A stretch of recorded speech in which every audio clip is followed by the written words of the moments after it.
Well, hello to you, and you. We have no times. We don't have, sorry, let me flip the reverse around it back. We don't have any time for a pre show because this is the show. Welcome in, everybody. Higher is waiting, low is available, but either way, we are live on tour. Let me take down this overlay here. Yes, indeed, of course. Let me take down this overlay. You see that virtual tour background? Yes, you do. You hear that virtual tour music? Yes, you do. And then there is a me. Good morning, everybody. As you already know, a lot happens early over here. I think you already know what's going on. So let me give you the lay of the land here. And good morning to each and every single one of you. So this comes to us from Lisa Evers. So this is basically everybody at the courthouse, which I already knew this was happening. But as you can see, the line is lining. Okay, it is people all over. So let's get to your updates here from NBC News. One new update here.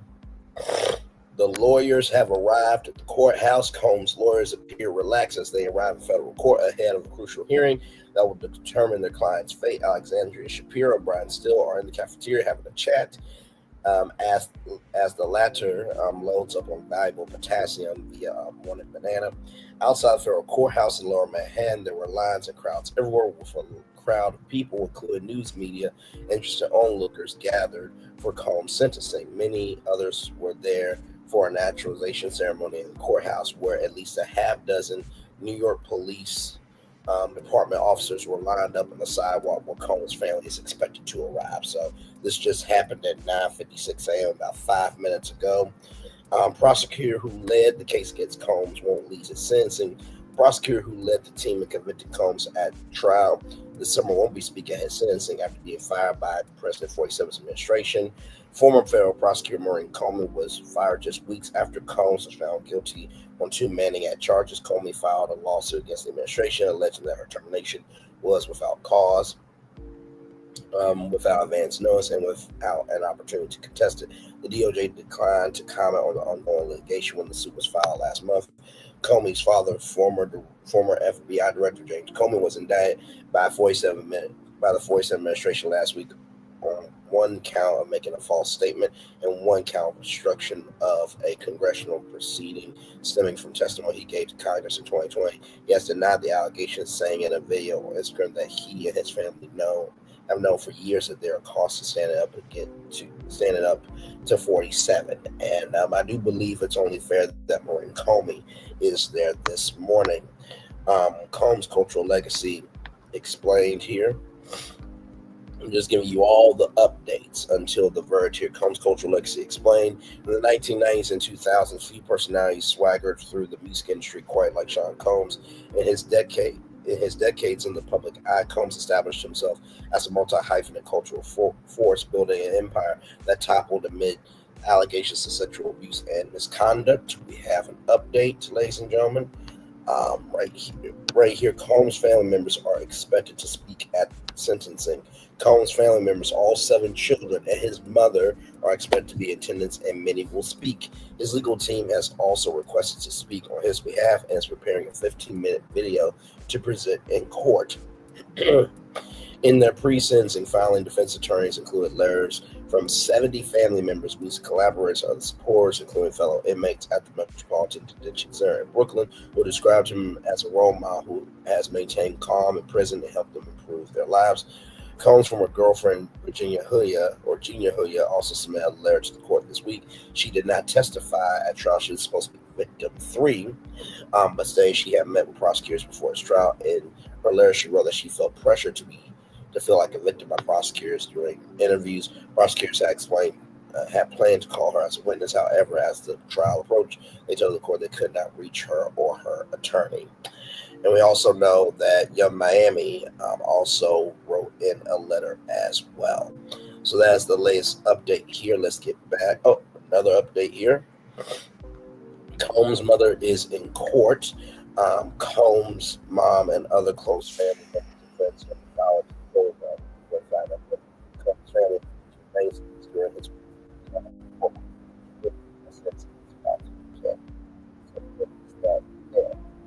else, I will let you guys know about that. In the 1990s and 2000s, few personalities swaggered through the music industry.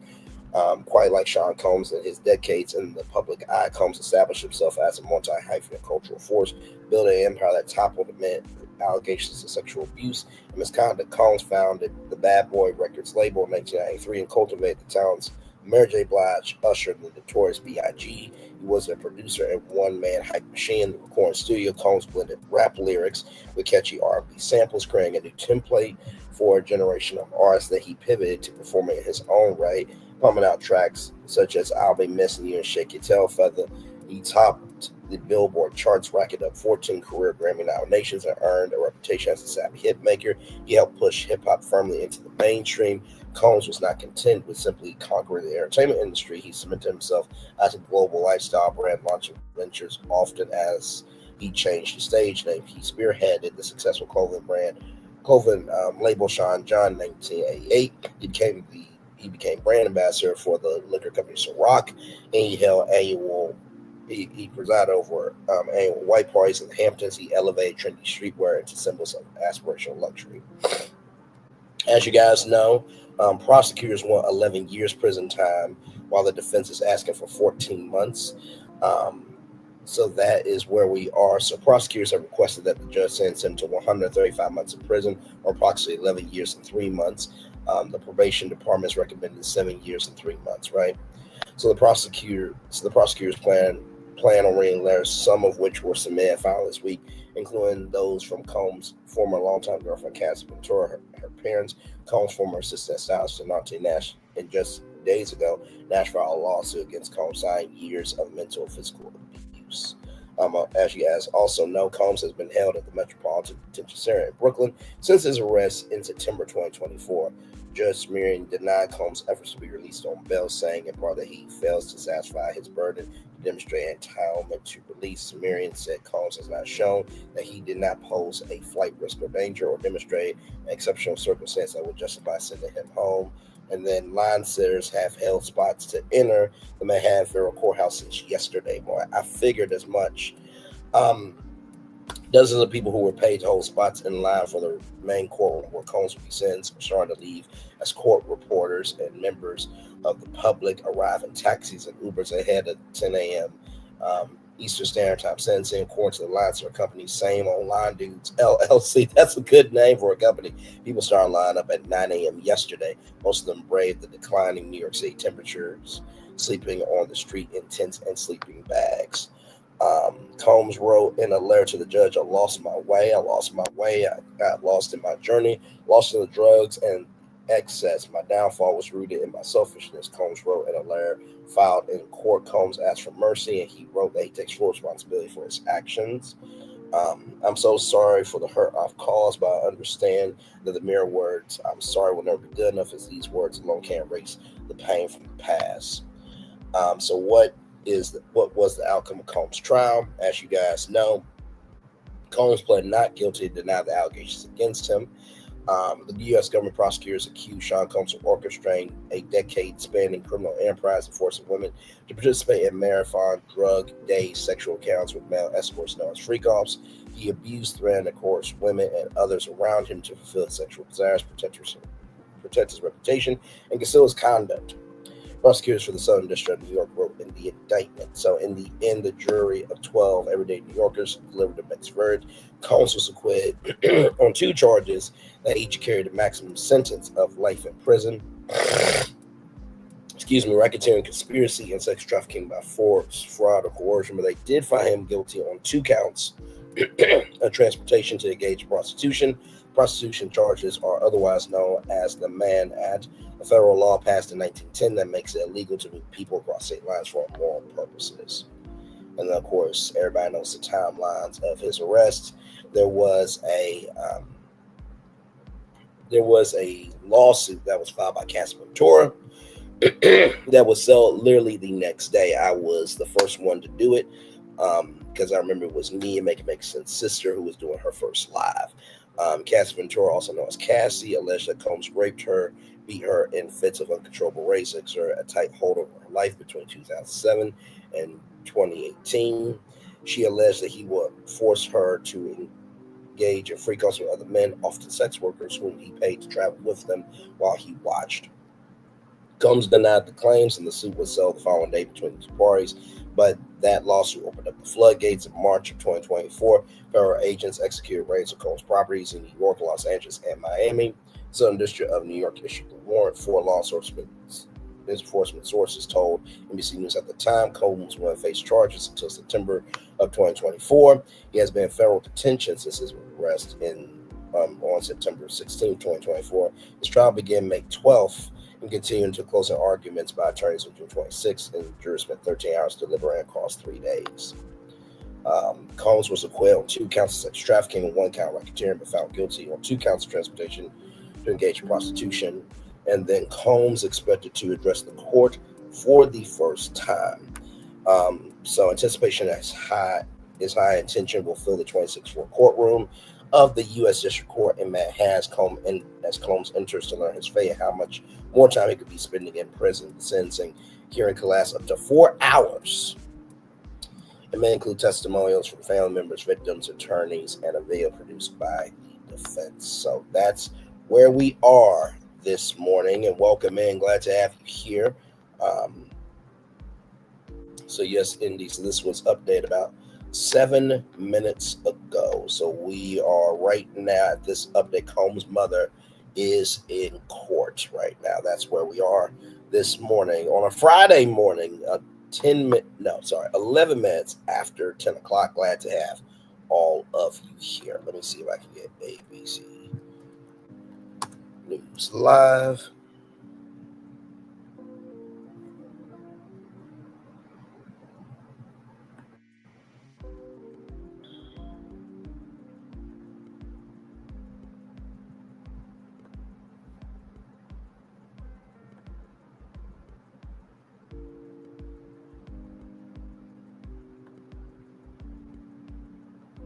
Okay, so nothing from ABC News Live as of yet, but as soon as they go to Diddy, we will be heading to Diddy as well. So welcome in, everybody. Glad to have you here this morning. Like I said, a huge day. I know the Diddy fans are praying to God. Some of them may not even believe in God. They may believe in another entity. But this morning is really a historic morning for the world of hip-hop, media, culture, entertainment, business, and everything in between. As you know, we covered the trial here every day, Monday through Friday at 6 p.m. Eastern live. For those of you who were there, you remember the pounding the pavement that we did virtually on that trial. And what we heard is what we heard, what we saw is what we saw, and what we consumed is what we consumed. And one thing to know, 2 things for sure, I was literally talking to my good people in the Arts Collab, which you can catch weeknights at 10, 9 Central on Clubhouse. And I was talking with Paul and Chris. We were having a really good conversation. And I was saying that my guess, right, is the P. Diddy fans don't believe fat meat greasy, right? They don't believe fat meat is greasy. And the victims feel like that there needs to be retribution. So to me, my estimate of how many years Diddy is going to get, I believe it's going to be 8. And I'm going to tell you why. 11 years is going to be like throwing the book. Giving him 14 months is too small of a crime. But 8 years is enough of a stain that the Diddy fans are not going to be able to say shit. That he actually has been punished. And then my friend Paul said that he feels like it's going to be actually 7 years. So I said the fact that we have not talked about our predictions, but I said 8 years and Paul said 7. I think that's where the sentencing is going to be. So like they said, it could be up to 4 hours here. Let me go to that there. Let's see.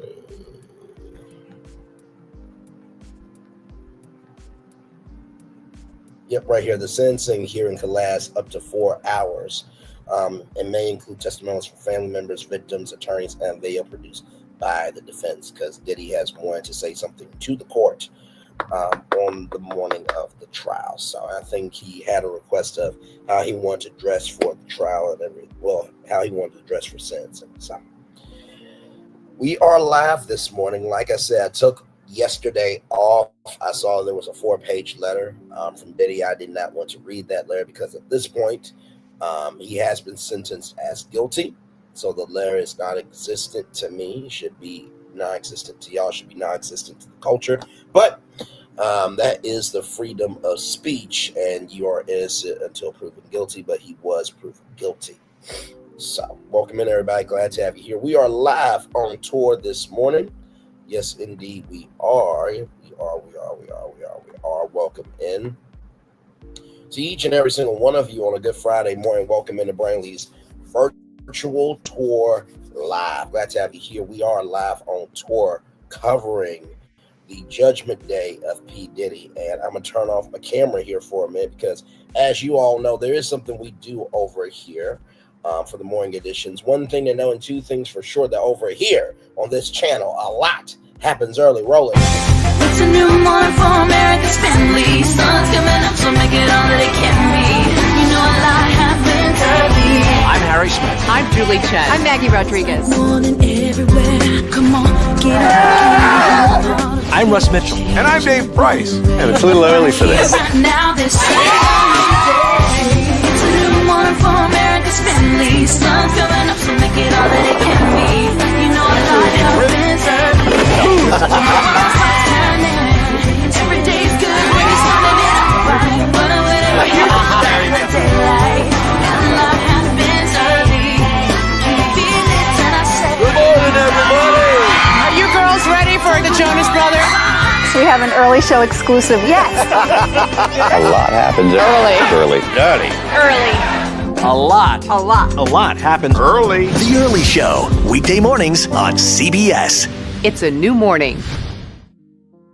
Yes, it is Julie Chen Moon, as it is a brand new morning to Russ Mitchell, Dave Price, Harry Smith, and Maggie Rodriguez. You are absolutely right on this channel right here. A lot happens early. Good morning, everybody. You know, of course, I was going to get that in because it's true. A lot happens early over here on this channel. We are so glad to have you here. We are live on tour for the Judgment Day of P. Diddy, also known as Sean Diddy Combs. The last update we got from NBC News is Combs' mother is in court.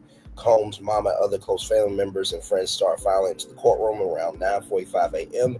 Combs' family and friends were mainstays during his weeks-long trial. The courtroom is almost full as sentencing is about to begin. So sentencing has not begun yet. I'm going to be here with y'all all the way up until the sentencing here. We just got an update in here. Combs has entered in the courtroom 1 minute ago.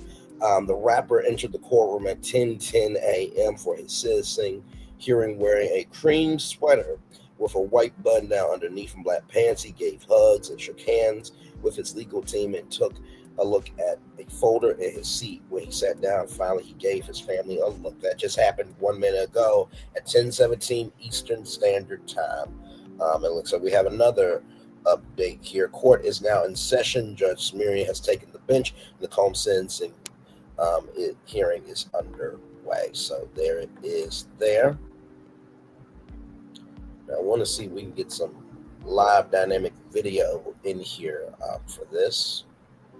By the way, shout out to every single content creator who is live in New York or live on their channels right now covering this. This is a very historical moment for the culture, of the culture, and by the culture. So, yes, indeed, shout out to Chef Don. Shout out to Chit Chat with QT. I see y'all on these virtual streets stomping this morning. Yes, indeed. So, Associated Press is live right now, so we will go to them. Like I said, anything that you guys hear, I will hear as well. So here we go here.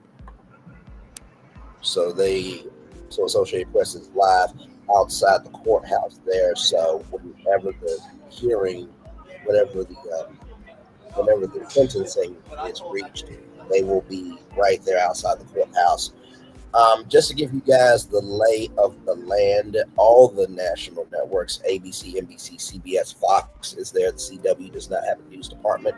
Of course, all the local stations in New York are there. Content creators are there as well. Independent sites as well are there. People from, overseas are there as well. This is a very huge moment. That is now where they are is right outside the doors, right? So on both sides will be the supporters, and then on the other side of the street is Media Row. So Media Row is where you have all the networks, including CNN, Fox News, News Nation. I know Law and Crime is on the scene as well. Shout out to Law and Crime, a great platform by the Dan Abrams. So Media Row is for mainstream media, as they say, and that's where you see the courthouse behind them. So that is the lay of the land. There are broadcasting trucks and control rooms that you are not seeing right now as well. So that is the lay of the land at 21 minutes after the hour. Court is now in session, and Judge Sumerian has taken the bench, and the Combs sentencing is underway. We are live on tour here this morning. Yes, indeed. So as you hear things, we will hear things as well. Yes, indeed. And also, too, of course, Court TV is live as well. I'm just letting you guys know who is live right now. Fox live now from Fox is live as well. Reuters is live as well right now. A lot of platforms are live. Of course, Law and Crime Network is live as well.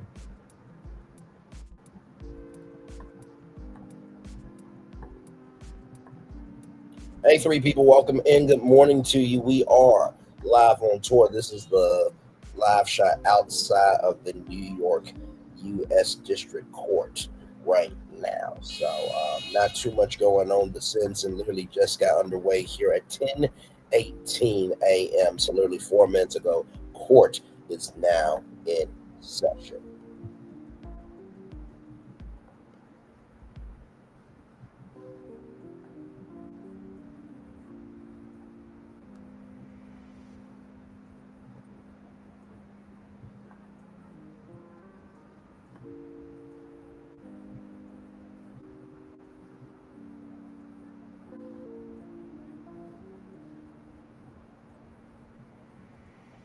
By the way, shout out to Pam Esquire.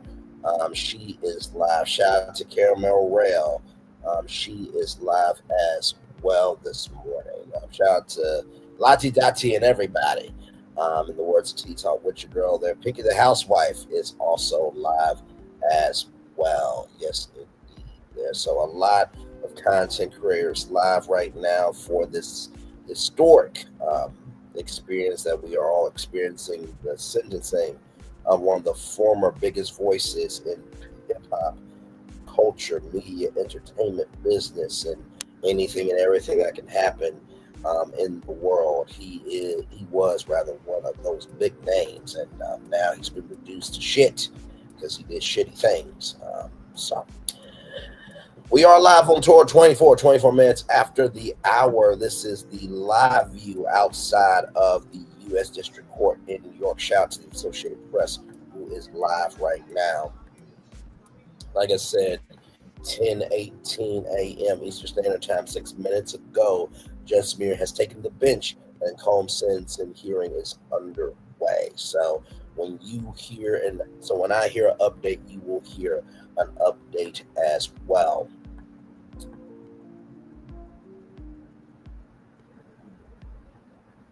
And of course, TMZ is live as well. Actually, you know what? Let's do this because we're the way I'm going to do this, y'all. I'm trying to give it to you as cleanly and as justified and as down the middle as I can. So I'm going to give you as many points of view as I can. So right now, this is a live look at TMZ.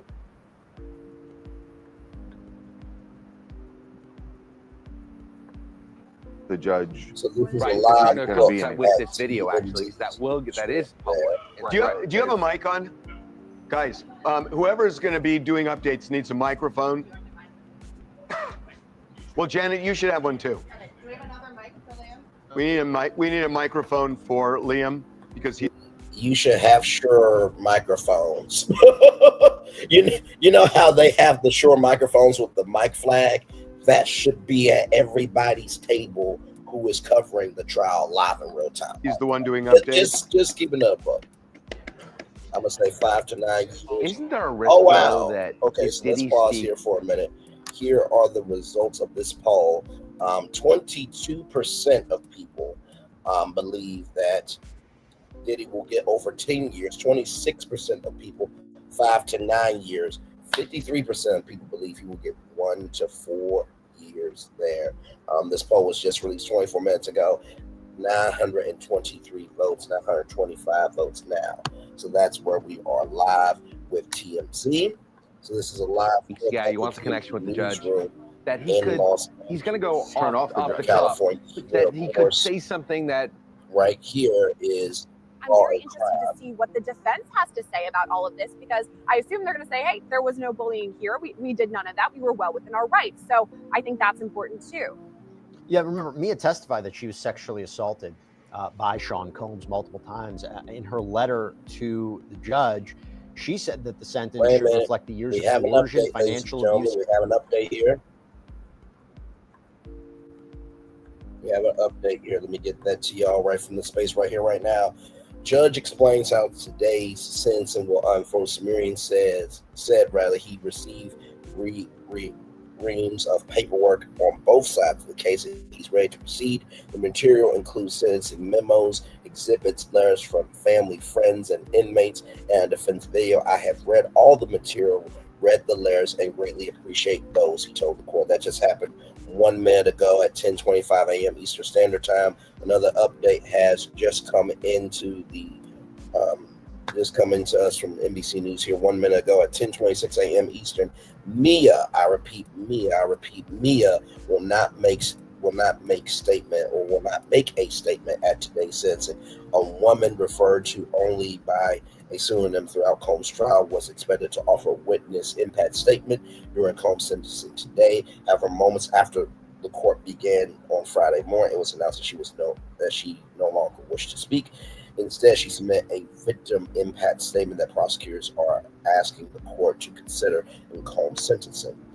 The government referred to the woman as victim 4 in Combs' indictment, but throughout the trial, she was referred to as Mia. Mia used to work for Combs as a personal assistant, telling the court that she witnessed Combs' frequent bouts of violence and she had to clean up hotel rooms after Combs' drug-fueled sex marathons, which included sex workers. She also told the court that Combs sexually assaulted her while she worked for him. At the end of her testimony, Mia told jurors that she never wanted to discuss some of these moments public. It is the most traumatizing and worst thing that's ever happened to me. I think Mia was also over the balcony, if I'm not mistaken, by the movement of Sean Diddy Combs there. So we are live on tour. The court just became in session at 10:18 a.m. about 11 minutes ago, and then the judge just explained how today's sentencing will unfold at 10:25 a.m. And right now, we have learned that Mia will not make a statement at today's sentencing at 10:26 a.m. Let's go back right now, live outside the U.S. District Court of New York. That is from the Associated Press. Shout out to you all there. Reuters is live as well. Let's get back to our trial. Was submitted. So the judge could still things happen. He should never have been convicted on even the things that he was convicted on. So if it was just about the precedent, someone is convicted for this crime, if that was the case, the sentencing guidelines are 4 to 6, 5 to 7 right in there, and the parties wouldn't be deviating from them too much, right? But that's what's so amazing about this. What's being asked for is so divergent. I think it suggests that either there's no precedent at all, or there's distinguishing elements that say you should deviate very high or very low from what the charges themselves would normally warrant under this circumstance. So there is precedent, but there isn't. I hate to talk out of two sides of my mouth here because I feel like I am, but Diddy changes everything. He makes things look different potentially, and he makes for an argument. He can say all these things that I can do in the community. The other side, the prosecutor can say all the damage he'd done because of all of the things that were brought before the court, even though he wasn't convicted of those things. There's been a whole lot of discussion from Mia to Gina about people, acquitted conduct being considered and all of these other things. So he really changes the calculus on what would normally be a precedent based on the actual crimes themselves. That's a clear question. The more complicated question is, how does Diddy change the potential precedent or get rid of it altogether? Some updates in courts. They're going back and forth about who will be allowed to speak, in the sense that the judge says, look, I overruled the defense wanting to exclude Mia, so what about who the defense wants to call in? It seems like the judge is going to allow the children and a Dr. Johnson, this Reverend Doctor, to speak as well. He's going to be thinking about the others. Okay, got a super chat question. Thank you so much. Super chat question from Free.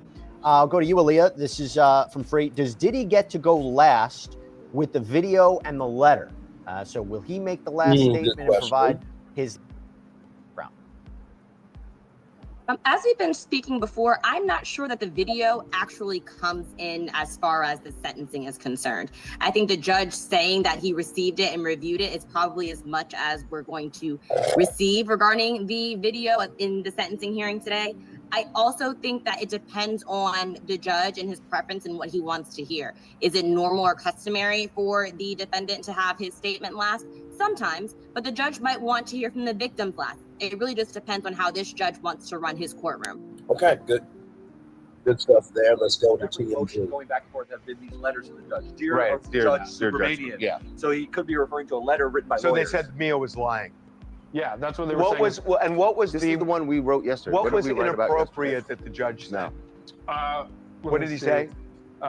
Saying, well, he said the quote, the tone of the defense's letter was inappropriate.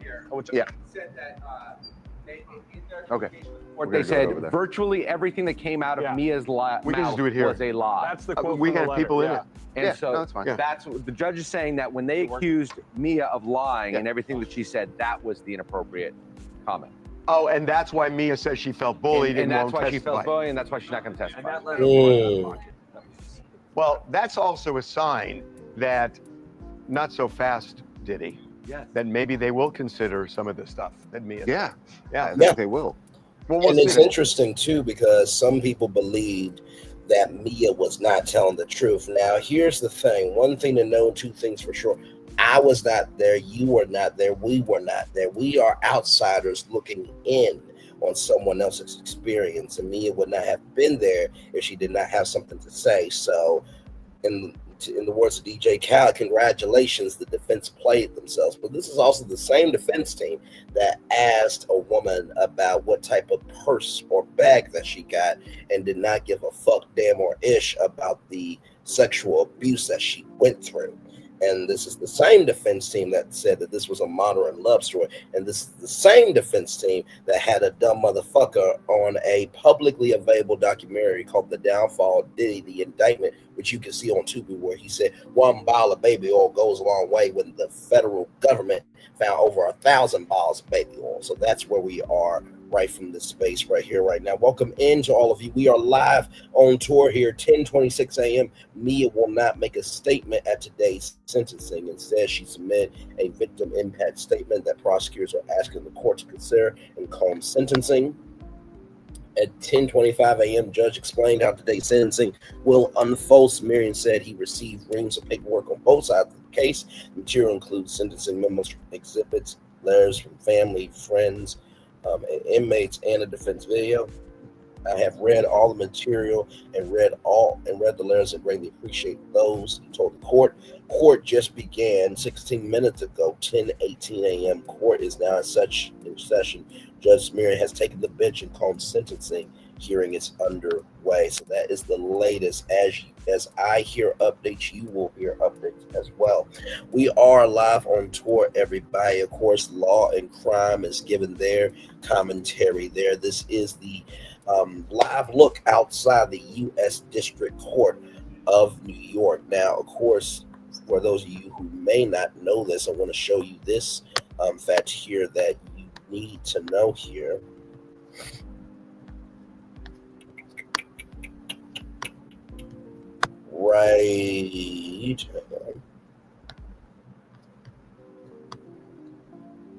Right here, the sentencing hearing could last up to 4 hours. So we are going to be here for a good while. So get your IHOP, get your McDonald's, get whatever breakfast you got. It's going to be into lunch, like I said, up to 4 hours. So 10 to 11, 11 to 12, 12 to 1, 1 to 2. So we are going to be here for quite a good time and a long time. But this is a very historic day for sure. I'm going to give you anything and everything that I can in the midst of us waiting to hear what the sentence is going to be. Now, Tamron Hall is a daytime talk show host, and I was talking with my good people in the Arts Collab, which you catch weeknights at 10, 9 Central only on Clubhouse. And I was saying to them, if you guys remember when Oprah Winfrey did the O.J. Simpson verdict for the criminal case, I believe it was the criminal case, Orenthal James Simpson was found not guilty. That was broadcasted live on the Oprah Winfrey Show, and it was a town hall of reacting to that. I said to my fellow collaborators in the words of Lester, Tamron Hall does a mix of live shows and tape shows. If I was Tamron Hall, we would be going live this morning at 10 a.m.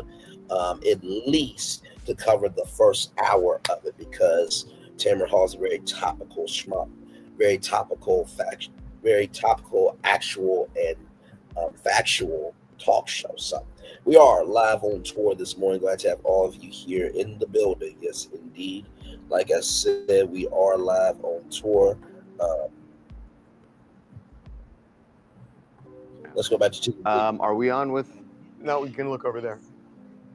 Okay, so we're doing a live shot for the Fox affiliate in Los Angeles. It's going to be like 2 minutes, but we'll keep you up to date. We're going to be talking. It's fine. You got it. Courthouse there, where Sean Diddy Combs is expected to be sentenced at some point We'll just this take our own morning. cue, Daniela. Proceedings getting underway as we speak. You may recall back in July, a jury convicted him on 2 counts of transportation. Fox has invested into TMZ, so that's why they're able to do Fox affiliates. And you guys, as updates happen, it comes as Combs we want to hear them. is asking So for interrupt leniency. He wrote a letter to the judge expressing this is just going to be part of the what and remorse towards the actions towards his alleged victim towards those victims. Meantime, prosecutors are seeking a harsher sentence. Joining us now to talk more about the case is TMZ's Harvey Levin and Charles Latsaboudier. Thank you, gentlemen, for being here this morning. Big day in courts. What can we expect from the judge? I know a lot of people are also supposed to be getting up there and speaking. Yeah, but just so you know, we're live streaming right now. So there's going to be some movement. There's going to be, we're hearing updates coming in from court. There's already stuff going on here. The judge is pissed off at the defense for submitting a letter saying that one of the alleged victims, Mia, who was a former assistant of Diddy. Former assistant of Diddy's. Testified about being held hostage, kidnapped, and she had to do a lie detector test and all of that. So in a letter to the judge, the defense said she was a liar, and the judge got in the stand and said that was inappropriate. And by the way, she felt, and she has said she's not going to speak in court today because she felt bullied by that letter. So the judge is so this resonated with the judge. The other thing that I think is just shocking and tone deaf is the defense submitted this slick 12-minute video of showing how great a person Diddy is. Have you guys played this video yet this morning? We saw bits and pieces of it. Yeah, it is. I mean, tone deaf. It's something else. Tone deaf to do that. I mean, it is a produced, not authentic version of somebody's life, because juxtapose that against the Cassie video. So what they're trying to do is kind of counter that, but it looks like a Hollywood movie. And I don't think that's going to play with the judge. Played in his in memoriam or something at an award show. And it's interesting because it's an audience of one, really, unless it's really like an audience that, you know, they're trying to play this out in the court of public opinion, right? Maybe they're doing this now because whatever is said here for an appeal in this case, they'll be able to say all of these things and sort of get some empathy from the public. Bob, I think you hit it on the head. I think they're trying for that. I don't know that it's even landing with the public. That's what they're trying. Look, they got to rehabilitate this guy. Good morning, I'm going to everybody. guess, I'm take a wild guess, and I don't know, but they're not going to give him 11 years. And I don't think they're going to give him time served by any means. I think it's going to be like 40 months. And I may be wrong, but ultimately he's going to get out. He's got to start rehabilitating when all eyes are on him.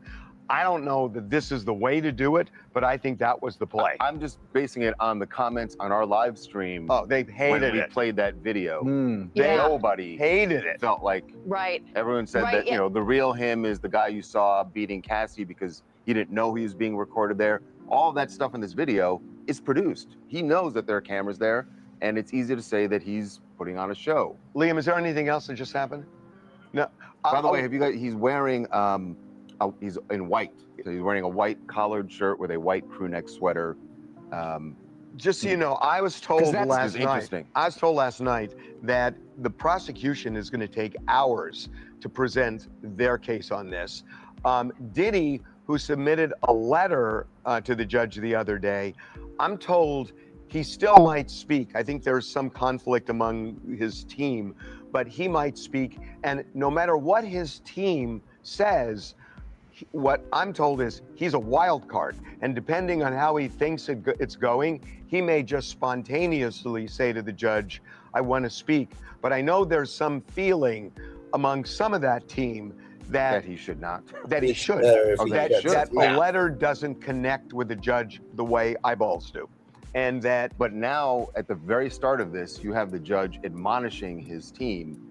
Does he? Does that make him feel like? Way to start off. It's not. It's a terrible way to start off. That may make him feel like, okay, I need that to can also negate. And that may well be the case. So he may. I'll tell you, if I had to bet on this, I don't see how he doesn't at this point. I mean, when you think about ego, fighting for his life, he's always managed to get out from under a situation. And I would be surprised if he just sits there silently all day. Because now he can speak. We know that he had talked to his team about wanting to take the stand during the trial, and obviously they talked him out of that. Okay, wait a minute. Wait a minute. Now he may feel like I've got nothing to lose. The big thing in this case. I've always was like a shy person, pretty much like how everyone is. But I knew that once I enter the real world, I'm gonna need something to like break that barrier. It gets you out of your comfort zone, so it that is not considered a terrible crime in the greater scheme of things. But does the judge consider violence, which isn't part of the Mann Act, was part of the trial, but it didn't land with the jury because they found him not guilty on those counts? But the judge did say that this is a violent man and utilize the defense's words against, their case for the fact that he's not that he's not a violent man. So how much, if any, does the judge consider violence in sentencing him for the Mann Act, which is not a violent crime? He has and brought that's it the up, issue. but the judge has brought up So violence. we're hearing a lot from Diddy. Hearing. He may actually speak himself. We saw the video itself. Cassie Ventura is not expected, to make some sort of an impact statement, but maybe some of the others may speak, because you would imagine the judge would want to hear from the victims. Well, Mia's not going to speak. She's just said it. Mia was going to. She was going to speak. The other one that may speak is Deontay Nash. Jane is not going to. So those are really the three people: Jane, Cassie, and Mia. Okay. Yeah. Okay. So it would really depend on one person actually speaking in court today. I mean, I'm sitting here thinking the reputational damage. Would he even dream of relaunching a career? Well, Jen, I will say this to you. What would you have said back a few, 6, 7, 8 years ago, when you saw the pictures of Rihanna after Chris Brown beat her? People said that about him. and yet he's on filling a tour arenas right now. Yeah. So I know what you're saying, but you know, taking a snapshot is unreliable. So if you think back then, where you had that image of Rihanna's face, everybody said Chris Brown over and out. It just wasn't true. Right. All right. That's true. Really interesting, great stuff you're doing there, watching this trial and doing a deep dive there in real time. Great job there from Harvey and Charles there over at TMZ. Thanks for your help this morning. We'll see you guys. Yeah, thank you. See you guys. Let's see what happens today. Liam, anything?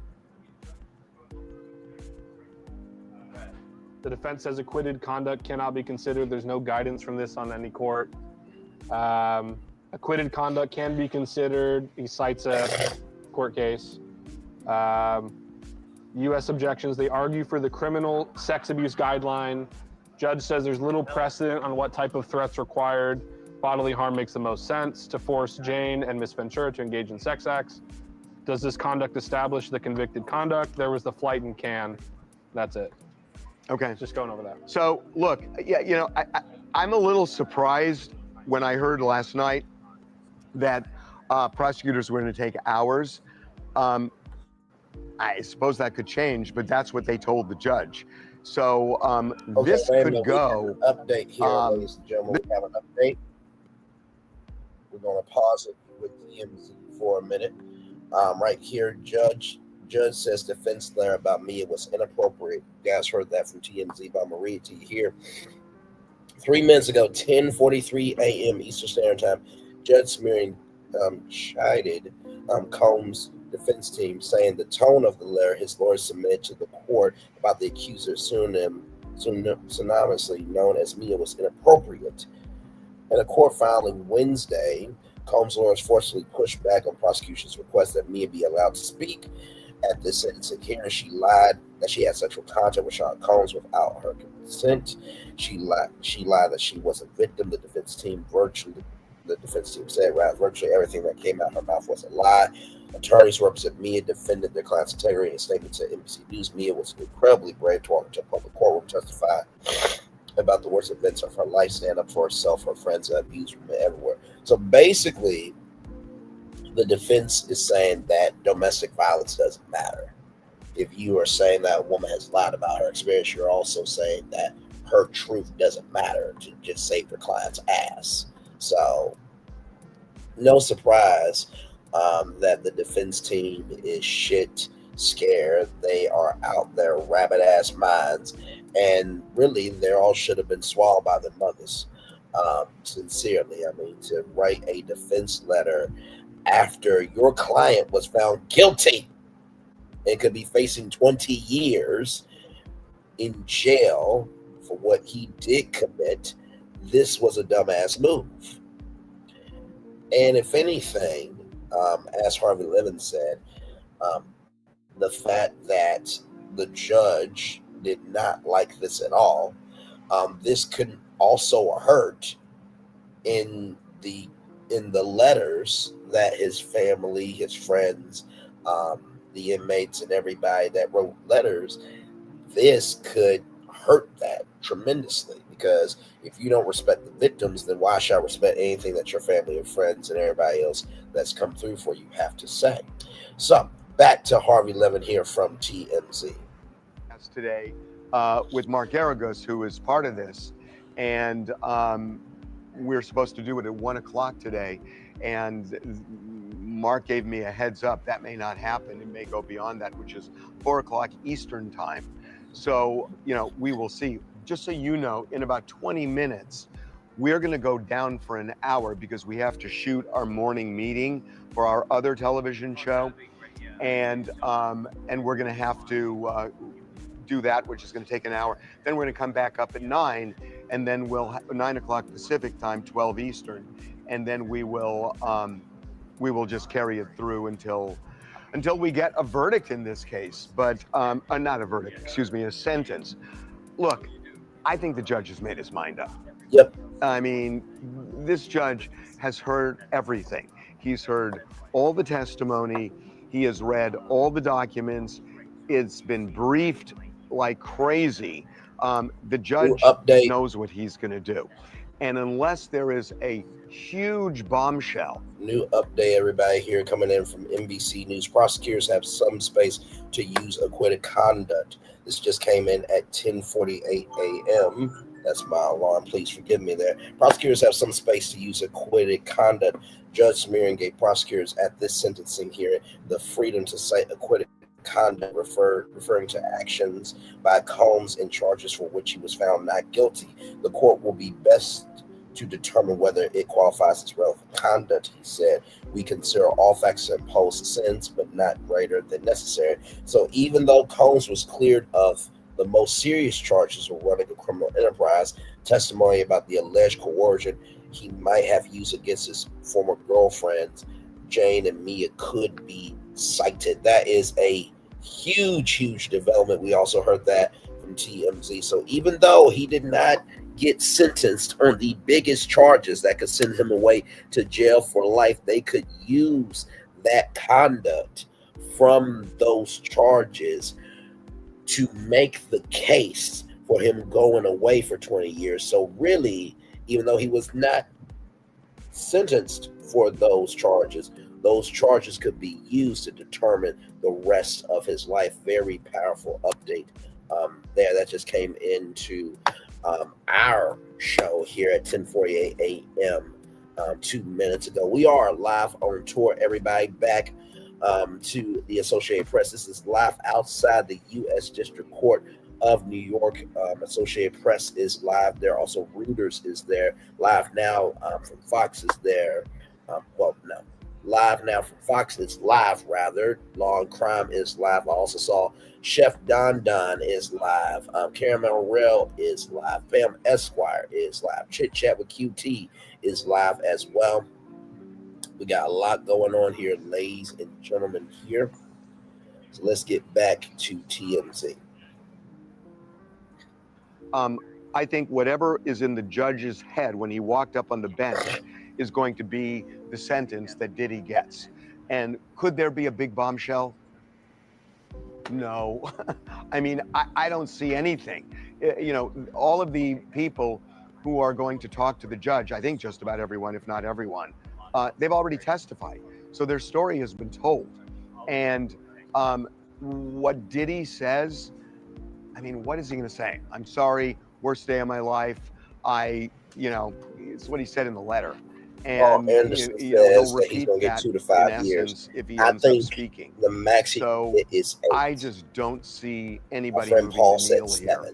And I think what this judge I think has the already sentencing determined is what the judge is going to do. Will be a significant amount of time, because you do need to lay down the law that fat meat is greasy. But also in the same token too, at the beginning, end of the day, we don't know what it is going to be until the judge says it out of his mouth. This judge did not take the stand this morning and say, I don't know what I'm going to do, but I'll listen to everything. This judge knows what he's going to do. Judges know. And I've done this a long time. I know a lot of judges, and they make decisions, and almost never do they change their mind. They've heard it all. So this, in a way, is more theater than law. We did drop another poll about the video. Do you believe the video could give an impression on the judge at all? 52% said nope, tone deaf, just like Harvey said. Yeah, so over half the people. The video is for the public, and I don't think it's going over well with the public. I just think the video is a huge mistake. And we could tell that through our comments that it's just a huge. It was cringy to watch it. What else are they saying? In reference to his career, they're just saying that he needs, just after all this or whenever he gets out, people aren't going to care about his career anymore.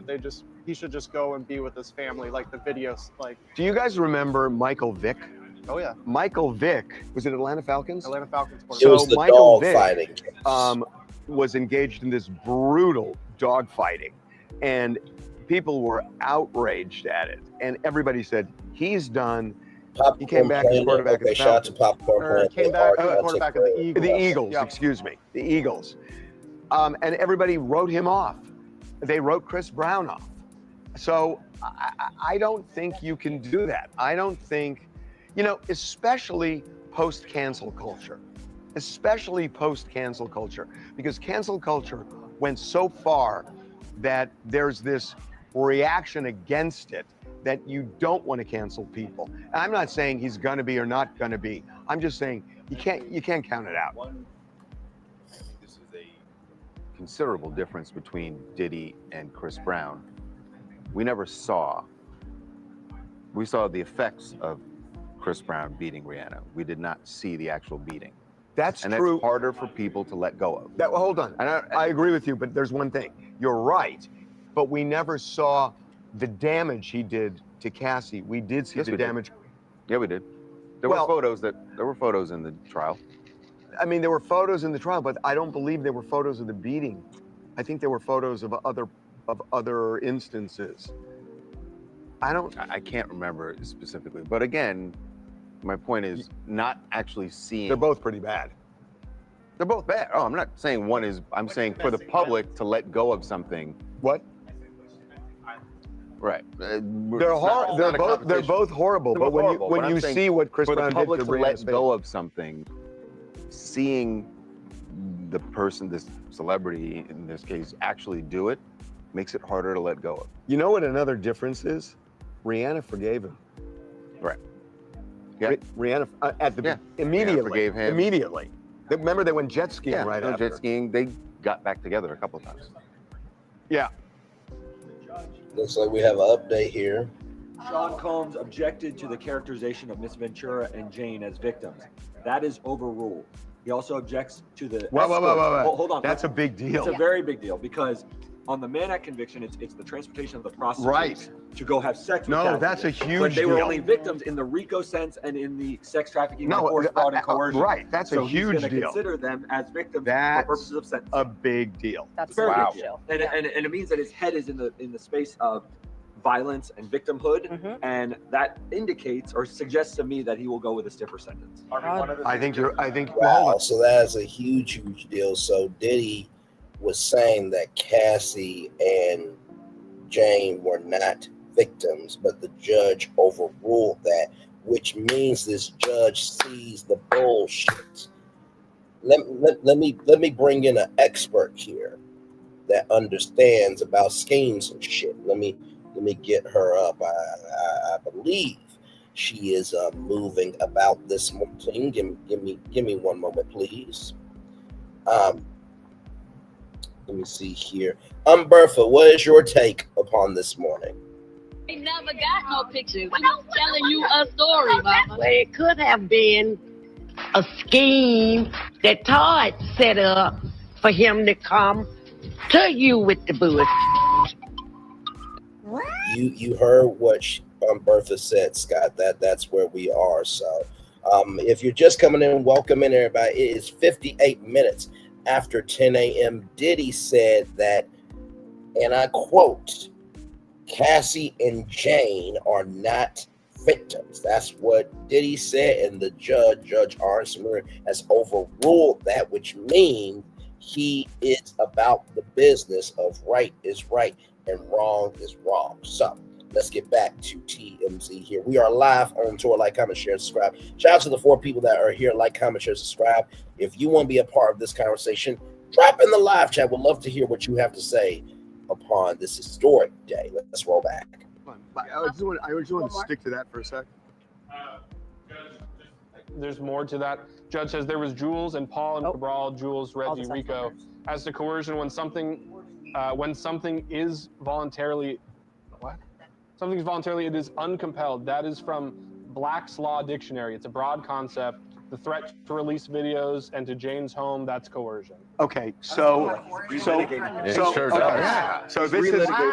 so the judge is saying, even though the jury didn't find that happened beyond a reasonable doubt, because had it, they would have been convicted of you would have been convicted of sex trafficking. Right. So the judge is saying, even though it wasn't proven beyond a reasonable doubt, Don't tell me I can't look at it. I'm going to look at it, and I consider them victims. And for sentencing, the standard's lower for you have to prove. He's also said, just previous to this, let me go up in that 40 months.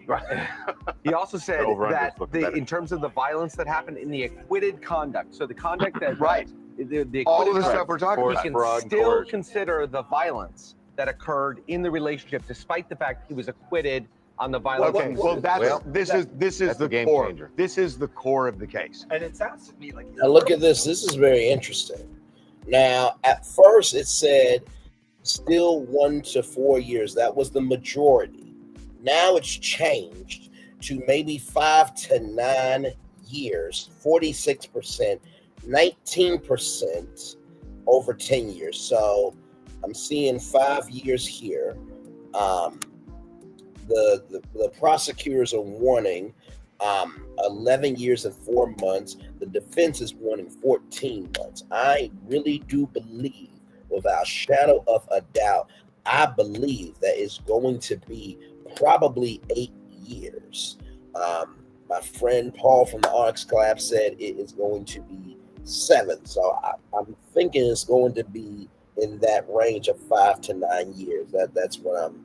That's why I believe here. Let's get back to TMZ. We are live on tour this morning. Well, he's not relitigating. He's He saying says a lower standard, and I can consider the facts. It doesn't have to be reasonable doubt for sentencing purposes. And I have up to 10 years per charge, and I'm going to look at every mitigating and aggravating factor. It's a very. You can't change. No, you're locked in. No, of course it can go up. No, you're just not dynamic. I'm the only one on the over 5.5. I'm going up. Where are you going? I'm going to 5. That's where I've been at 5. I'm going to 5. Take the over on 5.5. What about you? I'm going to. Charles is at acquittal. Charles is free Diddy outside. I just want to make sure everybody understands this. What the defense was saying and trying to get the judge to do was to say, look, Judge, there was a lot of testimony about violence, kidnapping, rape, all sorts of things. You can't consider that because he was acquitted on sex trafficking, and those things were brought in to prove that offense. Because the jury found him not guilty, the only thing you're left with is the Mann Act. And all the Mann Act requires for a conviction is to prove that Diddy had a sex worker transported across state lines and he paid them. That's the element of, those are the two elements of the Mann Act. You don't have to show violence, and the jury didn't find violence beyond a reasonable doubt, or else they would have found him guilty of sex trafficking. What the judge is saying is, nope. The judge is saying, I can look at what Jane and Cassie and Mia and others said about Diddy's violence. I am not bound by a verdict that requires proof beyond a reasonable doubt. I think what he's saying is, I can consider something lower than reasonable doubt. Absolutely. Let me ask you a question. If you're Diddy sitting there listening to these preliminary objections being overruled that are unfavorable to you, that he's going to consider this. It's the core of the case. Yes, and does it change your point of, is he going to say something and throw a Hail Mary? We are live on tour. We are because checking the in judge with is the leaning TMZ clearly, News quite when clearly. they are live in Los the Angeles. direction of I'm the live here on Now I think you throw the Hail Mary. I really do. Because very historic day. Well, it can't get worse. You may be right. What's he going to say? Right. What is Hey, good morning. He's leaning. Is in Diddy's head. No, yes, Diddy has gotten out yet. Let me give you and everybody the latest update. Prosecutors have some space to use acquitted conduct. So, even though Combs was cleared of the most serious charges of running a criminal enterprise, which could have had him locked up for life, the testimony about the alleged coercion he might have used against former girlfriends Jane and Mia could be cited. In addition to that, Diddy said that Jane and Mia were not victims, and the judge overruled that. So that's where we are. This is the latest update at 10:48 a.m. The court wasn't started. Court was Court was started at 10:18 a.m. So that is that update 46 minutes ago there. Judge explains how today's sentencing will unfold. The material includes sentencing memos, exhibits, letters from family, friends, and inmates, and defense video. He's received readings of paperwork on both sides of the case, and he's ready to proceed. He's read all the material and read the letters. He greatly appreciates those. Right here, Mia will not make a statement at today's sentencing. She was referred to as victim 4, and she was one of the witnesses that a lot of the culture did not believe in. However, the judge says defense lawyer about Mia was inappropriate. So basically the defense said Mia was a liar, which indicates to me and to the culture that the defense does not give a fuck about domestic violence. They don't give a fuck about rape. They don't give a fuck about human rights. Now, this is the same defense team that asked a woman what type of bag she got and said, fuck off about what you've been through. This is the same defense that said that this was a modern love story. And this is the same defense, and I want to pull up this video. Right? I just want to pull up this video. Because I every time that I pull this up,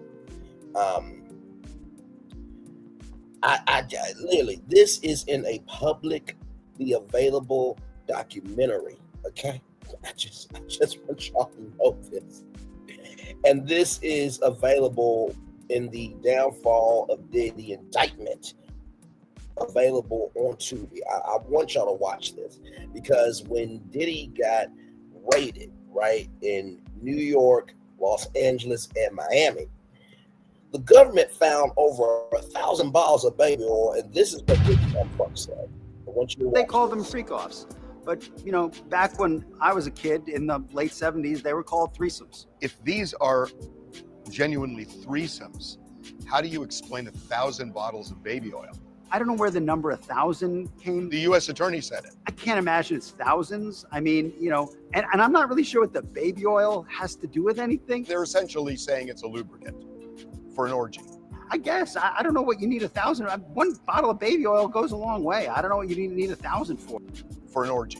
I guess. I don't know what you need 1,000. One bottle of baby oil goes a long way. I don't know what you need 1,000 for. I guess. I don't know what you need 1,000. One bottle of baby oil goes a long way. I don't know what you need 1,000 for.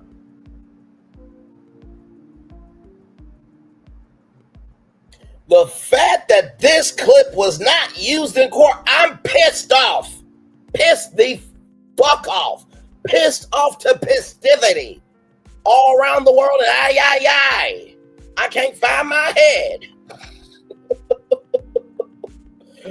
Sincerely, if you had a defense attorney fighting for you, saying this in a publicly available documentary that people can watch, you would be pissed the fuck off.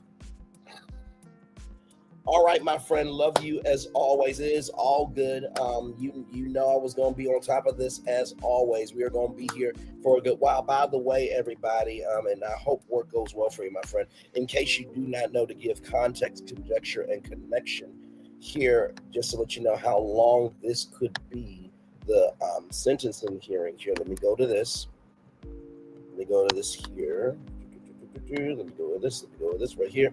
The sentencing hearing could last up to 4 hours and may include testimonies from family members, victims, attorneys, and a video produced by the defense. We do have a new update coming in live right now. Combs may not receive an adjustment for accepting responsibility of charges. I repeat 2 more times. Combs may not receive an adjustment for accepting responsibility of charges. Combs may not receive an adjustment for accepting responsibility of charges. This just came in 3 minutes ago at 11:05 a.m. Eastern Standard Time. After discussing how the court can consider content from acquitted charges in today's sentencing, the judge noted how Combs has denied the facts of guilt by saying he was paying for his time and not for sex in evidence brought by prosecutors during the trial. Combs did not express remorse for the charge of transporting people for prostitution, which the judge said is flatly inconsistent with reality and accepting his responsibility. As Miriam said, I want to read that for all the Diddy supporters in the back. 2 more times here. Combs did not express remorse for the charge of prostitution, of transporting people for prostitution, which the judge said is flatly inconsistent with reality, in his accepting responsibility, Sumerian said. Combs did not express remorse for the charge of transporting people for prostitution, which the judge said is flatly inconsistent with reality and his accepting responsibility, Sumerian said. Sumerian said Combs has also challenged his guilt full-throatedly, which means he may not receive any sentencing adjustment for acceptance of responsibility. This judge has no time for games, bullshit, or jive. Okay, so that is that there. Let's get back to TMZ. We are live on tour this morning. Like, comment, share, subscribe. We'll be back right after this. From under every criminal conviction. I think they are telling him, his attorneys are going, don't say anything. I know. Don't say anything. I think they are, but can it get worse? He can get, it can go up to 10 years for each count. So don't say anything. So by the way, it can get worse. Diddy, O.J. Simpson's lawyer told him, don't talk to the police, and he did. Yeah. Well, that was in the fog of like. Clients can do whatever they want. That's true. Diddy can do whatever he wants. If Diddy wants to stand up and speak, he's going to say, it's my life. I'm going to do it. But who is he speaking to at this point? Just the judge? That is going to fall on deaf ears. That's the only person he should be caring about. He's the most unconvinced person right now. So you got to look at the backdrop here. In 1999, Diddy was prosecuted for that shootout where Jennifer Lopez was in the car. Not guilty. He's found not guilty. There were other instances where Diddy skated. So even here, he was found not guilty on all the major charges. So in his head, he can make stuff happen. Yes, he's filled with charisma. Yeah, but the judge has specifically cited that he can employ the enhancements relating to coercion. So we know we're at a baseline of a sentence of a. I may go up beyond 5, but we now have an enhancement for coercion. So that sentence is getting larger. He's talking about enhancing for the crimes for which he was found not guilty. He's talking about enhancement. Well, no, but you say not guilty. He is talking about evidence that he says he can consider and clearly believes. Sentencing is a broadly discretionary act, and he's using all of his discretion. It sounds like he's indicating he'll take all into account. The defense right now, they better have a lot of deodorant on because they are sweating. They're sweating. This is bad. These are bad tea leaves. They haven't had a win. Nothing's gone their way since this has started. None of it. This is real ruling. We're less than an hour into it. So I think that, look, you can't turn this shit. The judge, hold on. The judge is laying out all the factors the judge can consider. I don't think we want to suggest, just because the judge is saying he can consider enhancement, that he is going to actually apply. He is going to, and that it's going to be a large enhancement. But here's how we can. Okay. He's had multiple hearings where violence drove the judge into saying no bail. Yeah. Even after the conviction. See, the big one is when he was convicted, they said, Your Honor, he was convicted of a nonviolent crime, let him out. So if the judge wasn't going to consider violence, he would have granted him bail. He didn't grant him bail, and he said it was because of violence. Correct. So, he's 2 months removed from his head is there. His head is in that he is a violent person who doesn't. We all came into this morning with a certain sort of prediction in our head about where this is going to land. I don't think the judge's words have completely overthrown that. They've moved. Really, isn't the judge just clearing up because the defense raised it, saying you shouldn't apply these things. The judge is saying motions. That's what the judge is saying. I can apply it. He's not saying to your point. I just want to pause a brief moment. If you're wondering what I was doing right there, if you are a content creator and you want to join TMZ Live, you click this form right here. I will show you the form right here just to give everybody an opportunity here. So what you'll do is you'll click this, and then you'll see first name, last, email associated with your Zoom account, phone number, TikTok handle, and any parts of pop culture you are especially interested in. If so, type them below, and then they will contact you. So if you want to be on TMZ Live right there, now listen, we are all about opportunity around here. And listen, at the beginning, middle, end of the day, you never know what can be done. In terms of how far you can rise if you do not join in the race, right? So it says join us at 9:15 PST. So let me see, 9:15 a.m. PST to EST. Okay, that's 12:15 PST. So it looks like they'll be doing that live here in just a little bit. So I may or may not be on TMZ Live today. We'll see if they contact me. That is contradictory. He has not expressed remorse for transporting people for prostitution. Combs has challenged his guilty full-throatedly, including after trial. Okay, wait a minute. Okay. That's just what I said. I said he fought tooth and nail to even throw out the tune-in at conviction. So That's it's gonna a weigh on lack of remorse for the convicted charge. New update here, ladies and gentlemen. Just coming in here 4 minutes ago, 11:10 a.m. Eastern Standard Time. Defense raises Fifth and Sixth Amendment concerns. Combs' defense claims his client might have his Fifth and Sixth Amendment rights violated if prejudicial evidence is used against him at his sentencing. I want to be clear, there are Fifth and Sixth Amendment issues.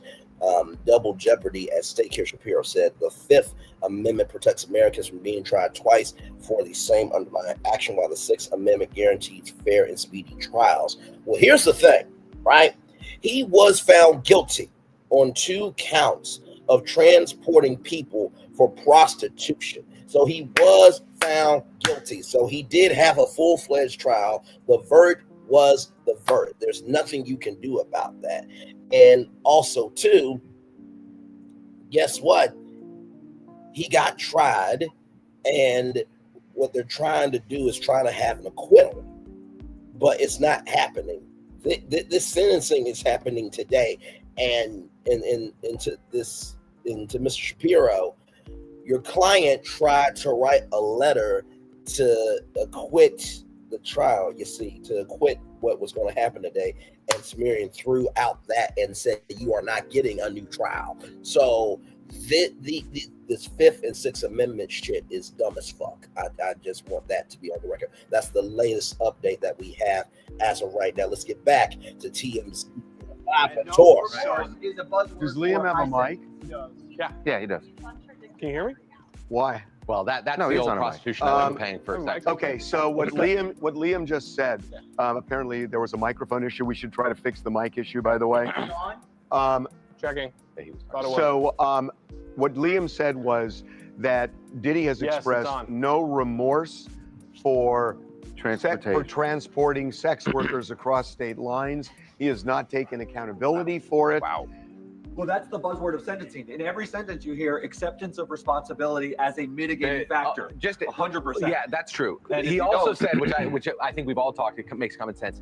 Diddy's claim that he was paying for the women's the men's time and not the sex is belied by reality. Which is that's what every person who hires a prostitute says that. I wasn't paying for the sex, I was paying for the time. Judge ruled that out. He threw that out on the acquittal motion of the new trial motion. So he's already said that. But now he's saying and throwing in his face that you have fought tooth and nail to acquit. Now, to your point, he's saying no remorse. He said no remorse. He's saying you fought tooth and nail even after and by the guilty way, verdict. we should explain. If you read the letter, what his remorse was about the violence, not about the Mann Act. He never addressed the Mann Act in the letter. He expressed remorse about the violence. And he said, I'm in this situation. And what the judge specifically said was, you expressed no remorse about violating the Mann Act, which is true. Maybe he should have put that in the letter. I get to your point, yeah, lawyers the problem have to file these motions. The reason he couldn't is because they've made a legal argument it doesn't apply, and they want to appeal this. Well, yeah, that's true. But I don't like the judge holding against him that he's zealously trying. His lawyers are trying to throw out to acquit him on the 2 remaining charges. They do that so they're not sued for malpractice. You can argue the alternative too, right? He's guilty, but if he is guilty, if he's not guilty, but in the letter, but all that's true. But in the letter that he wrote to the judge, the contrite letter, yes, that's where he should just say. Did he not include in there? Like, I'm sorry no, for he all did of not. my conduct? He didn't say the Mann Act. I figure we should What? So they also denied, it says, Mr. Combs objects to the $5,000 assessment under the statute because there are no victims. Denied. That's okay. That's minor. It's just more of an indication. That's minor. I mean, look, there's a kind of a metaphor, The Gambler by Kenny Rogers. You got to know when to hold them and know when to fold them. Yep. The prosecution is winning so much right now. Yes, they are. That even though they told the judge yesterday that this was going to take hours, they may pare that down yeah, I like that. Yeah. You don't have to gild the lily here. Yeah. We're set. We don't need an hour of witnesses. Right. His mind is well, and not just that. Sometimes when you put it out there, you don't know what you're going to get back from the other side. Why do that if the judge is already? You don't want to take the risk of upsetting the So now I'm thinking maybe this will be shorter than the prosecution expected. So we think that. We also think Diddy might not address the court now. I think it makes it more likely he will address. I agree with you. It's now Hail Mary time. The ball's rolling downhill on top of him. He's going to chuck a Hail Mary. I think so too. Like no. You run the risk of it getting worse. It can get worse. No, you're thinking logically. You're not. You got to get in his head. Diddy's ego. He has won. Yes. He has won just about every case he's ever had. But he didn't win because he addressed the court in any of those cases. I know, but he thinks he can do it. He's looking at the lawyers like, these guys let me down. It's Diddy time. He puts on his superhero uniform. The judge is going to. He might really piss off. I'm not saying it's accurate. Once again, no sentencing has happened for P. Diddy as of yet. If you want to join TMZ Live, they're getting ready for that. They are looking for people to come on and give their take about P. Diddy and whatever else is going on as well. Yes, indeed, for sure. I applied for that. We'll see if I'm on TMZ Live. That would be a huge deal. Never been on, but it said that I think you have how many seconds? 10 to 30 seconds in length and opinion based. So there is that there. So yes, indeed. All right, y'all, back to TMZ. We are live on tour. Like, comment, share, subscribe. Back to TMZ. I'm not saying it's the right thing to do. You're saying he's going to overrule Agnifilo and just start speaking, which is his right. He can do it. Yes. It's his right, and he feels like they're letting him down. They've lost every motion. A man who represents himself as a fool for a client. You should listen to lawyers. I agree. But not necessarily. These are not just rulings. I'm telling you, now you look at the bail hearing and what he did with violence. Yeah.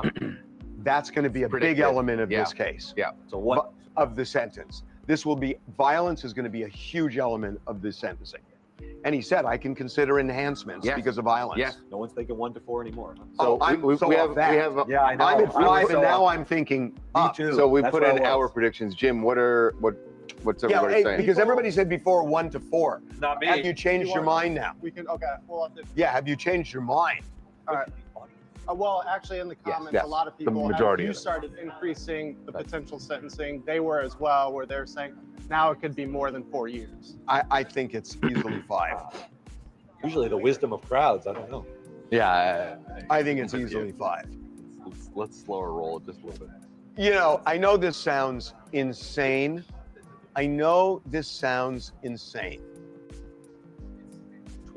And I'm going to say it. No. And I'm not embracing it, but I'm going to say it.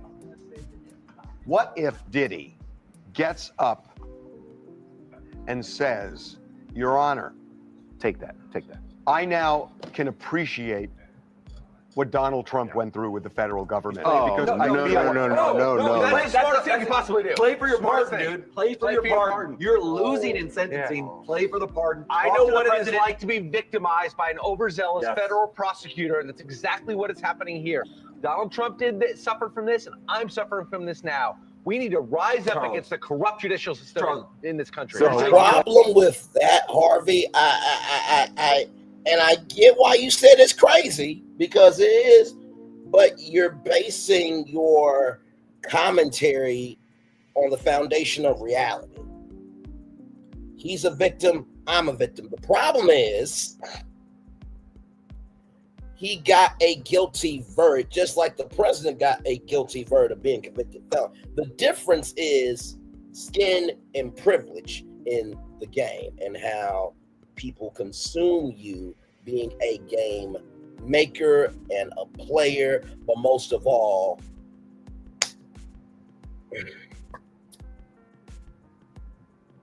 47 has more power-ups, but just because he has more power-ups doesn't mean that he's winning.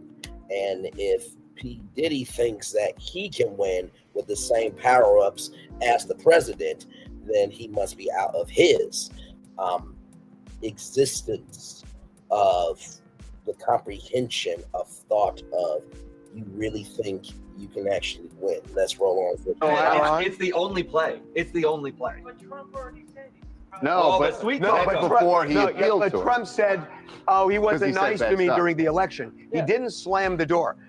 Donald Trump, if this would resonate with Donald Trump's Trump. capacity for forgiveness is bottomless. And His Yeah, vice as president long as called you him appeal Hitler, to said he him, was right. akin to Hitler, and he forgave him enough to have him on his ticket.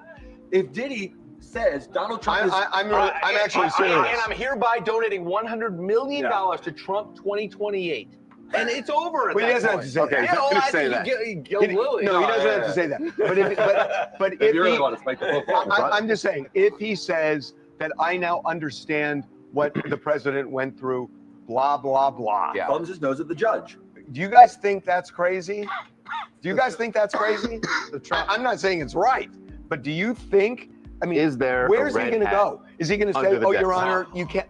Who are Is you going to there a believe me or red your hat lying under the eyes? desk? He would be an idiot if you were to bring up Trump. Why? Oh, I mean, he has if a he's red going to go sweater for a and just pardon, rips the white why out. not? People, he's coming home. He's been talking crap about Trump. I know, but J.D. Vance called Donald Trump Hitler, and he's vice president because he got on board. Christian will... In fairness, he called him the American Hitler, not the German. The family's all there, right? Christian's yes, going to open a yeah, briefcase, family's all and there's there. going to be a red We MAGA get an hat. updated poll. I want to read that. Yeah, with the He time. throws it over. What's Breaking poll? the case of breaking case of Hold on. emergency. What's poll? So we re-asked the question about the sentencing. Yep. Have you changed your mind? How much time do you think he'll get? 1 to 4, 5 to 9, or over 10? They'll say 5 to 9 now. 42% said 5 to 9 years. So that's a significant shift. Everyone came over to me. I want to know whether you guys think It's unseemly. that he's going to raise the Trump card. No, because exactly. what else does he got? What else has he got? Okay, we'll drop What it. else has he got? And the reality is that shit works with Donald Trump. Will Diddy? Absolutely. Exactly. He forgives. If you flatter him in the moment, he forgives. Even your past transgressions he was obviously supportive of Kamala and so forth. He was recently No new against Donald Trump. updates as of yet, everybody. It doesn't matter. And the thing that animates Donald Trump more than anything is Flattery. victim of federal Do you think the retribution. victimhood matters more than the flattery? I think the flattery is what gets him going, not that we share the same position. No. When he We were gets up and also- says, "I am your it's all one of retribution," I've been, Yeah. we're the same kind of victim. huge matters. Both things happen, Hugely right? matters. You say we're the same kind of victim, and then you flatter the hell out of it. Okay. Yeah. They dovetail. I agree. All right. Okay. So we got to do the show. Okay. Real So quick. we're gonna go down. What's Well, that, hold Jim? on. Jim. Will Diddy pull the Trump card? It is evenly split right now, 50%. Wow. 51, 49%, back to 50-50. So this is going to be really interesting. We got to go down for an hour to do our other show. We are going to do that, and we're going to come back up, and we'll be up for, through the verdict. 9 or 9:30. 9:15. How's that? Deal. 9:15 Pacific, 12:15 Eastern. Yeah. See you then. All right, there you go. TMZ just got done there. So, yes, indeed. Hey, thank you so much, my friend. Understood. Glad to have you in. I did apply to be on TMZ Live, so we shall see if I'm on. I think it'll be the first time I'll ever be on TMZ. I play their clips and, I utilize stories from them all the time, quite often, in addition to the black sources we have here. But we shall see. We shall see what is going on here for sure. So they'll be back at 12:15 p.m. Eastern. I'm going to still be here with you all. I'm actually going to take a little bit of a restroom break real quick. So I'm going to leave some commercials on. It ain't going to be too long, but I will be back here in a minute. We are live on tour. Like, comment, share, subscribe, and we'll be back right after this. Roll it.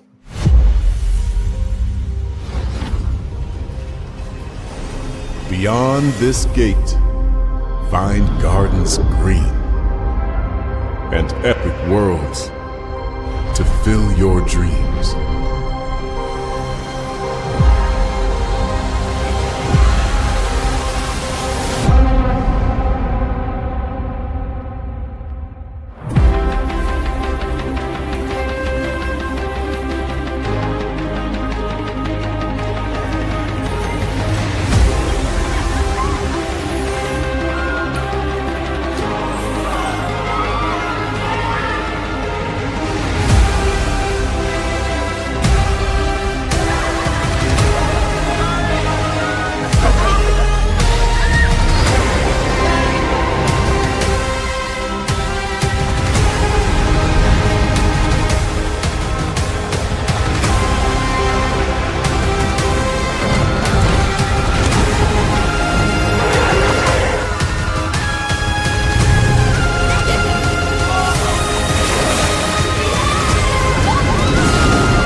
Be all right back. Welcome back in to Braylon News Virtual Tour Live. I want to go back to right here to the Associated Press. This woman just came on the scene here. I want y'all to listen to what she is saying from the Associated Press. Let's go live to her.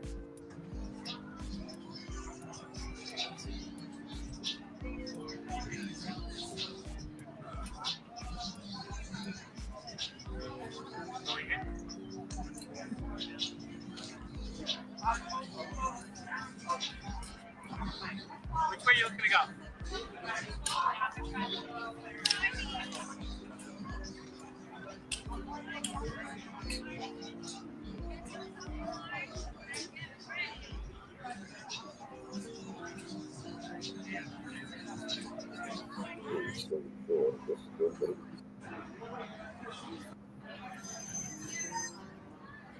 Right here.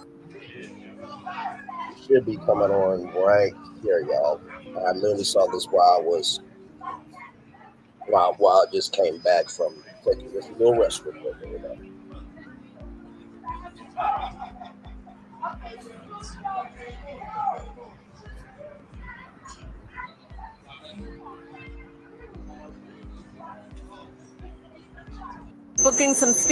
Bookings want time. She was found guilty. It's hard to time the live stream sometimes. I'm trying to get right on cue there, so give it a few moments. It is live, but it's on a delay. Good afternoon. This is AP News live stream of the Sean Diddy Combs sentencing. I'm Julie Walker, and we're here right across the street from the federal courthouse in Lower Manhattan, where Sean Diddy Combs is awaiting his sentencing. The 55-year-old music mogul is set to find out how much time he will be sentenced to for the prostitution-related charges he was found guilty of back in July. Combs was acquitted of the more serious charges of sex trafficking and racketeering. That's the RICO Act. He was found guilty on 2 counts of the Mann Act. Prosecutors want the judge to send him away for 11 years. Combs and his lawyers basically want time served. He's been behind bars at the Metropolitan Detention Center in Brooklyn for about 13 months. Now, prosecutors are blasting Combs for, according to them, booking some speaking engagements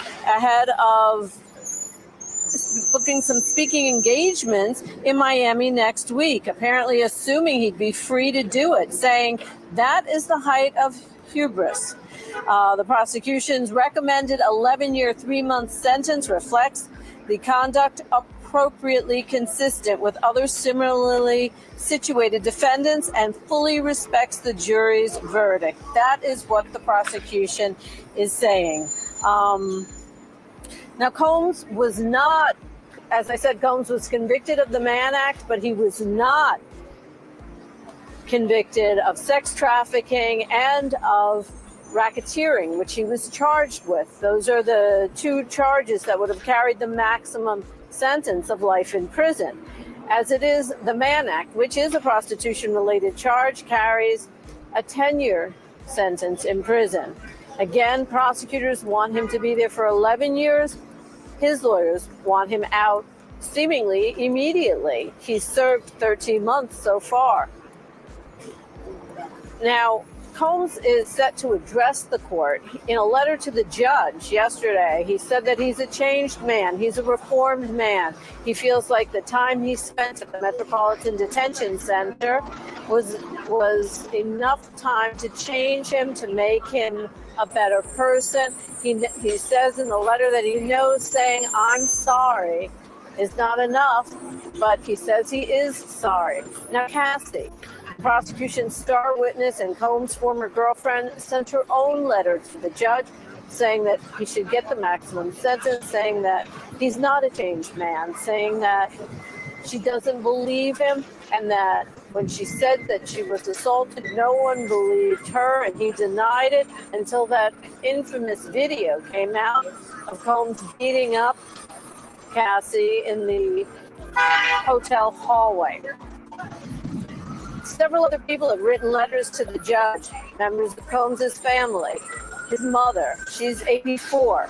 She says, yes, my son has flaws, but he deserves to be out of jail and spend the rest of his time with her and with his 7 children. 6 of those children are in court now. They are teens and adults.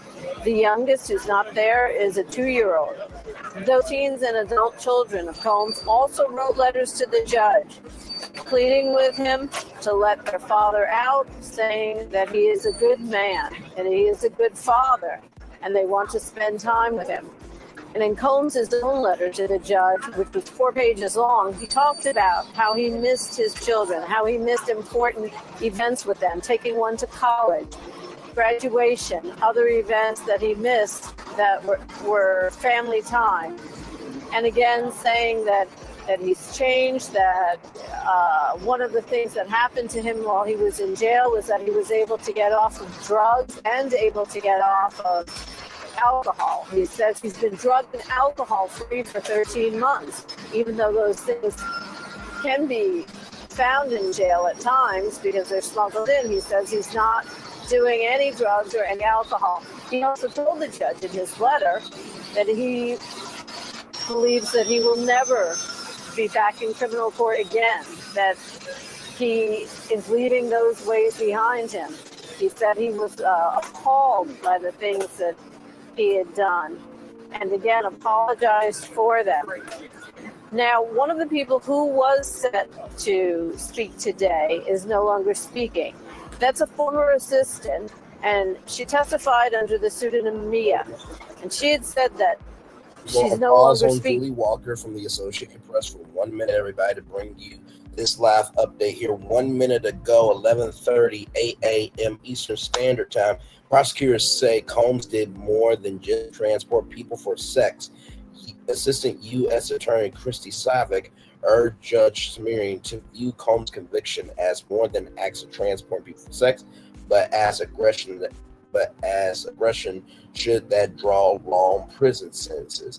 Combs did not deny kicking or throwing cash to the ground and even downplays these acts of violence. The prosecutor said this type of harm is real, is deeply intimate and personal, said Slavic. So that is the latest update, just came in 1 minute ago from NBC News. Back to Julie Walker from the Associated Press. By the way, the woman that you guys saw right next door, let me go to this here just to show you.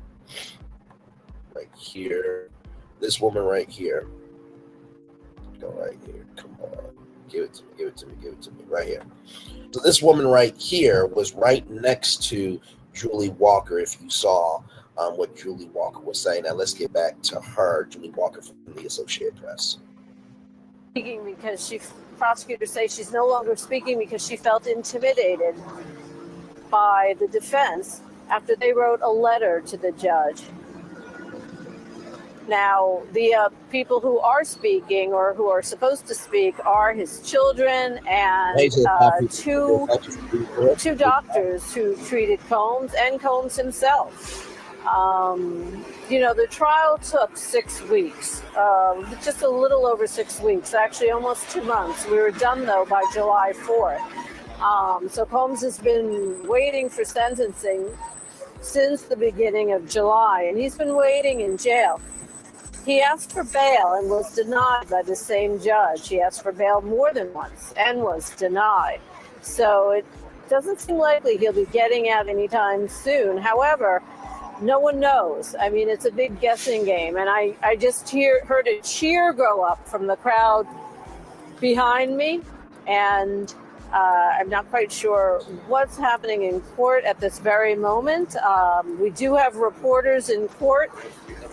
I am waiting to get an update from them as we speak, but a cheer did go up from the crowd outside court. Now, the line to get into court started forming Wednesday.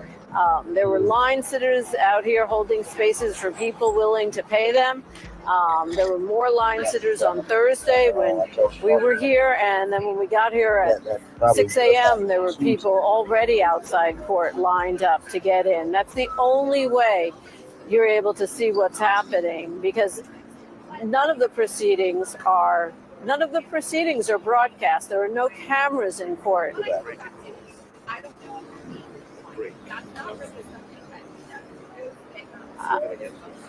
And I think I'm hearing that there's a 5-minute break in court, and maybe that's why people were cheering. I'm not 100% sure. We did hear that cheer go up from outside court. Now, during the trial, I was here, and there was always a crowd outside court. There were always people cheering for something. So it's still not 100% sure because the judge has a lot to go through and to get through before he's even sentenced. I want you to take a look at the media. There's a huge lineup of media here in front of the court. And that is Media Row there. So Julie Walker had her laptop in front of her, reading updates. This is Law and Crime here. So I'm just going to give you the lay of the land here. So you have the camera there.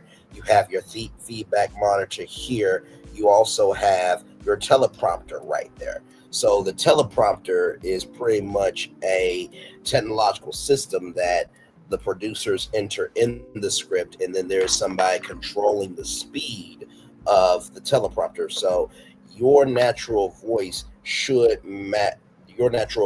will determine the speed of the prompter. Then if you look down the row, ABC, NBC, CBS, News Nation, and everybody down the line. So I wanted to show you a little bit of the behind the scenes media there. This update just came in 2 minutes ago at 11:42 a.m. Eastern Standard Time. Prosecution hammers home how Combs affected victims. While Combs has said he has moved on and now has full control of his anger, Assistant U.S. Attorney Christy Slavic argued in court that victims of Combs cannot move on like he has, and that they testified that they are still picking up the pieces. Slavic again reiterated that Combs has not accepted responsibility for his actions, has downplayed abuse, and has blamed everyone but himself. The abuse was not rare. He was violent with Cassie at any perceived slight, Slavic said, pointing to freakouts that were frequently discussed in testimony. His violence is something that the public must be protected from, Slavic said, adding there was nothing mutual about the dynamic of the relationships. The defendant had all the power. Slavic continued. You saw photos of them with bruises, but no injuries to him. So that is the latest update coming into us here from NBC News. As you can see here, 11:42 a.m. Eastern Standard Time here. Let's go back to Julie Walker from the Associated Press. This case has drawn national, if not international, attention because Sean Diddy Combs is a music mogul. He ran Bad Boy, the music company. He produced people like Biggie, Smalls. He's very well known, and some of his rap actually changed the way the rap industry focused. I mean, one of the things that Combs did was make an 11-minute video that's going to be shown in court, and in that video, they talk about how he elevated rap music to be an aspirational way of life. Also in that video that the Combs team made, you see him with his family, you see him with his children, you see him out in the community, you see him at the charter schools he created in Harlem. You see him, going around the country, visiting people, uplifting people. But again, that's just one side, the side that Combs wants the judge to see and to take into account when he's being sentenced. Then there's the other side of Combs, the side we see in the video that was leaked of him beating up Cassie in the LA hotel room, in the LA hotel hallway. And Cassie reminded the judge in her letter that she doesn't think Combs has changed. She doesn't think he's reformed. She doesn't think he's sorry, and that he deserves the maximum sentence. I'm Julie Walker. You're watching the AP News live stream of the Sean Diddy Combs sentencing. For more, go to our website, apnews.com, or go to our AP News app.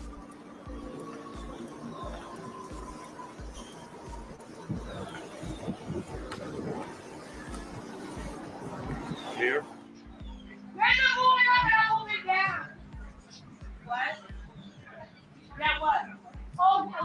So I would say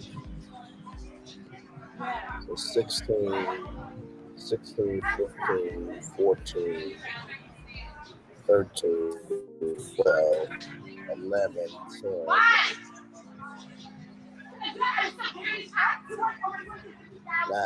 So that was about 8 minutes update from the Associated Press, Julie Walker. So thank you to Julie Walker for that. So we hear some commotion outside of the courtroom there.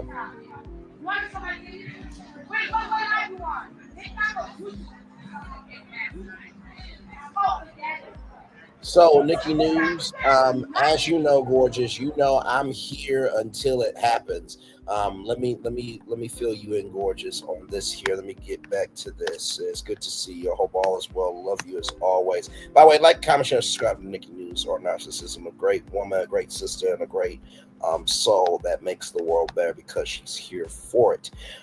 So right here, let me go down just a little bit more. Right here. We just got an update, but give me a moment. We'll get to that update here in a minute. The sentencing hearing could last up to 4 hours and may include testimonials from family members, victims, attorneys, and a video produced by the evidence. I'm going to say that 2 more times for everybody that's here. The sentencing hearing could last up to 4 hours and may include testimonials from family members, victims, attorneys, and a video produced by the defense. The sentencing hearing could last up to 4 hours and may include testimonials from family members, victims, attorneys, and a video produced by the evidence. Just a new update coming in here. Combs signals hearts to his family in court. 11:48 a.m. Eastern Standard Time. Combs left the courtroom during a quick 5-minute break. He returns shortly after hugging his attorneys and making heart signals to his family who are in the gallery there. So that is the latest update. 11:48 a.m. 2 minutes ago. No problem.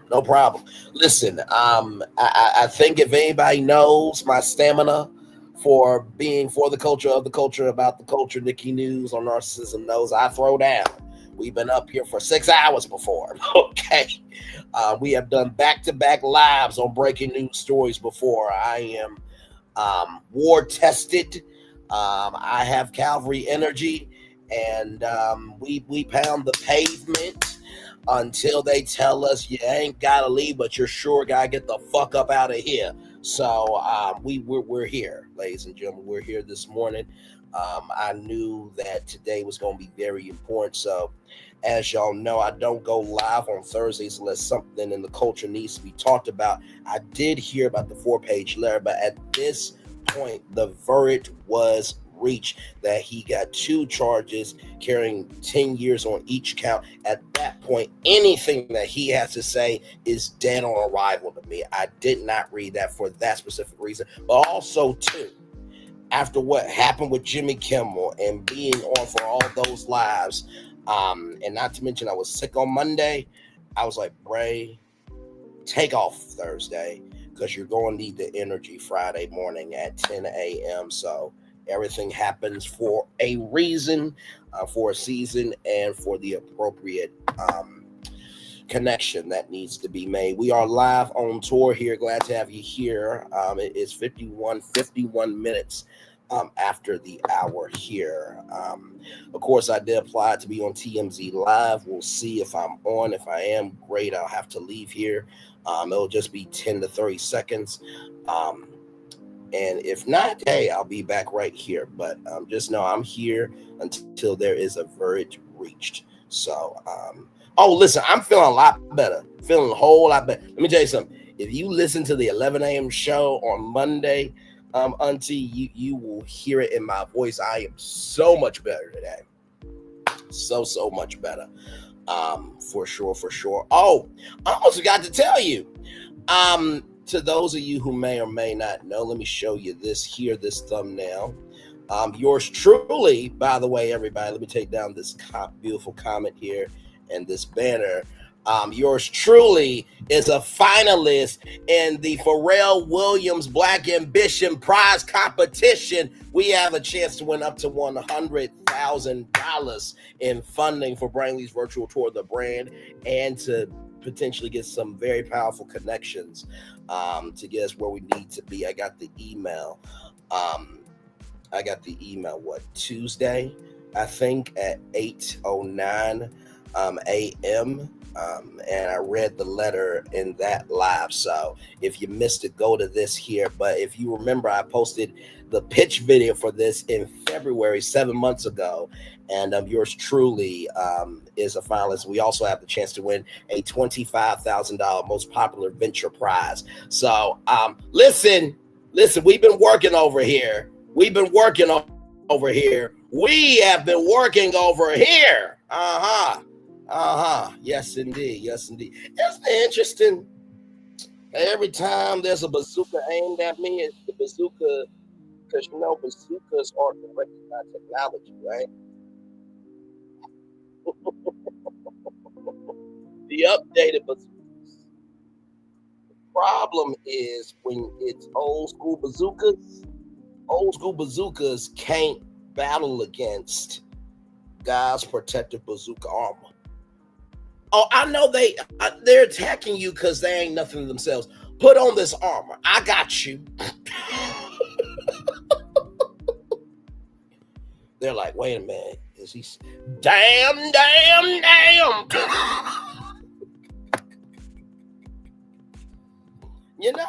It looks like my 5 statements that I said about a particular show might be coming true. And that 6th statement that I said, by the time this show ends, this was going to prove who's a real content creator, who's not a real content creator. Well, I don't think that Pharrell Williams is about one-trick pony energy. I just don't think that I would be a finalist if I just was a one-trick pony. I just don't believe that. I don't believe that I would be a finalist if I was just limited in my ambitions. I certainly don't believe that I got to over 800,000 total views, which actually, let me show you where we are right now, just in case you do not know. We are at 3,262 subscribers, and let me just take this down here so you guys can see the total view count here. Right here, 840,752 total views. I don't believe you get to that by just talking about just one single thing. I would love to hear what Anonymous T has to say about all this. Anonymous T, let's go to you for live commentary. Because here's the thing, a good streamer can find other content. Because here's the thing, a good streamer can find other content. Because here's the thing, a good streamer can find other content. Because here's the thing, a good streamer can find other content. Because here's the thing, a good streamer can find other content. Because here's the thing, a good streamer can find other content. One more time, Anonymous T, for the people in the back. Because here's the thing, a good streamer can find other content. That's what I thought. Okay, thank you so much, Anonymous T, for that. We are live on tour, everybody.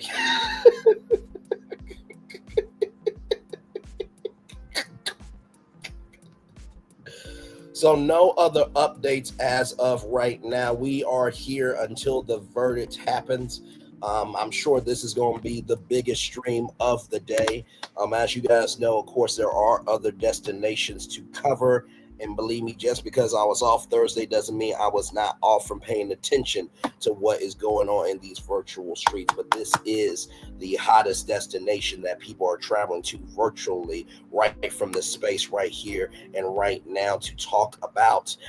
We are live on tour. Glad to have all you here. 3 people in the building. Like, comment, share, and subscribe here. Yes, indeed. So Diddy has not been sentenced as of yet. Let's go back to the Associated Press. Wow,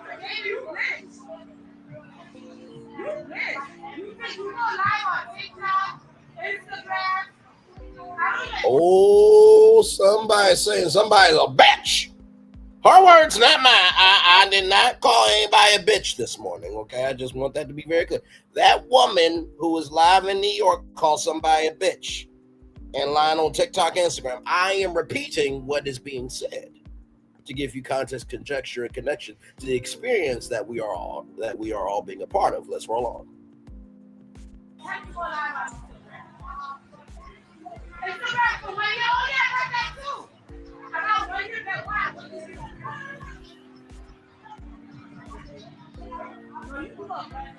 I think this is the same dude that looked at Kanye West like, sir, you know your trial's next, right?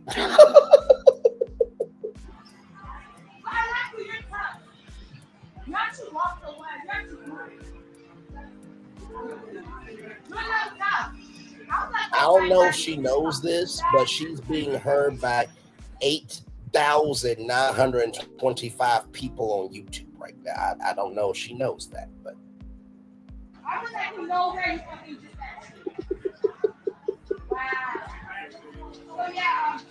so well, let me say this, right? Because the trial was not televised and what's happening inside is not televised.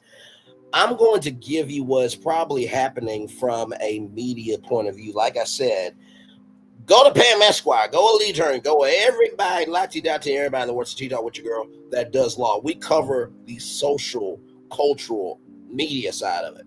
What is happening right now is this is the pinnacle, peak, the last high before the, how can I put this? You know what? I'm gonna need some help. I'm gonna need some help from a particular cartoon friend of mine.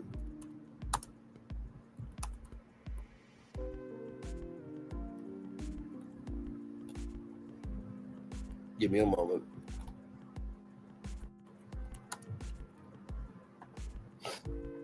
Because this is what's happening in the courtroom right now with Diddy.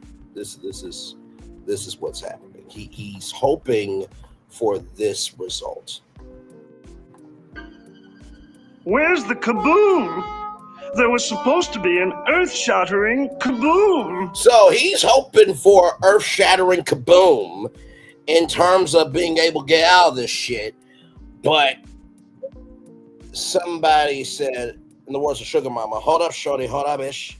Hold up, shorty, hold up, ish. Hold up, shorty, hold up, ish. So this is the ultimate war between the persona of who we know, SP Diddy, and the soul of Sean Diddy Combs. So this is the persona versus the soul war going on in that courtroom. His mom is terrified because even though she is a famous mama, mamas, specifically black mamas, are black mamas. They're going to ride for their sons and their daughters, no matter how hard, no matter how true, no matter how deep the allegations are. But then there are some that's like, no, I love you, but you fucked up and you're going to lay there, roll over and take. In the words of Maurice Scott, who said that to his wife, Kimmy, while she had cancer. You're going to be responsible for what you do, because if I got to be responsible for what I do, you got to be responsible for what you do. The dad, I don't know if he passed away or if he's just not going to be a part of this. His family members are there, so his daughters are there, his sons are there. I did hear that the daughters might testify. I'm gonna just say this. Y'all know how I feel about kids. Whatever the daughters are going to say, whatever the sons are going to say, that is their dad. Even though Christian Combs and another son are in their own sexual assault lawsuits, let's add that to the timeline, okay? They are going to defend their dad, so I'm not going to rag on them for that. Now, here is the gag. We know what P. Diddy did to those victims. Diddy should know that whatever they say on the stand is going to be protected under the First Amendment, freedom of speech. And they will also be testifying under oath, which also means they will have protection. And Diddy should not hold anything against his sons and daughters, because guess what? You did this shit. And most kids are going to keep it a buck, keep it 100. They ain't holding back, okay? Foot on the gas pedal. So, because what do we know about kids? Every kid has a different experience with who their mom is to them and who their dad is to them. There is a thing as daddy's daughters and mama's sons, okay? So we're just going to keep it a buck there.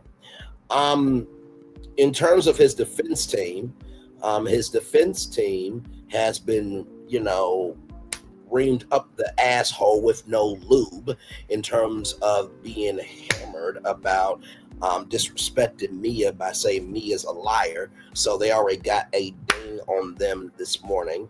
And not to mention too, the acquittal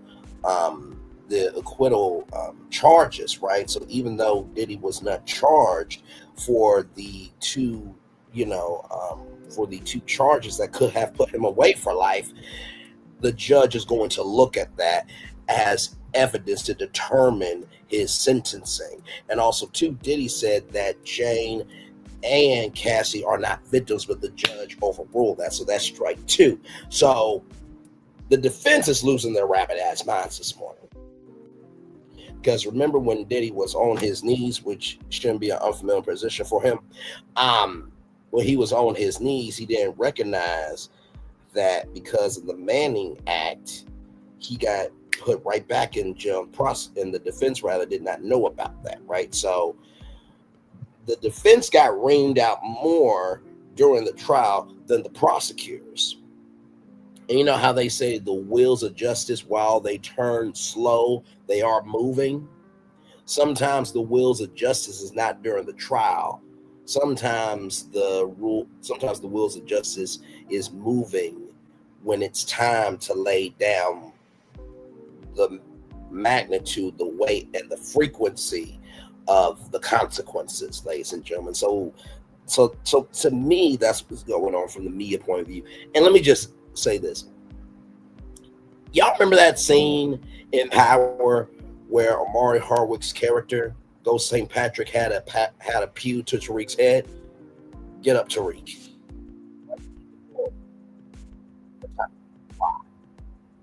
And how Tariq said, you're not going to find a lot to do. You're because you're my son. But if you were anybody else, you would be dead. And now that you did it to me, you are now fucking enemy to me. Keep thinking you're smarter than me. Don't ever make that mistake again.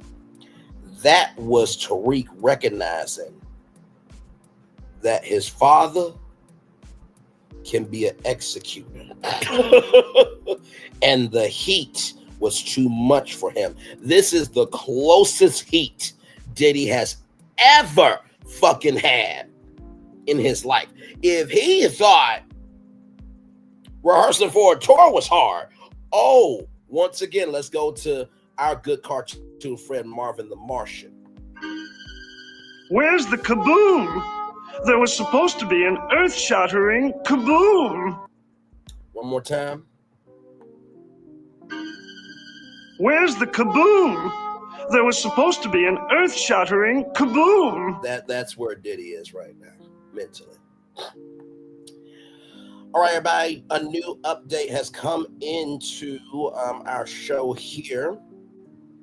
Defense begins its bid to shorten Combs' prison sentence.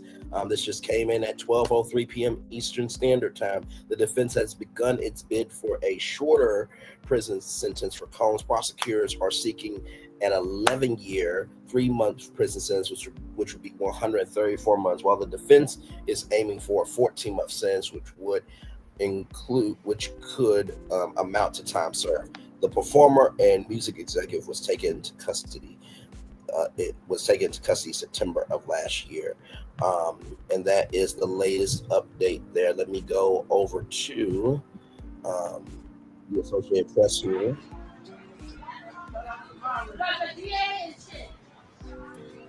Nope, just more of the woman yelling.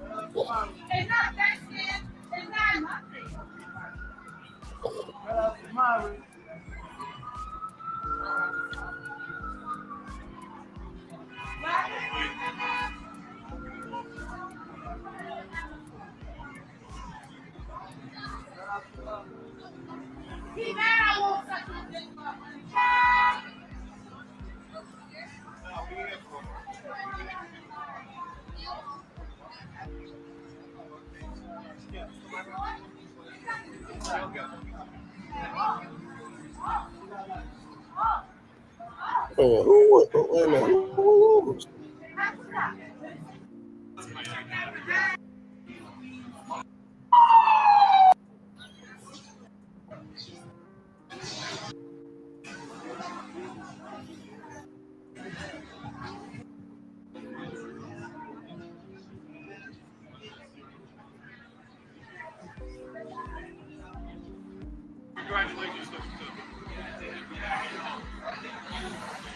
Sorry, I'm trying to go back.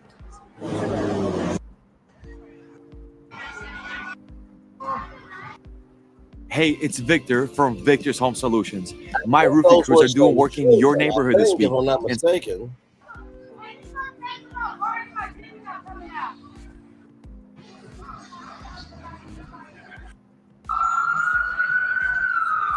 And there is a naturalization ceremony happening at the same time as this, everybody. So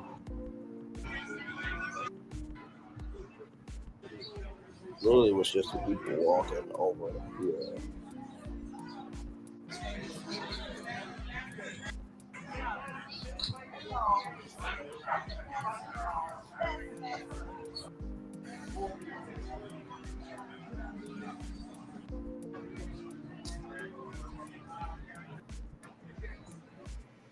She's a former. Okay, so it's another update here, but y'all did see some people walk here.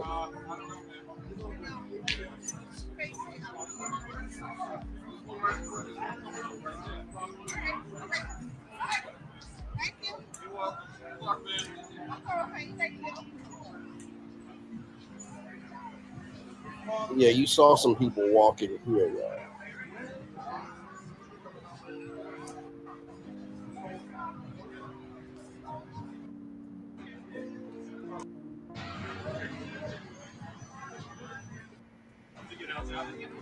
And let me just say this to the Associated Press. I absolutely love y'all. Y'all been around since the 1800s. As big as this is, right? I'm just going to say this from a hosting standpoint. There should be somebody in a studio to handle the breaks in and out of this.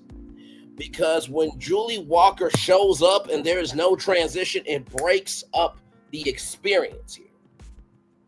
I'm just keeping it a buck. I'm not trying to tell an organization that's been around since the 1800s what to do, but just watch this right here. Congratulations.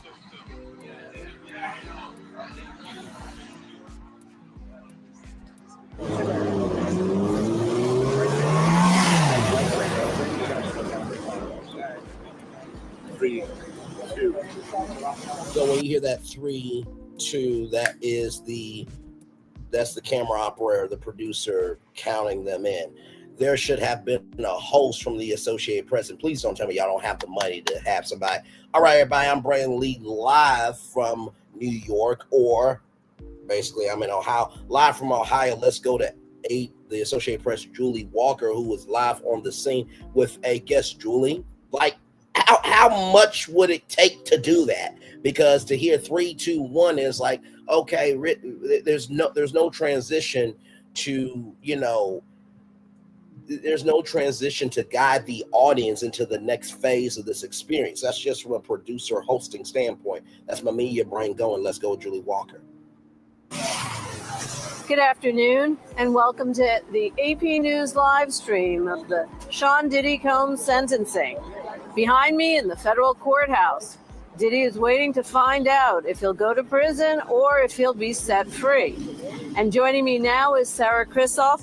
She's a former federal prosecutor, and she's an attorney with Cozen O'Connor. So she knows a lot about what goes on in federal court. Tell us a little bit about these sentencing guidelines. Diddy was found guilty of 2 counts of the Mann Act, which is a prostitution-related charge for flying around his girlfriends and male escorts for the purpose of sex, but he was acquitted of the 2 charges that would have kept him in prison for a long time, if not forever, and he was acquitted on racketeering and on sex trafficking. But what about the Mann Act, the prostitution-related charge? What is the judge looking at when it comes to sentencing? The first thing the judge had to do here was figure out what the guidelines are. There was a real dispute between the defense and the government about what the applicable guidelines range was. They were vastly different estimates, and the judge sort of parsed through all of that and decided he agreed with probation's determination of the guidelines, which is really right in the middle of 70 to 87 months. But in the probation is really an arm of the court, and they have an obligation to independently determine the guidelines as well. But ultimately, the judge is sort of taking everyone's input, coming up with what he thinks is the appropriate guidelines range. And then that's the starting point, I think, for him in imposing sentence at this point. Now, prosecutors wanted 11 years. Is there any chance that he'll get 11, or do we just not know until the judge makes a determination? Listen, nobody knows what the judge is going to do until sort of the last moments of this, where the judge asks Mr. Combs to stand up and he imposes sentencing. And frankly, the judge may not even know what he wants to do. He's going to have a really good idea, but he certainly could be swayed one way or the other by the arguments he's hearing, and will continue to hear for the next few hours. Now, let's talk about those arguments. I mean, this is the chance for Mr. Combs to get up in court and to talk to the judge, to speak to the judge. And we're also told that his family will get a chance to speak, and they're going to show a video. Actually, Combs's team is showing a video, and it's an 11-minute video. I saw it. It shows him in a totally different light. It shows him as a family man, as a community man. Is this something that's usual, or is this unusual to do an entire video? Listen, the defendant always, by statute, has a right to speak at sentencing, and if the court did not allow him to speak, it would be a big problem. Eventually, the sentencing would have to be redone. So we certainly expect to hear from him at the end of this. Sometime, the defendant usually gets the last word, sort of in the order of things, that goes last. But in this case, we've already heard from the defendant in a few different ways. We have, a letter from him. We have this video. The judge has made it very clear that he is concerned that. I want to pause it here for a second. I want to go to me right now just for a minute. So right here, everybody, right here. So these people right here, as you can see, we don't know if these are Diddy's kids or not. I was trying to find the specific time slot there. So it looks like it was way before. So let me go back here, because sorry, y'all. I'm a stickler. I know. Don't at me for it. Don't at me.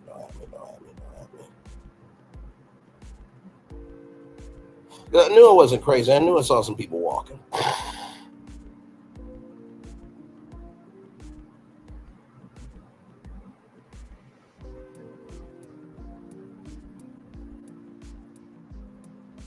Swear to God. Anyway, but you guys see them there, right? Let me see. Back right here.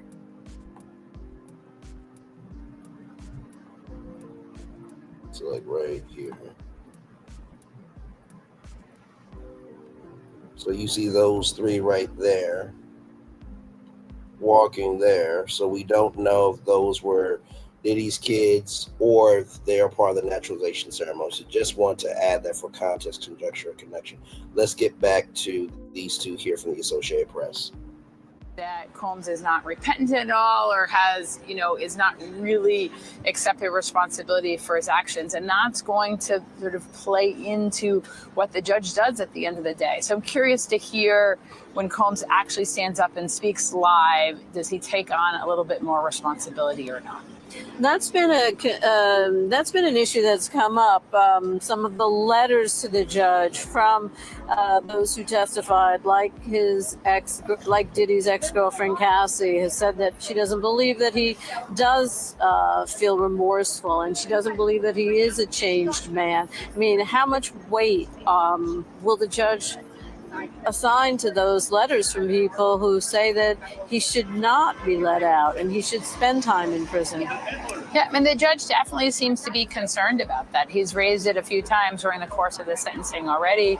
And it's very hard line for the defense team to walk, because on one hand they want to preserve their appeal and they don't want to admit to any conduct, and they're trying legally to avoid admitting responsibility. On the other hand, they want to present a defendant who's contrite, who has remorse, to the judge in order to get some empathy from the judge. So it's really hard to balance those two things. Now, you bring up the idea of an appeal. Is that something, I mean, his lawyers have tried to overturn the verdict. Is that an appeal something that is also going to be happening later on? Yeah, I am confident they will be bringing in an appeal no matter what happens in connection with the sentencing. It may just be an appeal of the conviction, or it may be an appeal of both the conviction and the sentencing, depending what the judge does during the course of today. This is the same judge who would not let Combs out on bail. He tried to offer bail, lots of money, and the judge said, "No, you're not going anywhere. You're sitting." $50 million bail, by the way, 3 times, everybody. In jail, and he's been at the Metropolitan Detention Center in Brooklyn for the past roughly 13 months. Yeah, I mean, one of the problems for Mr. Combs is sentencing after trial, after all of these bail hearings, is that the judge has heard so much information about Combs, even much more information than the jury heard, right? And so the judge has to try to put that all aside and really decide the sentence on a narrower category of information, but it's hard to do that, right? It's hard to unhear what he's already heard. And some of the things he did here were, I mean, it was quite a sordid trial, and it was, there were things that, you could see. I was in court at times, and the jury was, eyes wide open type of situation there. Were you surprised at all with the verdict? I mean, I thought the defense had done a very good job of this from the beginning, right? They had a narrative. They said essentially, our client did bad things. He just didn't do these bad things, right? These are essentially state crimes. They don't fit into this federal framework. Jury, your verdict should reflect that. They had a narrative. They started with a narrative. They ended with a narrative. They did a really good job with all of their cross-examinations, their addresses to the jury. So, it wasn't, to me, it wasn't a surprise that the jury ended up with this sort of compromise verdict that they did. Okay.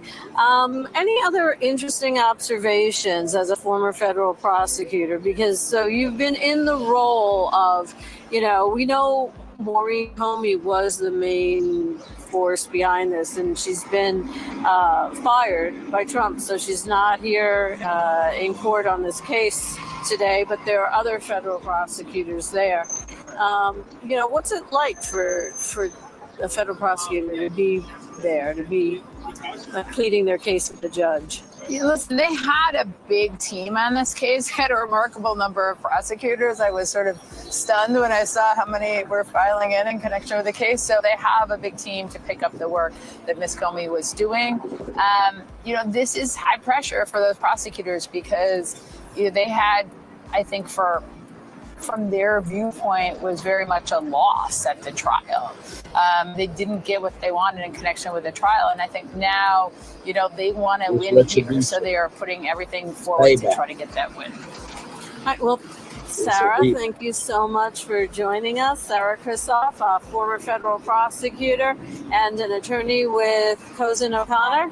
Yep. Okay. I'm Julie Walker, and we're here at the federal courthouse in Lower Manhattan for the Sean Diddy Combs sentencing. As we said earlier, prosecutors want him to spend 11 years behind bars. The defense wants him out. He has a speaking engagement planned for next week in Miami. So we'll see how this all plays out. Stay with apnews.com and AP News on our app for lots more information about the Sean Diddy Combs sentencing. Thank you so much to Sarah Bischoff and Julie. Sorry, I didn't make sure I could both of those names. Thank you so much. Yeah, AP's Julie Walker and former prosecutor Sarah Bischoff. By the way, I did find the clip of where these people came out. I just had to go back for a minute.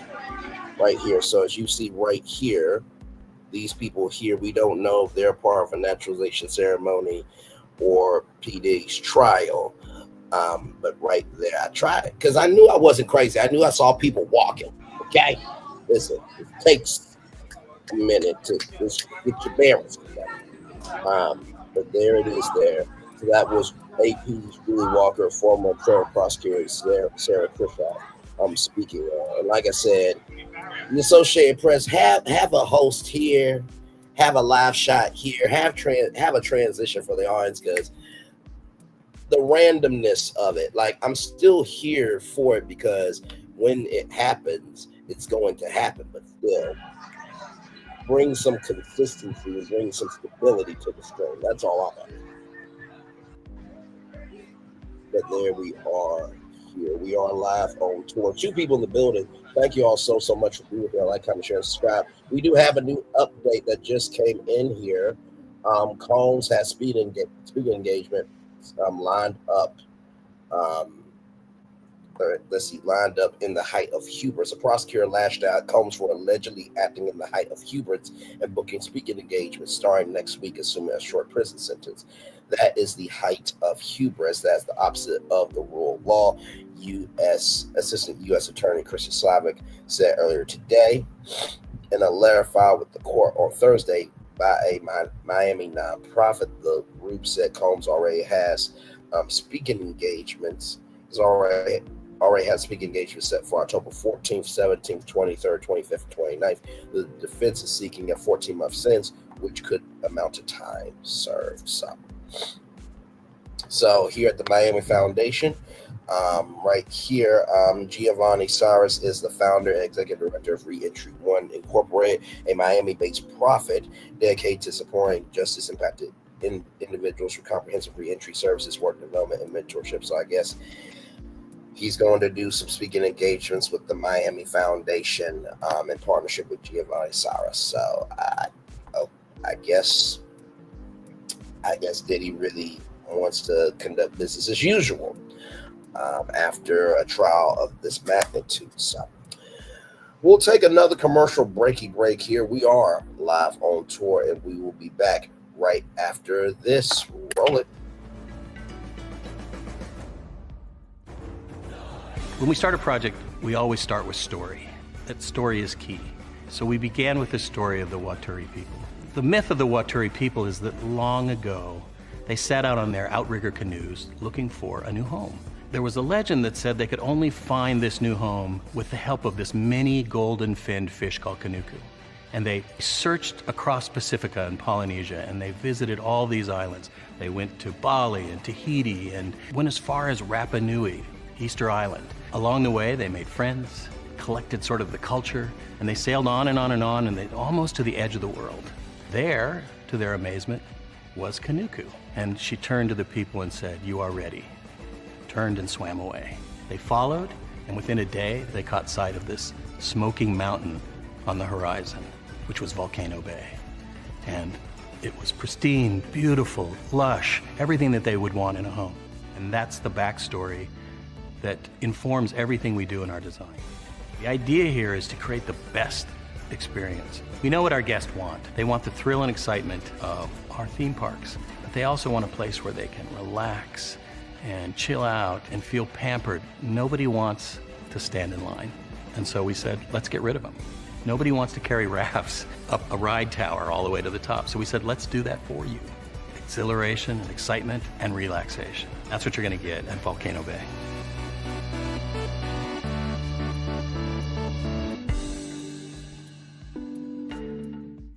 Introducing the greatest escape in the Caribbean, the island you've been waiting for. Welcome to the Great Life on Great Stirrup Cay. This is the greatest pool you've ever seen life, 28,000 square feet of it, and the epic water park life. It's where you can truly experience the whoa life and the floating through paradise life. It's time to escape to a mind-blowing, sky-high tower of water slides and the Here We Go life. Escape to the one more please wherever you please life and kick it into high gear. Escape to where you can kick back and relax. The great life is waiting. Escape to the incredible new Great Stirrup Cay, only with Norwegian Cruise Line.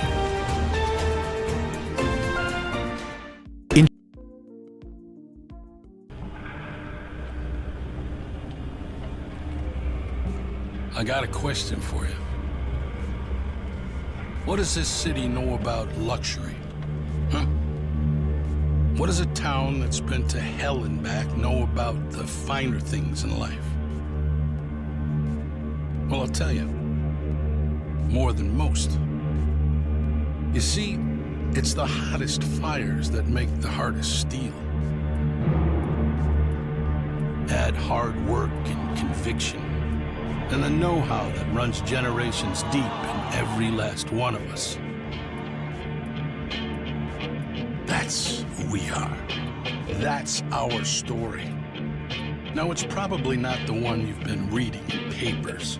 The one being written by folks who've never even been here and don't know what we're capable of.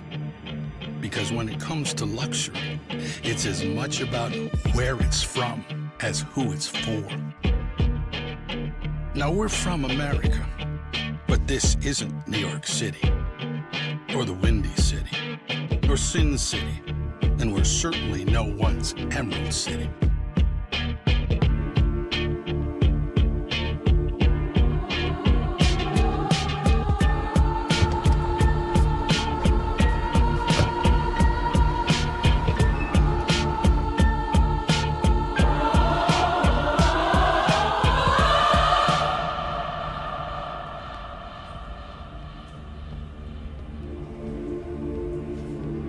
This is the Motor City, and this is what we do.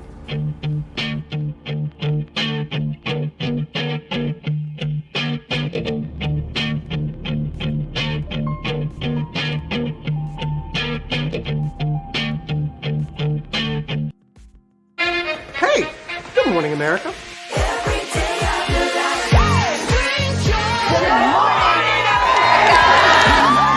Good morning, America. Good morning, America. Good morning, America. Money! Are you ready? They are ready. Covering the biggest events in the country right now. There's a lot going on here.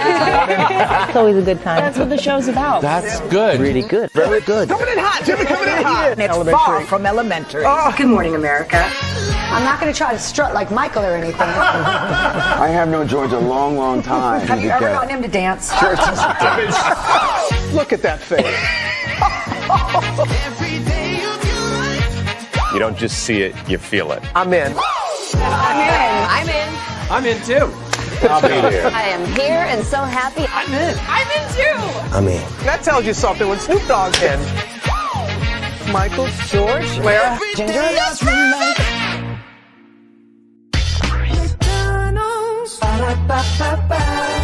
I'm loving it. But y'all right back. Welcome back into Braylon's virtual tour live. Glad to have all of you here. Looks like we have a new update as we get back from commercial break here. This came out 3 minutes ago. Defense argues Combs used his success to help others. Defense attorney Nicole Westmoreland took time in court to point out the positives Combs has introduced to the world, namely, hold on 1 second, y'all. Okay, you know what? There we go. We'll do that. Defense attorney Nicole Westmoreland took time in court to point out the positives Combs has introduced into the world, namely his inspiration he has given to others and what he's done at the Metropolitan Detention Center, MDC, where he's been since September 2024, the New York Correctional facility where he has been held over the last year. She also noted how Combs has used his success to help others, speaking about how when he started his own record label, there were not many Black owners, but he did anyway and lifted others with him. Combs is pouring himself into the work and sent a message that you can do it. You do not have to be assigned to the label. You can be the label, she said. She said his work at his label changed both the music industry and individual lives, and that he would always encourage others, saying they could do it, teaching his artists how to improve and lifting them up. So you know how they say you can say 1,000 attaboys, but all it takes is one to destroy all that. That's basically what she's trying to do. She's trying to remember she's trying to let people know all the good that he's done. But this one attaboy, motherfucker, what you did, it's erasing all that. So now, in the words of Marcel Scott, they're just throwing spaghetti to the wall to see what sticks at this point. That's where they are right now. Let me get back to the Associated Press and see if there's anything new. Nope. This is the live look outside of the U.S. District Court here. Okay, so that's where we are as of right now. Law and Crime is still live on the scene there. Like I said, we're going to be here until the verge, y'all. Until this verge here. Okay, we are back with TMZ. Let's watch them. 3 reasons why your hair looks like this when wet, but this when it dries. Your hair is craving moisture. The sex trafficking and the RICO, the more serious charges, this is just Mann Act. It's not like, and maybe they did say that to him, but they should have also said that you have to take it seriously. Oh, wow. Until the sentence O.J. comes down. Simpson trial 30 years ago. Yeah. Everything you do, every reaction, every speaking engagement that you book will have an impact, could have an impact. I'll go one further. He sends this letter. I'm a broken man. I am ashamed of myself. I replay the Cassie video every night. I can't believe I did what I did. However, I do need to get to a speaking engagement next week. Exactly. It just makes all the other stuff seem like bullshit. Yeah. It makes it all look like bullshit. It makes it clear that you're right, that it is all theater to some extent, but you have to play the role. And now you've been exposed. Right. He's now gone from Broadway to dinner theater. Damn. What a transition. Addressed it yet, they're on. They're going to have to. Or maybe they can't. Maybe they can't because it's true. Right. Why didn't they at least deny it? Well, okay, new update, everybody. Let's pause TMZ for a moment. New update here. Defense makes passionate plea for Combs' freedom. Defense lawyer Nicole Westmoreland got emotional during her presentation Friday, telling Judge Smearing that Combs occupies a key space in the community that will suffer without him.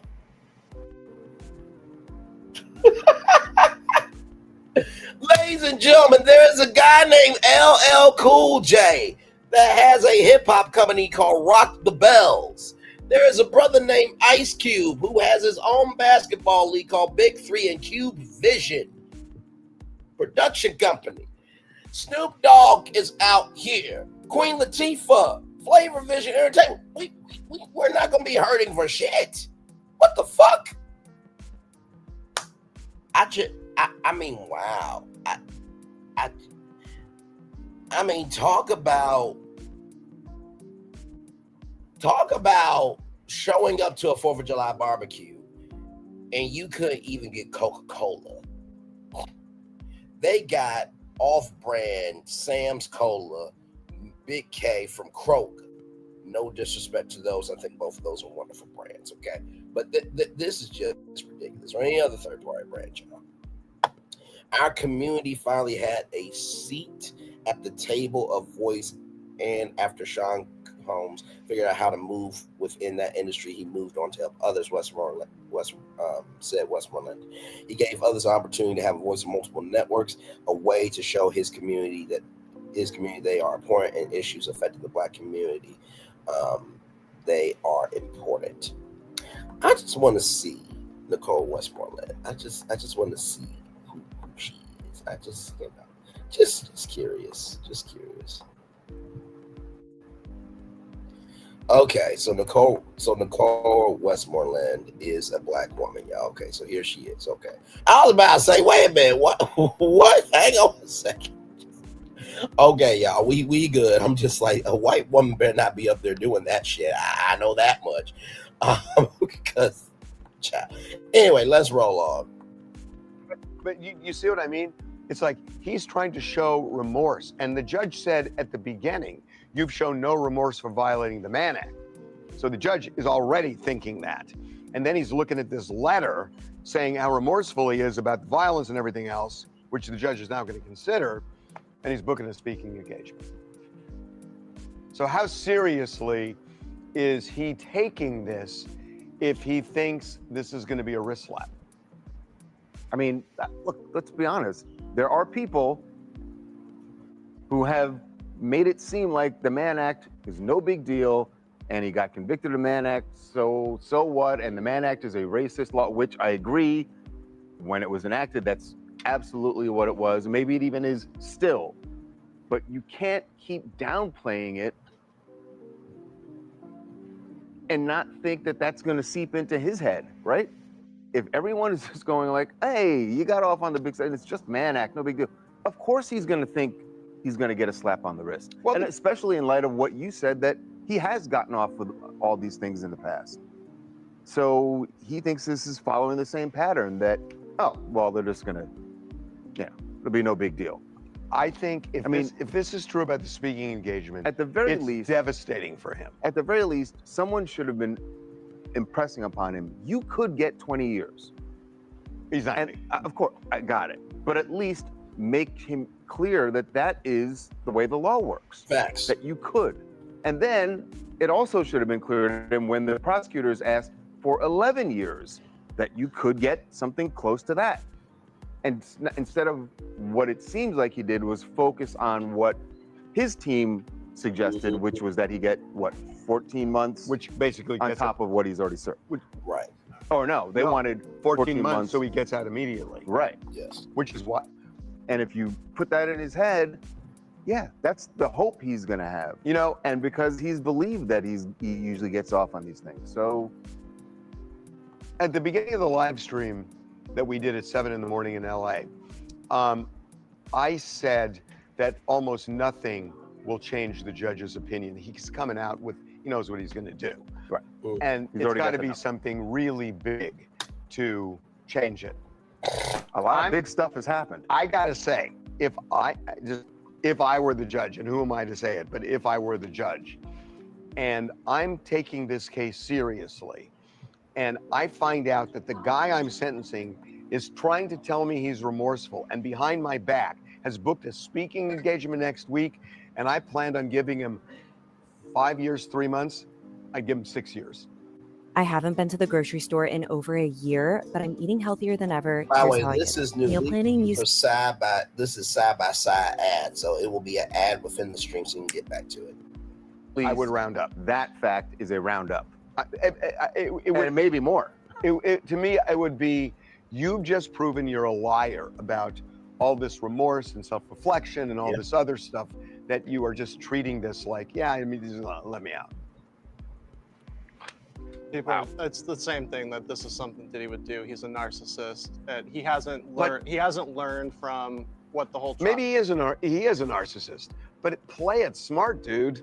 I mean, play it smart. Right. Is this showing? He's shown no remorse so far from what we've seen today, or do you think that he's?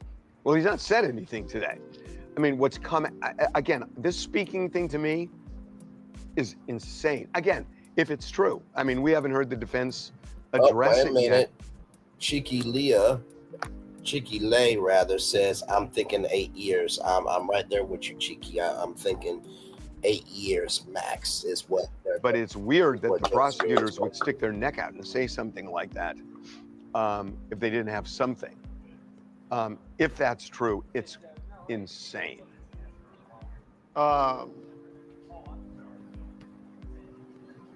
Sorry, it's just a lot of narcissist talk, and they're not I want surprising. to know what they're saying. The audacity to schedule an interview. B tracks, you are so wrong. From a good source, Diddy has been booked this Saturday night to host the TMZ bus tour. You so damn wrong. Next week, or speaking engagement next week, is very telling. It's all about him. Zero remorse. What goes around comes around. Karma, period. I think that was stupid on his part, making dates to speak. Narcissist and not smart. That is the point.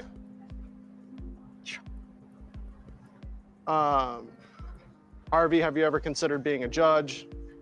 No. This is crazy.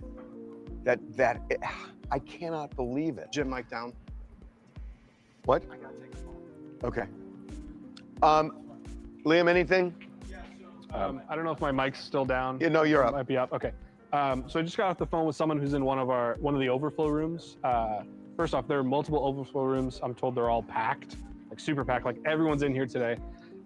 She confirmed the part about sobbing. She would classify what Westmoreland did But as why? sobbing. I mean, what triggered it? I don't get the context. I don't either. So Why would revolt make her sob? She said in general, she's talking about all that Diddy has done to help the Black community, music community, fashion community. And while she's talking about all the good he's done for all these communities, she starts to cry. The person inside the overflow room says, not sure about what this did, if the judge emoted anything, but people in the courtroom are definitely wiping eyes. There's a lot of sniffling happening while Westmoreland's crying. What? She said even Quincy, one of his son said. Yes, exactly, appeared to be wiping something from their eye. Wouldn't say it's a tear necessarily, but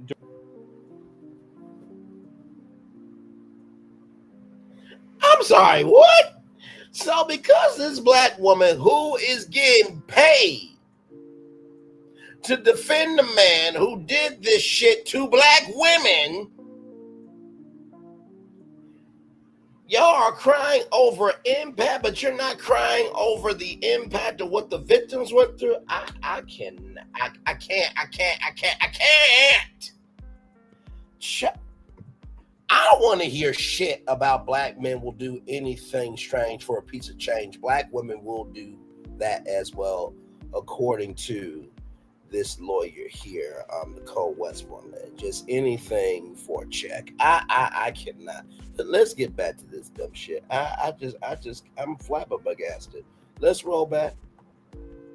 during all this, you're seeing multiple people wiping their eyes. You're hearing a lot of sniffling. Okay, I mean, maybe it's emotional. Maybe it's just the family's getting upset and she's in it also. And, Whoa, look at that. But I mean, to me, what they're upset about is, they're 48%, talking about and hearing all the good he did. And look where he is now. And where he is, like everybody in that court, you know what? Everybody in that courtroom, everybody in that courtroom, they are moving in of and about this energy. Time is slipping away from me. Yeah. Time is slipping away from them because they completely forgot about the trial. Likely going in for how long? That's a good reason to cry. Something else we were told while Driscoll was speaking before Westmoreland is that he read a text from another Mann Act. First of all, said, I've looked at the paperwork for like 300 different Mann Acts, and this is a completely different animal, I guess. That his conviction on the Mann Act is very different from from all these other these cases. You read a text from one of those other cases that apparently was very vile. I saw that. You saw that. People in the overflow rooms were gasping while this stuff was being read. And then once he was done reading the text, he challenged the government to find something that's even remotely similar from what Diddy I mean, this had to do, there was some real vile language in it. And also, you know, the guy made money. The guy made $1.4 million. And Diddy didn't. Good damn. Yeah, but they're talking. That was a case where the person was clearly a pimp, right? Yeah, and which was not.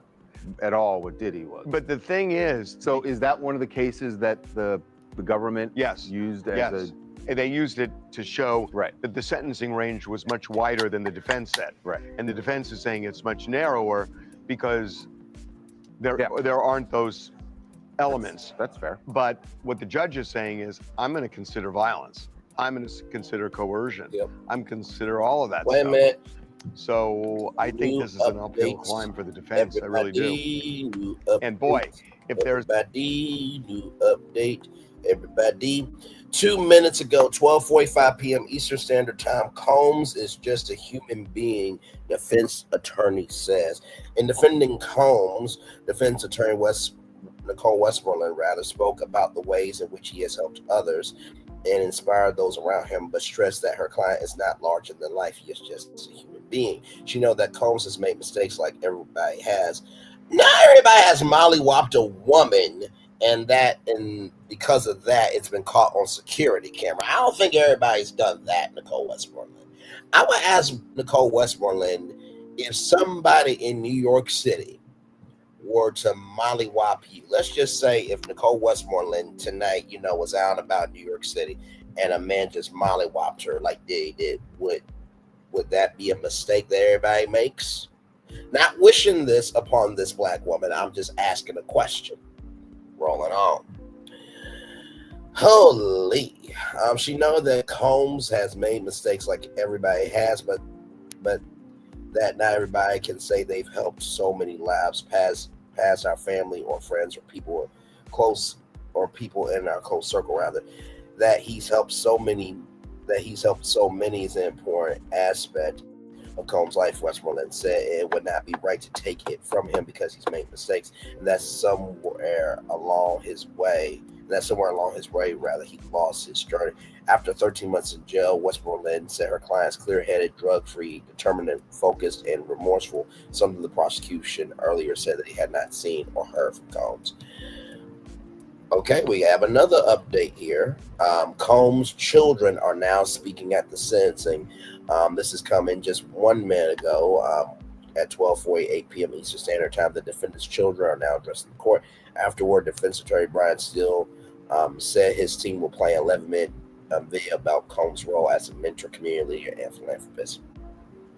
So from what we've heard from TMZ and from the Associated Press, they're saying that this video is not going to really, is not really for the court. It's really for us to determine the court public opinion. But the problem is we're not the judge. Judge Miriam is the judge who's going to be determining what's going on with Diddy's livelihood here. Yeah, the defense is circling the wagons here, and child, you might as well just claim last place in the cultural derby right now. Like, nobody is betting on this horse to win at all. Let's get back to TMZ here. Here we go. There's ever I'll give the benefit of the doubt. And by the way, the judge has to be concerned about one thing. The judge does not want to be reversed on appeal. So if the judge screws up on the sentencing guideline, the appellate court can remand the case for resentencing. Because the judge has to follow it appropriately. So this judge can't do just whatever he wants to do. He's got to make sure that he's using the relevant sentencing guideline. So what the defense is doing right now, even if they don't convince the judge, is to preserve their right on appeal to say the judge considered the wrong sentencing guideline using a case that doesn't apply. I see a lot of no's. So that's what they're doing right It looks like it's to a question. So Diddy's a celebrity. He gets time, but is he really going to serve with the population, I'll or tell you is he going to be in a comfy jail? Well, listen to the Two Angry Men podcast today, because I'm going to get into that with Mark Garrigus, who is part of that team. He will likely not be in a maximum security and may well be in a minimum security. But there are still gang members in that. There are people who have committed violent crimes there. So that's going to be an interesting one we're going to get into. Go on. Sean Combs has a lot of nerve to be booking anything. The nerve, the audacity. It's breathtaking. It's the if that's it's true. the black Dassey, black Parksy, and black imagination for me, child. Correction, he did some really bad things, and despite probably doing more good in his life, the bad things now outweigh the good. This is the same for everyone. It may not outweigh the good. It may or may not. I mean, you know, it doesn't matter. You know, he's not being prosecuted as a human being. He's being prosecuted or was prosecuted for specific acts. Right. And it doesn't matter about all the good. I suppose it does in sentencing, but you can't say the good outweighing the bad. I mean, that's usually the, I guess, I was going to say that's usually the case. You're talking about It's not. sentencing, or were you talking about the balance of your life? Like, Right. I mean, all that matters today is the sentencing. Right. Yeah, over the course of his they life. can look at his life. I mean, they will look at his life. I mean, they're going to look at it, but they're also going to look. There was plenty. But I don't see how looking at the course of his life. There are people who commit murders who did wonderful things with their life. And by the way, that is true. There are people who have done murders that have done wonderful things with their life, but they still did a murder, right, Charles? And by the way, the reason why they should not do the Taylor Swift talk is because you see the title, Diddy faces sentencing. But you put up a title on YouTube, they're coming to see what the talk is about. So, Life before. I But understand. that doesn't matter. That's new not what you're update standing trial here. for. New I'll give you an update example. here, new update Somebody is here. Let me pause prosecuted. it here. Right here. Combs is a changed man, the eldest son says. Quincy Brown, Combs' eldest son, and his brother Justin Brown spoke in support of their father alongside their four other siblings. Quincy said his father is a changed man who has learned his lesson and that his kids love him unconditionally. Justin adds that he hopes his dad will get a second chance at life to right this wrong and to truly be the man. And to be the man he truly is. He added that his father is now drug-free and has learned his purpose in life. So like I said, I'm not going to really dig into Quincy, Justin and Christian and the daughters, because those are the kids, right? And they're going to defend their dad regardless. Sorry, I got a little something right here on my ear. But yeah, I'm not surprised by that. I'm not surprised by that. At all, but you know, I think Christian Combs and Christian Combs and another son are in their own sexual assault lawsuits as well. So For manslaughter. Huh? Okay. Quincy's talking. Invited Brian Steele to speak. Steele says we wanted Brian Steele is the lawyer for another one of the Diddy lawyers for lawyer. Diddy. Yes. Steele says we wanted his children to come up and then show the video. Judge says please come forward. The last line so far: "My name is Quincy Brown. He's my father." Well, Wow. it feels like they're Or they're getting just introducing. no, Right. but it feels like this is the end of the defense case because this is what they do: is end on the video. Yeah, it was They're said gonna yesterday end that on that four video? wanted to speak. I We'll see. I agree with you. It's a terrible video, but they clearly think it's not. And you Charles is know, like, if damn, bro. this is a theatrical performance, you end on that. So the kids come up. You end on that. The kids come up and then Say you a end in the little bit. video. damn. Such a great dad, and they show the You end on the kid video. photos. You feel so And what this woman is about to say here of you have the kids come up, you know, kids need a dad, this, that, and the third, and then you play the video, showcase the good, and then that should put everybody in the realm of thought of, okay, he does deserve a second chance. No. sorry for them. All right. If Diddy does decide to speak, it'll be right after the video. Right. Would it be in his best interest to speak or not to speak? It would be in his And best also- interest to shut up. They gotta address the speak. I know. mean, maybe they don't. Maybe they don't. Maybe they can't. Maybe they can't. Yeah. Am I in Which your, will say right? a lot. Which will say a lot to the judge. Wow. His life is not over. He could still do something good with his life. Of course. Oh, it's true. Of course. There was a guy named Michael Milken, is a guy, who served a lot of times for securities fraud and all sorts of things. Gosh, back in the 80s, and he has been out for a long time, has gone on to be one of the most charitable people in LA, in the country, and has created these foundations, a Milken Foundation. So let's, and I know we've been tearing apart this video. Maybe that's the best spin on it, right? That yes, he is a bad person who's done these bad things and he's going to be convicted. We just want to remind you, Judge, that he does have a capacity to do good, and he will when he gets out, which was really the point of his letter. Correct. Was that I'm a changed man, and that this experience has changed me, and that it could, jail either kills you or changes you, and I've chosen to live, that I'm going to go on to do good things. So don't put me away for too long. Do what you have to do, but I just want to remind you that I have the capacity to do good. What does the speaking engagement do to that? I was trying to do good as quickly as I could. There's no spin on that. There's no spin doctor in the world who can try to say that, that was a good thing. Oh my God. So we did ask again, now that we've gotten more updates, how long is he going to be sentenced for? The 4 years, 5 to 9, or over 10? We're back down to 42% say only 0 to 4 years. I think you're wrong. 42% still say 42%, 0 to 4. 38% say 5 to 9, 20% say over 10. I think it's going to be He's not 8 going to get over years. 10. And I think it's going to be 8 years, sincerely. I actually, I know you're saying he's not going to get over 10. Would you be really shocked if he did get 10? Yes. Okay. Yes. I'm not sure I would be. Now I'm thinking 6-ish. Nothing new on my phone, y'all, in terms of updates on this. Just ish. Yeah, maybe with the speaking engagement, he's trying to show that he's serious about his intentions. Okay, new update, everybody. New update. Yes, it is absolutely lip service.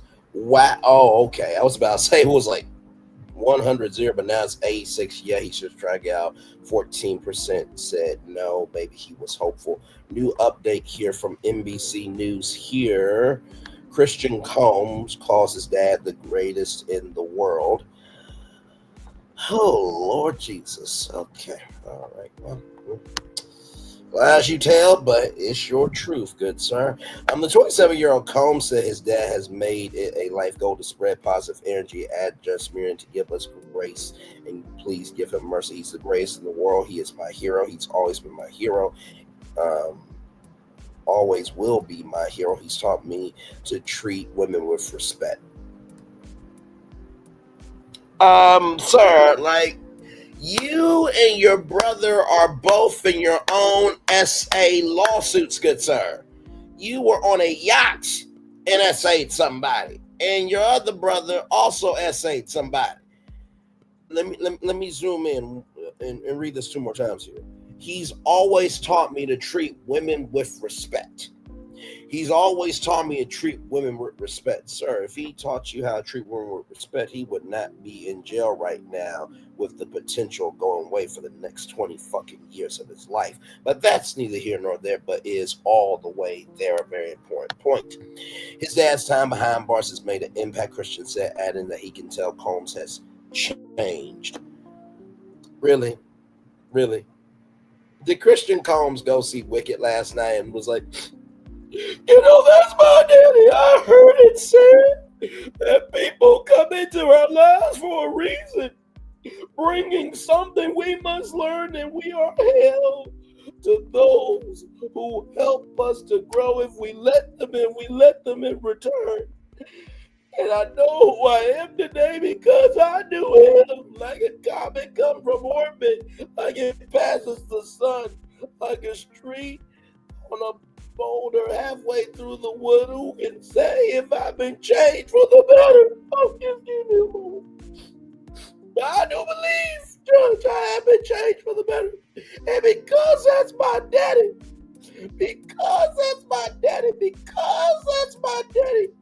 I have been changed for good.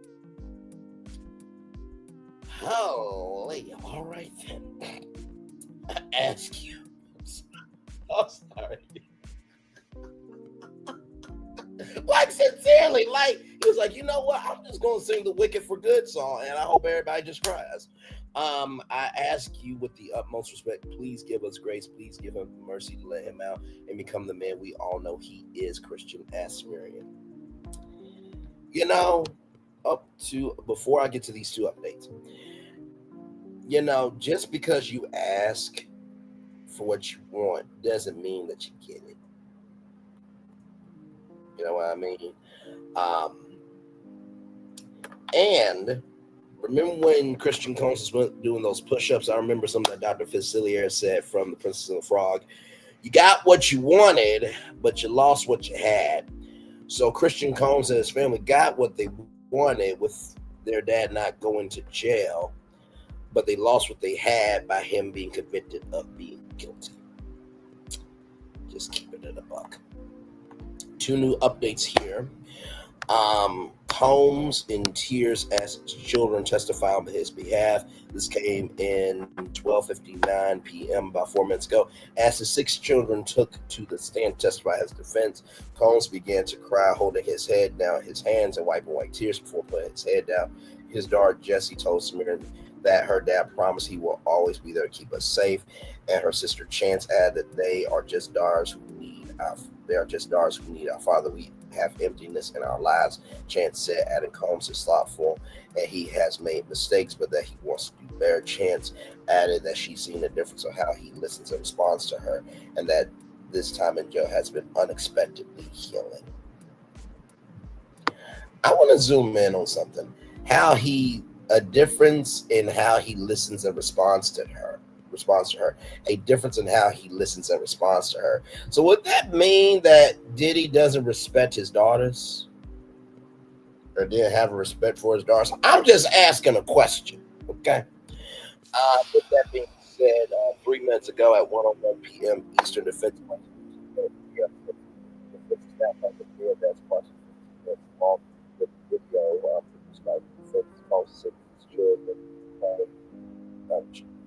seen with his children praying and engaging in philanthropic work. So there is that there. All right, back to TMZ. Wow. No. Nope. Nope. Nice try. We have an interview at 10, so do you want to do? Oh God, we gotta push it. We can't stop this live stream. We just cannot. No, it's part of the live stream. It's part of our show. No, I know, but we gotta play this verdict out. We can't. I mean, we gotta shoot something. Because the show, at some point, we're gonna shoot the A block as late as possible. You guys interested in Taylor Swift? You guys interested in Taylor Swift? Okay, I want to find out. Levin, look at that. Wow. You don't know that.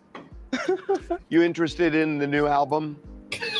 I'm talking about her and Sex Life. Her sex life with Travis Kelce. That's pretty much what it is. She got some shade in there. She's coming out. You know, the newsroom is like Hell's Kitchen, right? You have to know what needs to go on the menu, right? And in order to know what needs to go on the menu, you have to know what people have an appetite for. Nobody wants to consume that Taylor Swift meal. Nobody wants it on a hot plate, and nobody wants to be served. This is your kitchen, okay? This news is what's being served. Keep to the orders that's being requested. Moving on. Some people think she's talking about Blake Lively. They saying no? Getting a lot of no's. No, nah. So let me ask you something. If we do what? What's so funny? We're getting a lot of no's. Okay, so let me ask you something. If we do like a 5-minute segment on Taylor Swift for the TV show, because here's the problem. We got to get our TV show done and feed some. Okay, so here we go here. New update here just came in 1 minute ago at 1:06 p.m. Eastern Standard Time. Daughter asked judge for a sentence to heal family. A sobbing Delilah Combs asked the judge to deliver a fair sentence that could heal their family. Our 2-year-old sister is asking where dad is, the same way we grew up motherless, Delilah said. It's a hole that can't be filled. We are tired of being strong. We already lost so much. Our mother, our father, please give us a chance to heal together and move forward together. So there is there. All right, now back to Harvey with his dilemma. In 2 hours. So this is the TMZ live show. So we got to get some of the segments done as we wait for this Diddy sentence. But the problem is, if the Diddy sentence takes another hour and 20 minutes, we're screwed getting the show done. So we're kind of in this position where we got to shoot this interview, which will take about 5 minutes, and then we'll come back to Diddy. You guys want to endure that or not? Or will you endure that? No, they have a choice. Click. They said deal. Someone said deal. Well, I'm asking you to help us out here. We need a solid. We're going to talk a lot. We're going to talk a lot about sex. Does that help? Let's talk about sex. We're going to talk baby. as much Diddy as 5 minutes and then the rest Diddy. Yeah, we're going back. We're going back to Diddy as soon as we're done. But we got to do this 5-minute thing. 85% of what we do today is going to be Diddy. 90. Right. Got to get these. So will you give us 5 minutes? Yeah, cross out all those other 5 segments. minutes, Kyle. okay. Yes, I will endure. Okay, Thumbs that's all we're up. asking. That's it. That's a 10. We got We got some minutes. You got time. Anything? You're speaking. It's pretty. All the kids are speaking? It's 6. The 6 kids that are there are speaking. You've got. So Christian has spoken. A lot of them have been calling him superhero, looking up to dad. We're interested in this. What are they saying? Yeah, so... hey, 2 people, welcome in. Diddy has not been sentenced as of yet. We are in the midst Quincy of said his father was watching transformed. He will not jeopardize his freedom again. His children we all wish to heal together. Justin Combs asked for his father a second chance. My father is my superhero. Always told me to believe in God. I talk to my father every day, every other hour. Christian Combs says, I am the one who most resembled my pops, my mannerism, my whole life. I studied my dad up and down. He's my superhero. He told me to treat women like a queen, and I do. I see in his eyes as his twin that he has changed. Hold on. Yep. Yeah.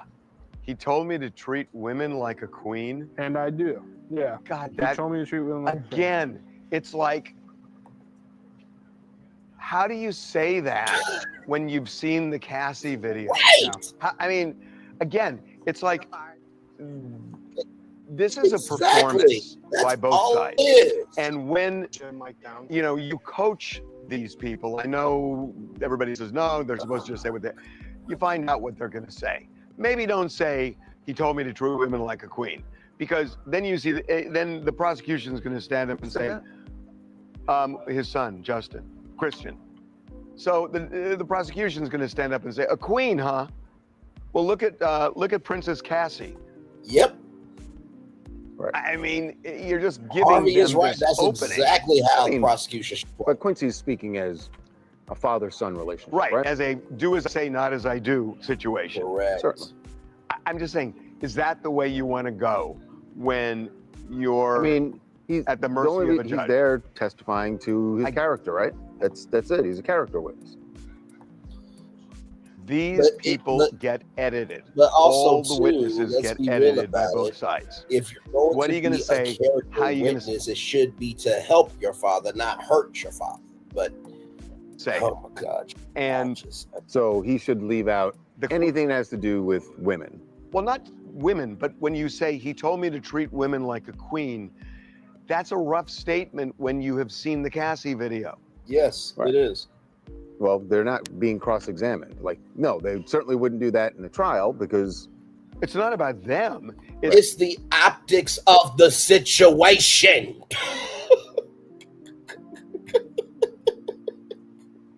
Harvey's right on this one. Harvey Levin is motherfucking right on this one. Right. Why say that when your dad did not do that? It's what the prosecution can say when they stand back up. Your Honor, look at this Cassie video. Does she look like she's being treated like a queen? She's being treated, But at a point, Your that Honor, feels like you're human garbage retrying. by one Sean Diddy Combs. I mean, that's the response. I mean, Charles, that's not retrying. That's saying a fucking fact. I love you, brother. You're awesome, but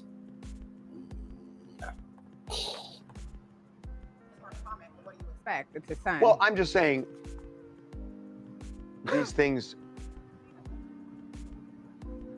damn, 83%. The kids aren't going to say anything about their It dad. gives They the don't want to see prosecution that. a Mack truck opening.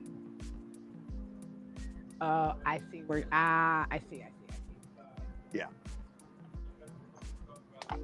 Sound up for Liam. Jesse Combs spoke about the death of her mom, Kim Porter, crying while talking. I remember my dad sitting up. This is how your contractor feels when you miss their invoice, mess up their onboarding, create a non-compliant contract. It's time. Her father has changed. He speaks with a clear mind. And Delilah is talking right now about their 2-year-old sister can't grow up fatherless. That's the latest. So, one of the underlying themes of the defense is that Diddy was a major drug addict / alcoholic, and that until he got to prison, he was in that cloud for many, many years, and that now he is sober. Yep. And sees things differently and feels that remorse. And that is a point. There's a point. I wonder if does the judge look at that and go, I mean, look, people can only do what they can do, but you could also look at that and say, well, of course he's sober now because you can't readily you ain't get got no choice but to be all the sober. things he was having. Look at the fucking shit you did. Booze and those drugs and you can get some. See, that's why, if this is true about the speaking engagement, it's like, how serious is he about anything here? If he's going to, oh yeah, I'm sure I'm going to get out and I'll start speaking next week. If he's not serious about that, is he serious about sobriety? As he said. I mean, you start is questioning he as serious everything. as he says, right? You just start questioning everything. All of a sudden he is reformed. Bullshit. He will go back to his ways as soon as he's released. He knows this is serious. He's fighting for his life. He probably doesn't even know what to do. No sympathy. Can I stop you? Yes. He knows this is serious. Does he know it's serious if he's booking a speaking engagement next week? That part. Well, it was like the previous comment that we had a few minutes ago. Maybe he was doing it with good intentions to show that he is reformed. That makes no sense to me. Not at all. It makes absolutely no sense to me. Oh, there's playing the video? No. Oh. There's 12 Your minutes. Honor. Hey, come here for please, a minute, Corey. Let me just show you a little of this video. By the way, this is how Braylon's virtual tour, the media company would be. When we're live, shit, okay? Damn.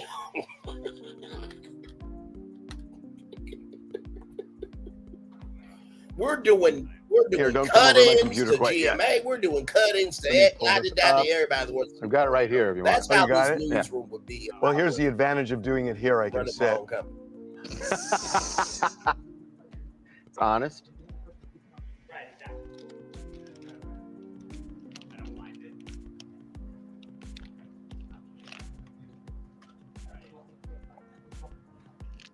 Okay, come here. This is a little of it. What are you giving to the world? I don't think you know, man. By the way, putting music on it, I don't think helps. Know that you mean something to No. Know that you mean something to people. Like you live somewhere in people's heart.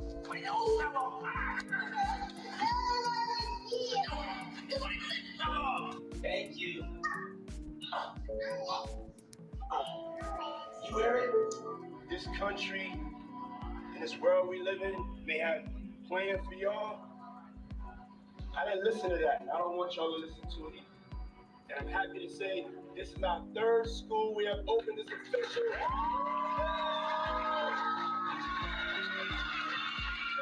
When we come together as a people, nothing can stop us.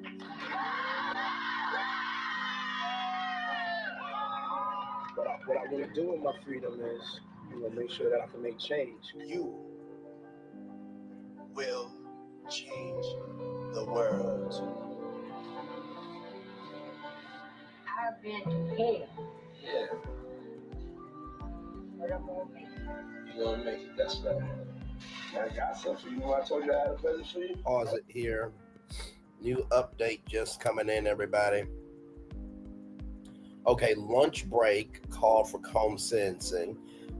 Judge Smeary adjourned the court for lunch, asking all parties to return before 2:15 p.m. Eastern Standard Time or Eastern Daylight Time.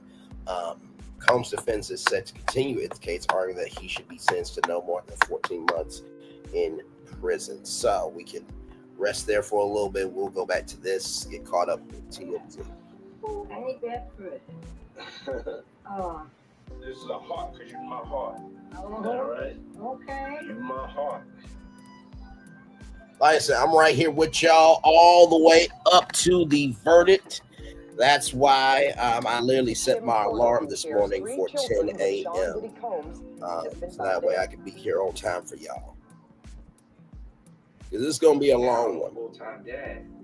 I'm going to be there for you. Do everything, all of y'all. Thank you for loving us. Thank you for loving me. Thank you for inspiring. I've looked up to you and admired you outside of you just being my father, just you being just a great human being, a kind human being. I love how you inspire me to keep going, to never stop following my dreams, to always believe in myself. See your butt, put in that middle part. I wanted to tell you how much I love you, how much I care for you. Thank you for being so supportive of me and my siblings' dreams, for always encouraging us to go for whatever we want. We love you. Just want to take our memories with you. Just want to thank you for everything you do for us. And with love, more than you think. I love you. I love you so much. I love you so much. Love you so much. Hi, Daddy. This video is gonna piss off the judge. This video is cringy. He's a puppet master. He's an idiot for this video. This isn't a halftime show. Damn. I mean, putting music on it too. Just the dramatic music. Yeah. How did the Super Bowl get into this? At one point when At they the started saying, end, I love you. I know. Acting like a savior, God complex. Ooh. It feels like a trailer for a movie. Nope, not buying it. I will say this. Mark Agnifilo, Tenny Garrigus, it is a formidable, it's a formidable team. And they won the trial. I mean, they kicked the prosecution's They really ass win in though this trial. because he was still sentenced as guilty. This surprises me. Just keep This surprises me. I think this video is tone deaf. Yeah, It's tone deaf. And if this is true about this speech, whatever the judge was thinking, he ain't going to go down from what he was thinking. If anything, he's going up. Yeah, right? I will agree with that. I mean, and I think this could actually push him up. When that speaking engagement, you're telling the judge, you're a sap. Prove me wrong. You a sap. You a sucker. You are nothing. Yeah. Oh, you lose. You get totally nothing. toned Good day, sir. Shout out to This Jay video Wall. should not sway the judge in any way. Well, it may.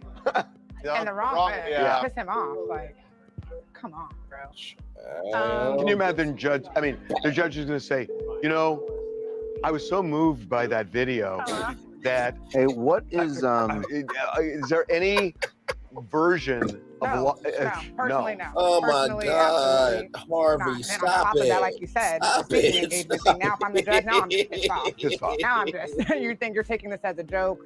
You think like you said? Did you call him you think I'm a simp? Like you think that I'm just gonna be? Yeah, no, it's a slap in the face. The speaking engagement more so than the video. For This me, speaking for me. engagement, I'll tell you, they better address this. In a because week. That's crazy. Like next week. yes, I'm saying you mean to tell me that you're Today's and by the way, today's Friday. so not even. I'm like that more so than the video for me personally. But yeah. Today he's dug himself into a deeper hole. Facts. Diddy has done Oh, I himself. think he has. A lot I of think times. he has. Absolutely fact. Judge won't be Not you messing said, around. or no, not you said. Victoria got her ears pierced. Throw popcorn at the Oh, she had screen. some big diamonds. We just dropped a poll about thoughts on the video. Give us a few moments and we'll see what the... Oh, 91% terrible, I think. Ooh, 91%. And by the way, I think the way you guys view this matters. If this is overwhelming, and I know it's going to be. I just know it's going to be. Tone deaf, not a great idea. Oh. I mean, 5 years. I'm still thinking 5.5 years. I Yeah, don't the know video why, showed but he it's still has a always God an complex 8. and hasn't I changed just at have a all. feeling about See, I think he's going to go on the low end. He may go on the low end of the discretionary sentence, the guideline, just because, again, judges don't like getting reversed on appeal. And the case is distinguishable, the one that they raised. It is distinguishable because of money, because of some of the things that were said. So it is somewhat distinguishable, but there are exacerbating factors with Diddy too. So I don't know. The video is for Trump to see, not the judge. Facts. No, that's what I'm saying. If Diddy jumps up at the end, if he realizes I'm screwed, and he gets up and he says, Your Honor, I just want to say one thing, that I understand now what President Trump was talking about, where the federal government weaponizes the case against you. Because ultimately, you've gone into my bedroom the way the feds did with Donald Trump and Stormy Daniels, that they are very similar, and I now have appreciation for what he was talking about, and that the Justice Department should not be weaponized, and Trump this, Trump that. Donald Trump forgets like that when somebody starts complimenting him. J.D. Vance called him the American Hitler, and he's vice president. And so you can turn it around with him with compliments, and compliments get you everywhere. And if he's feeling hey, beautiful, good to see where you. he realizes, Look, we this still is here gonna go bad. rocking. We still here rocking. You throw the Hail Mary? Yes, indeed. Would you throw the and Hail by Mary? the That's way, actually a everybody, poll. if you're wondering Would how if long you we've been on here, we've been rocking out for 3 hours, 25 minutes, and 5 seconds here. I'm bringing these virtual tour live. Welcome in. We are live on tour. We've been live since 10 a.m. this morning. The latest update for you all. The children have taken the stand, and right now court has adjourned until 2:15 p.m. Eastern Standard Time. So right now we're just chilling out with Harvey Levin and the team at TMZ Live. Like I said, wait a minute. Look at this. Coco Bunny, if you came for Diddy report, raise your hand. That part. So for those of you who don't know, Harvey said that as they are doing this live stream, right, they have to also get their TV show done, TMZ Live, right?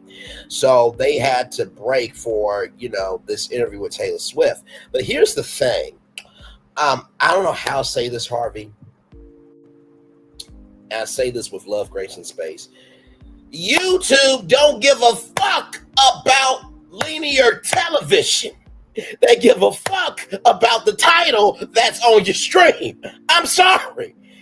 If I go to another topic within this, it breaks up the monotony and the consistency of the stream. Okay, it just does, right? It just does. It just does. That's like if there was a special edition of GMA3, which GMA3 should be on right now. I think they tape GMA3 right around 10 a.m. Although, even though they tape it around although GMA3 tapes around 10 a.m., GMA3 should be live right now. If GMA3 adds any celebrity guests to this edition where it is the Diddy verdict, fans will still tune in because it's GMA3, it's a part of the GMA brand. but they're only gonna like tune in just to hear what they gotta say and then leave. They're not gonna say because the consistency of that broadcast is not about what they are talking about. You can do what you want to do. You got the newsroom and the investment from Fox. I'm just, with my cavalry of 3,262 subscribers and over 840,000 total views over here. So, just little old me over here. But hey, do what you want to do. But that's where we are, Nikki News and Narcissism. Glad to have you here. And we're here until the verdict is reached. So, If you were in his shoes, would you play the Trump card? Okay. But remember, Trump already said that he's not going to. He didn't say that. He said probably not. Okay, so yeah, with that. Stand by. We're dropping the poll now. Do we see? Yeah, I want to hear this. Olivia? Would you play the Trump card if you were Diddy? I know it sounds crazy, but it may be his best chance. Sounds crazy. Especially if it you feel, does. like you said, Like I that said to you, you're done for. skin and privilege matters. Just because they allow you into Hollywood doesn't mean you have all benefits. Okay. So just let's just keep that a bug. Okay. That's just like Stephen A. Smith. Okay. Because now the boss of ESPN has said that, well, we love our new contract with Stephen A. because if he says anything that is off the wall and that can go from the window to the wall, he's not ESPN's Stephen A. Smith. He's Sirius XM's Stephen A. Smith. But here's the problem. Here's the problem, right? Even though Jimmy Kimmel has done Who Wants to Be a Millionaire, the Oscars, live in front of a studio audience, he's done shows with ABC through Kimmel Lot Productions. I think Nikki News is mentally seeing where I'm about to go here with this point. If Jimmy Kimmel does anything else on any other network or does anything else as a public figure, he is still a fucking employee of the Walt Disney Company and of AB motherfucking C.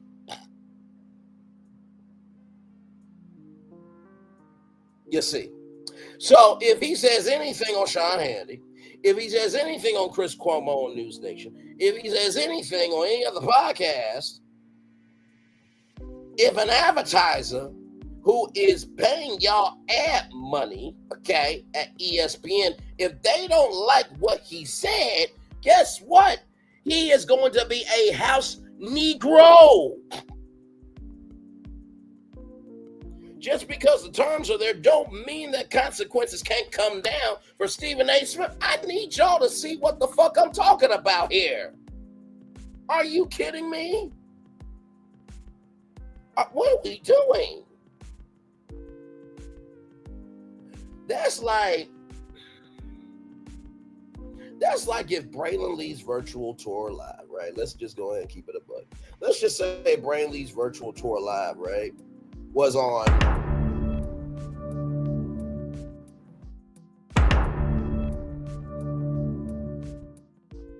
Netflix, right?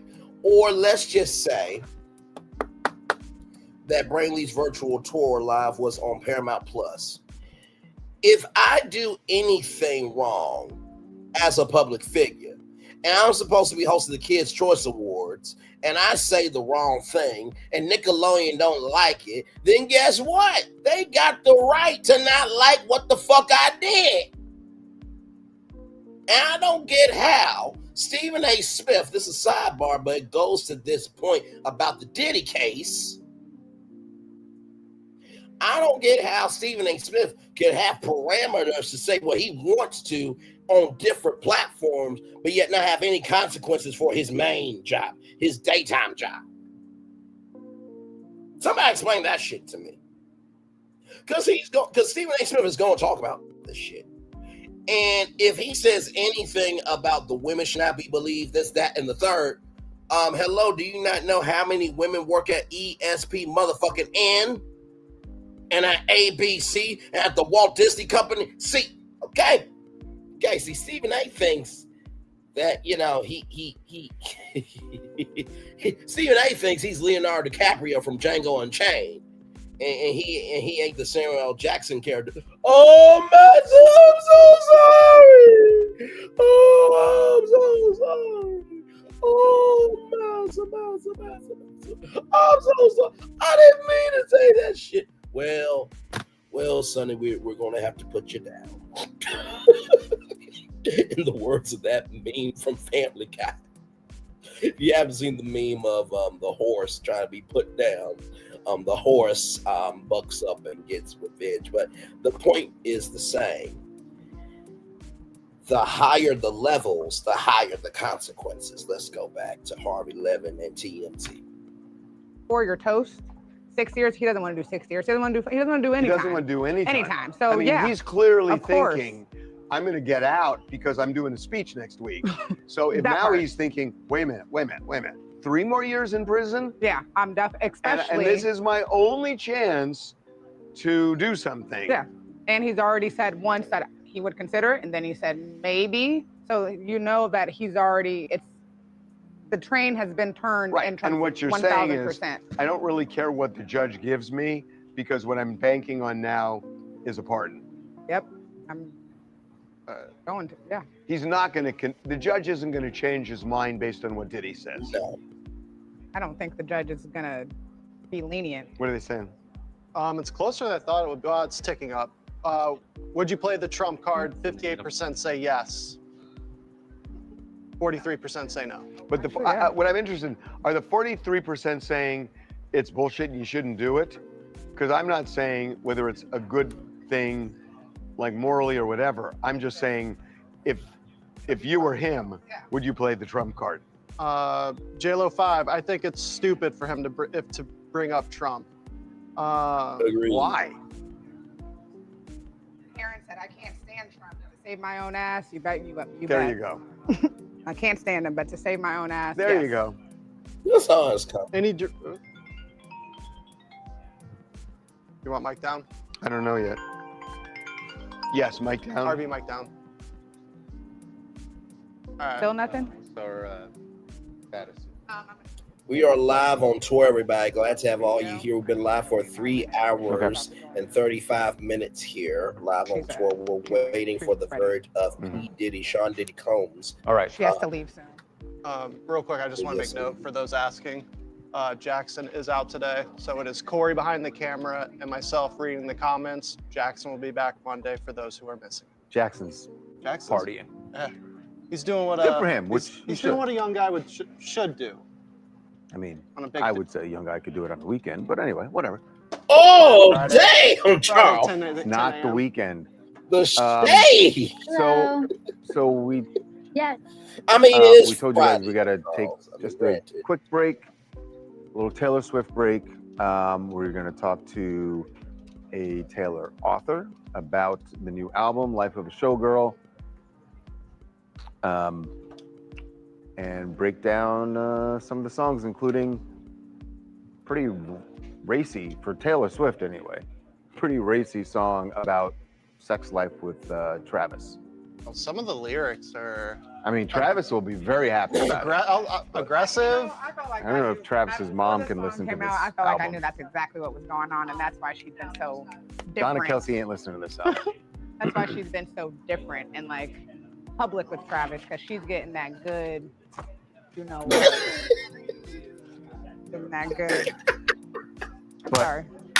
But don't worry, if there are updates in Diddy, we will let you know as soon as it happens. We are not, in fact, put Liam's. And they're on lunch. They're supposed to come back at 2 Eastern, where more of Diddy's lawyers are expected to speak. And then obviously he might speak as well. Yeah, so we have 50 minutes, right? Okay. Yeah. Okay. All right. Well, there you go. So that kind of worked out perfectly. Got a break in, they're taking a lunch break in New York.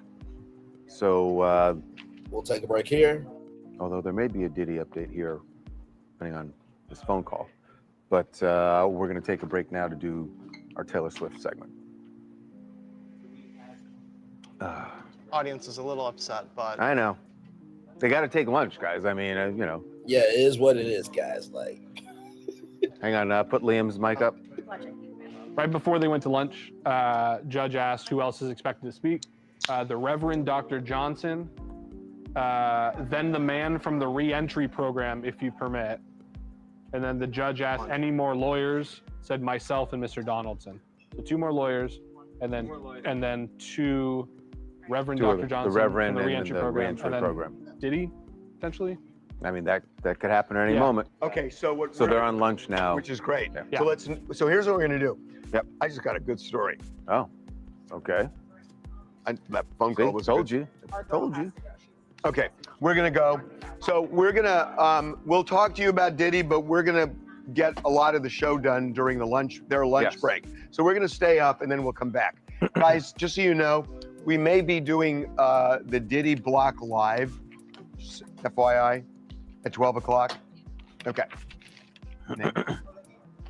Sound up? Olivia, you there? It's Harvey and Charles. Yes, hi, how are you? Good. Thanks for doing this. Do we want to get the awkward part out of the way? Are you guys related? Just talk about it now. What? Are we related? What city are you in? Harvey is 11.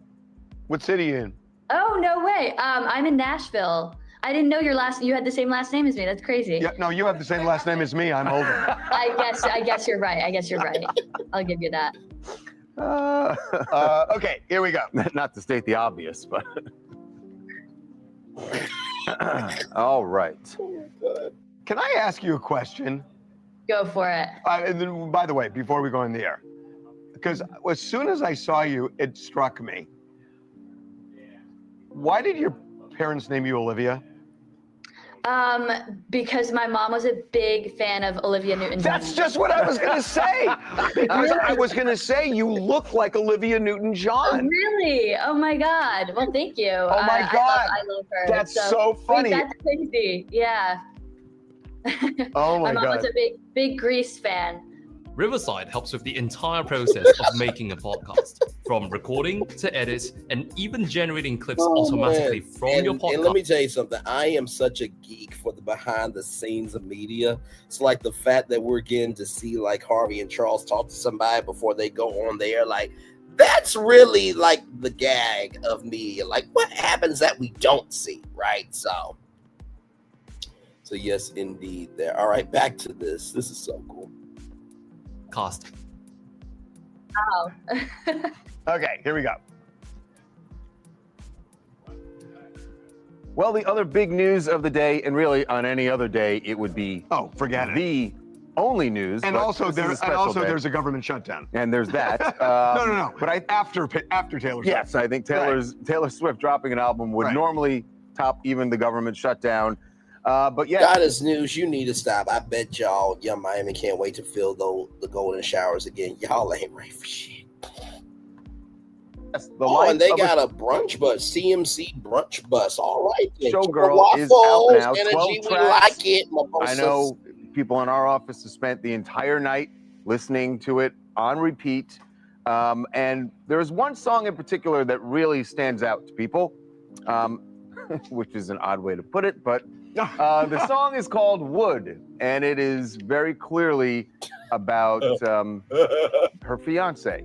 Or parts of her fiance. Oh my God, child! Not surfboarding, graining on that wood, graining on that wood. They be all night, drunk and alive. A little bit. I think this is all clean enough to play on the air. Forgive me, it's not.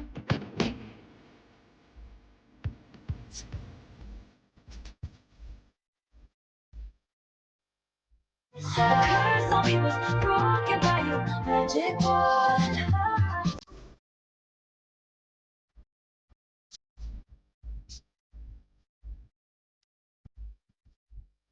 That's the podcast. Oh Okay, if I had some pearls, I'd be clutching them. Yeah, I mean, she's in Sabrina Carpenter territory. Absolutely. Oh my Joining us now to break down the album is Olivia Levin, who has run a Taylor Swift superfan site. By the way, ran it so long, Taylor actually took notice of that. We'll get into that with her. And she's written a book about Taylor and Taylor Swift fandom that is coming out next year. Olivia, welcome to TMZ Live. Thank you for having me. So first, a general review of the album.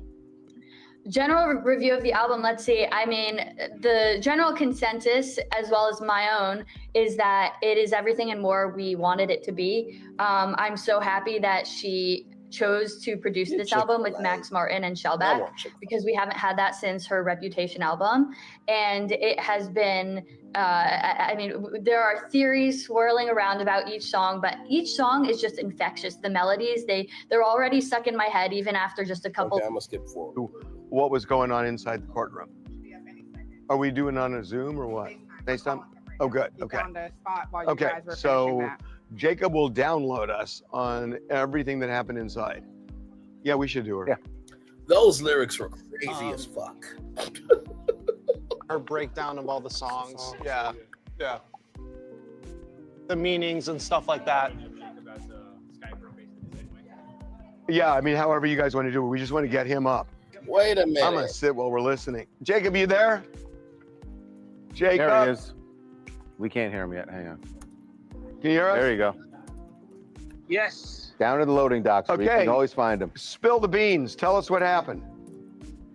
I mean, guys, to call it heartbreaking, gut-wrenching, absolute understatement. There's not a dry eye inside the courtroom right now. We just heard. By the way, apparently, y'all, Harvey Levin has never heard a Chick-fil-A. You mean to tell me in all your years of living, especially out in LA where they probably have Chick-fil-A's, you never heard Chick-fil-A ever? That's like Dwayne Rock Johnson saying this is his first time going to In-N-Out Burger, okay? Child, today is an interesting day. How do I like my chicken? I like it fried. But you know what? I also like it grilled as well. You know, fried and grilled. Baked, not so much. I mean, if it's seasoned well, I will eat it. All of Diddy's children, he took the podium together, arms around each scrambling other, for and gave. It was crushing. They all were talking about not only, of course, how Diddy's a changed man, but how much they miss their dad, but how it's personally affected each of them. And that was all followed up by a video, which I'm sure that you've seen at this point because it was entered as an exhibit.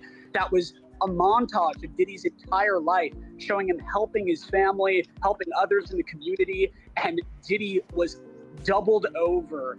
It seemed like by the end of the video, which also touched on Kim Porter, his late wife, he was tearing up, especially when his daughters were speaking. They couldn't get a word out. They were crying so much. And like I said, the family that was sitting in the pews, the reporters, people from the public, everyone was tearing up. Jacob, so I get that the family would be emotional at seeing that video. I get that Diddy would be emotional. There was a moment shortly before they played the video, where his attorney started sobbing. What was the context there? What happened? Why Nicole Westmoreland started sobbing? Yeah, frankly, I was stunned by this, and so was a lot of people that I was sitting around, because it started off with Nicole kind of almost listing off Diddy's accomplishments like a Wikipedia page would. And then as she got more and more into it, and keep in mind, Nicole Westmoreland is an African-American woman, she started talking about the impact that he was making in the Black community. And as soon as she started talking about Revolt, which was the TV channel and media company that Diddy created, she started weeping. And from then on, she even got more emotional when she talked about how Diddy had greatly affected her life, because she is a advocate for criminal justice. 8 years ago, went to a conference that Diddy was. Why would you admit this in a chat after Taco Bell all raised run to the bathroom? No one needs to know that, sir. Speaking that, and she said she was so touched by his word and was it's the social liquor of the kids who came to the podium. Did she work at Revolt? I don't know. Maybe no. So she said that as an attorney 8 years ago, she had a dream of advocating for the criminal justice reform.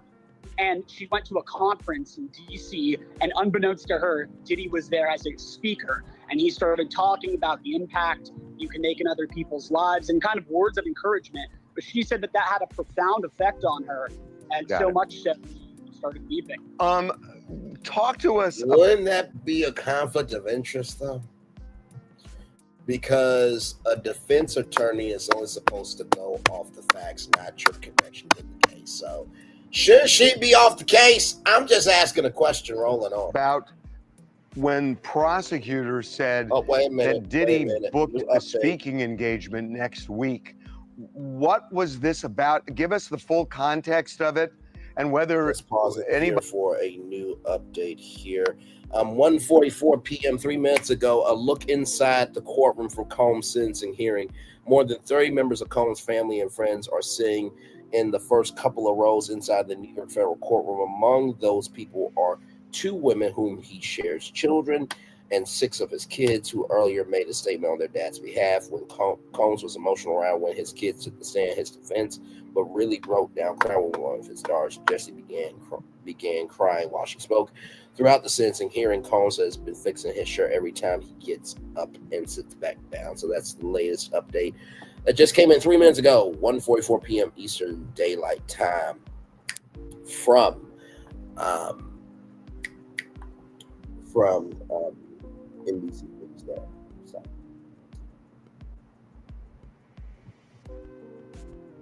And of course, there was more updates here. Once again, they just do these randomly, but we'll get to that here in a minute. Actually, you know what? Let's do this right now. Let's go. No, actually, we're gonna finish TMZ just for a little bit longer, and then we'll go to the Associated Press. Okay, here we go. Anybody said anything in response to that? There wasn't a response to that, but I, of course, had my eyebrows up, as did everyone else, and it was to their point that he's not remorseful. Right. But what did they say? What exact? I want. It's a huge point, at least the way we see it. Exactly how was it said? You know, I'm just coming out of court right now. It had to do with the fact that Ms. Slavic was going over how Diddy claims that he's remorseful and how he feels bad. He's not, because he's already booked an engagement to speak in Miami this upcoming Monday. Monday? She didn't specify what this engagement was. There was no follow-up question to when this was booked. So it started. Was there a reaction in court, like an audible reaction? Or the judge? No, there wasn't an audible reaction. The people who were sitting next to me and I kind of looked at each other confused. Did you say Monday? Did you say Monday? I believe it was Monday. Holy smokes! I mean that. That's breathtaking. Wow. That's What was your take? I mean, it's interesting. You may have a different take than we did. What was your take on both sides' presentation so far? Well, the prosecution, their take honestly sounded a lot like their opening statement, and essentially their thesis is this is not just a transportation of prostitution charge. You need to look at everything, and a huge piece of what we've discussed over the past few months is violence, and that's something that we need to take into account for. And they went in on all the examples of Cassie being beaten, CNN video of her being beaten at the hotel, about times that it was only a year ago that Jane claimed that when Diddy was under investigation, he broke down her door, was kicking her, hitting her. So with that, they say we need to be looking at all the evidence. And this is something that the judge pointed out too, although I know it's more of a nuanced point. He said that we can review acquitted material. Right, that was a big deal. What was the judge? I mean, our take was like comment, share, subscribe to Nicky News. Kind of leaning toward the prosecution in terms of the way they were viewing sentencing. I feel you like if it does that to you, why keep eating it? It's hard to say exactly where the judge is leaning, because it seems like whenever prosecutors or when the defense make a point, the comfortability of social media, my projection is that he's just going to keep it the way it is. But really the defense's whole strategy here is just to lay on the emotions thick. know. And it started off with Jason Driscoll, who we know as a lawyer I have on to a say on they're Diddy's team, chalupas. who's by far the The most chalupas reserved, kinda on fire. kind of Okay, a I'm not gonna say nerdy on guy. And he takes the podium and was, I mean, acting very confident, speaking very loudly, argumentative. And then it followed up with Nicole Westmoreland. He also which we just comment described, invoked the followed by Baja family Blast. and the Now, I tribute will say video, Baja but we're going to hear a Blast is a lot vibe. more from his attorneys. We still have Brian Steele's going to talk. We're going to hear from 2 other of Diddy's attorneys, and then we're going to hear, I believe, from a pastor, and there might even be another person after that. So what time is it right now? I think it's 1:30 Eastern time. This could go to Monday. Oh, you think? They did say that was a possibility. I mean, wow. Well, he's got a speaking that's gonna engagement ruin a Monday. speaking Wait, what could go to Monday? The verdict? I know you lying.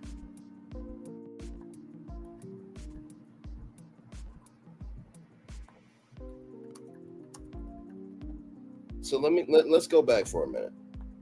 Gord, the prosecution, in terms of the way they Yeah, I were just wanna viewing make sure I heard that. sentencing, what was yours?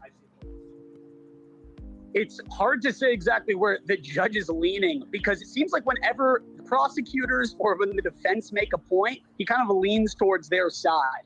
My projection is that he's just going to keep it the way it is. But really the defense's whole strategy here is just to lay on the emotions thick. And it started off with Jason Driscoll, who we know as a lawyer on Diddy's team, who's by far the most reserved, kind of a nerdy guy. And he takes the podium and was, I mean, acting very confident, speaking very loudly, argumentative. And then it followed up with Nicole Westmoreland, which we just described, followed by the family and the tribute video. But we're going to hear a lot more from his attorneys. We still have Brian Steele's going to talk. We're going to hear from 2 other of Diddy's attorneys. And then we're going to hear, I believe, from a pastor. And there might even be another person after that. So what time is it right now? I think it's 1:30 Eastern time. This could go to Monday. Oh, you think? They did say that was a possibility. Jason Driscoll, who we know as, we're going to hear a lot more from his attorneys. We still have Brian Steele's going to talk. We're going to hear from 2 other of Diddy's attorneys. And then we're going to hear from a pastor. And there might even be another person after that. So what time is it right now? I think it's 1:30 Eastern time. Limit how many. This could go to Monday. Oh, you But why would They this did go say to that Monday was a though? Like possibility. the sentencing is today. Why drag out? Well, he's got a sentencing speaking till engagement Monday? Monday. engagement. Really? I mean, what's going to happen there? You know, I gotta say, Jacob, we had a really different view of that 12-minute video. It was cringe-worthy the way, I mean, with music and. But what Jacob said is that the family was upset, and you expect that. But what was the reaction from everybody else in the court? I understand that the family and people on Diddy's team were sobbing. What about just the general? It's interesting to say that. I think if you just saw the video independently, I could see how you maybe think, okay, a little cringefully. But the way that they rolled it out, I thought was pretty perfect. And like I said, by the end of it, we saw Diddy was tearing up, and really everyone was already just so emotional after hearing the kids talk. It was kind of the perfect kicker, in my opinion. Huh. Well, wait a minute. You say kicker. Who are the new people? The new people are called by whom? Prosecution or defense? Defense. It's the. I meant as kind of a right. We just went into lunch. It was the perfect kicker going into lunch to really make everyone feel bad for Diddy. So it's like it sounds like one of his pastors is going to speak, right? And then 2 or 3 of the lawyers, and possibly, Jake, they said a re-entry officer who would basically talk about how Diddy's been rehabilitated. You know, the big deal, Jacob, is the judge said right at the jump that his sentencing guideline was like 5 years plus to around 7 years. And that's way higher than what the defense was arguing. And this whole thing came up about, you know, there were other cases where people got that, and then the defense was saying, well, that's distinguishable. But it sounds like the judge believes that his range is around 5 to 7. Yeah. Well, exactly, and that's smack dab in the middle of what the defense and the prosecution want at least 11 years. The defense is asking for around 2 years. I think he's trying to meet them both in the middle. So, breaking news, everybody. We did hear that a couple of pastor or two may be entering into the courtroom. Breaking news, everybody. Marvin Sapp is coming to the defense of Diddy. And Marvin, what do you have to say about this? What should we do with the courtroom? Close the doors for me for a quick moment. I want everybody to remain standing quickly. How many of y'all really received something from the word of the Lord tonight? Listen, when you study scripture, you will notice that whenever God did something in the lives of the patriarchs of old, the patriarchs would pause, they would set up an altar, they would offer up sacrifice. I asked each and every one of you, how many of y'all received something from the word of the Lord? Everyone in this place Marvin said these words, I did. Marvin, none of us did. Because of your acknowledgement none of us did. Of what God did. God didn't cause all that, did he? There is an obligation that is attached. We don't have any obligation of the shit, Marvin. Now, I'm sorry to cuss in biblical days, virtually, but we had nothing to do with this shit. Grain. That was a type of currency. Note, if you will, I did not say money. I said currency. And this is what God is saying for at least 1,000 of you in the building. There's not 1,000 of us that agree what the fuck Diddy did, okay? But you can keep talking, though. And this is simple. I'm not going to challenge you the way Bishop did.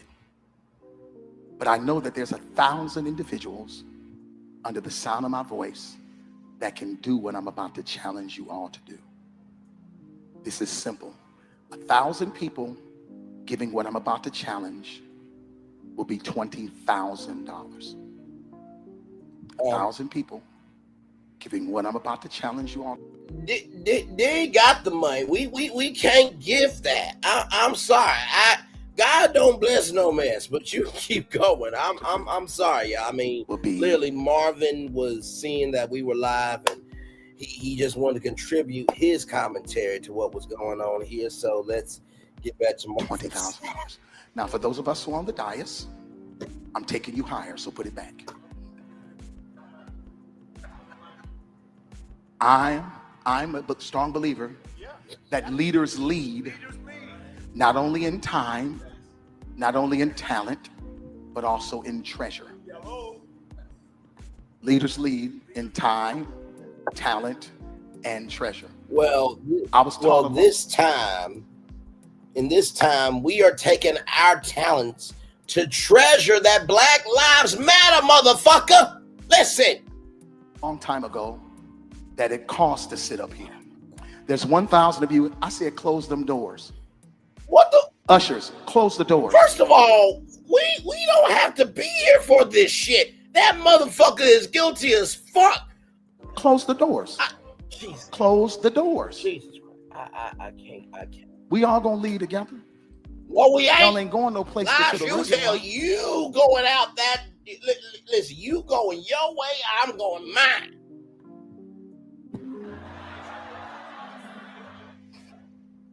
There's 1,000 of you tonight, and those that are watching. Sir, it is 2:01 in the afternoon, okay? Now, I know you pointing at me, but you from another time period, okay? This afternoon, today is October 3rd, 2025, 1 minute after 2 o'clock, okay? On the East Coast. It's 1,000 that's watching online. I'm sorry, y'all. He wanted to come in. This is a small seed. If I get 1,000 online to give this, if I get 1,000 in the sanctuary to give this, that's $40,000 tonight. Now, everyone up here, we've all sold and seeded, but I need everyone standing up here with us, with me, to plant a seed of $100. Because again, it costs to sit up here. Y'all start moving. Y'all can bring it right now. Come. Even if you're giving tangibly, just put your hand on take your phone and stick it on the bucket.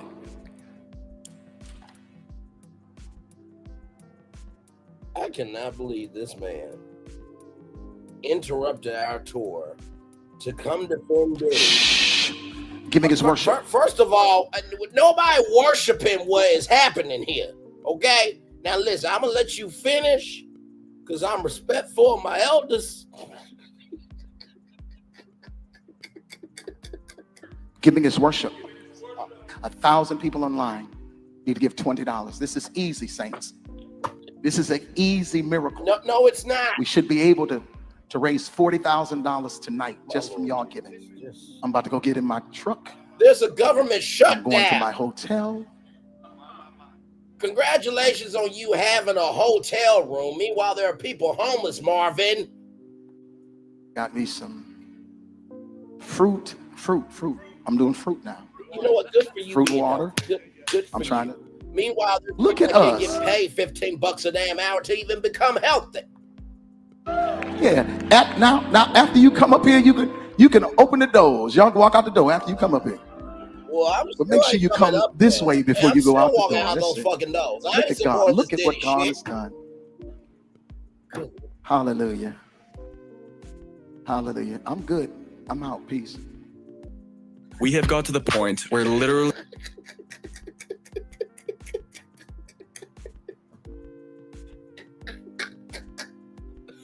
Y'all, I just want y'all to know that was not real what I just did, okay? Yeah, everybody knows about Marvin Sapp closed the doors, okay?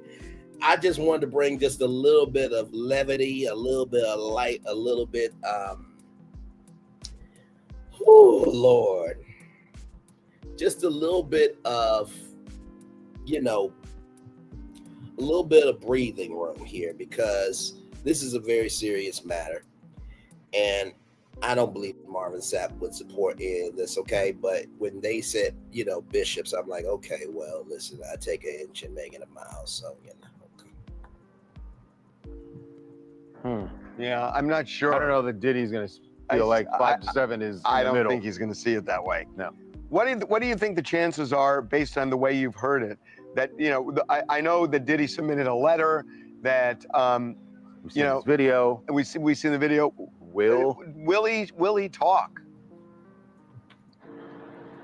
Everything feels like it's on the table right now. I have to say the most powerful thing of all of today was the kids talking. And Diddy has been poker faced throughout this entire trial, and he couldn't even contain himself.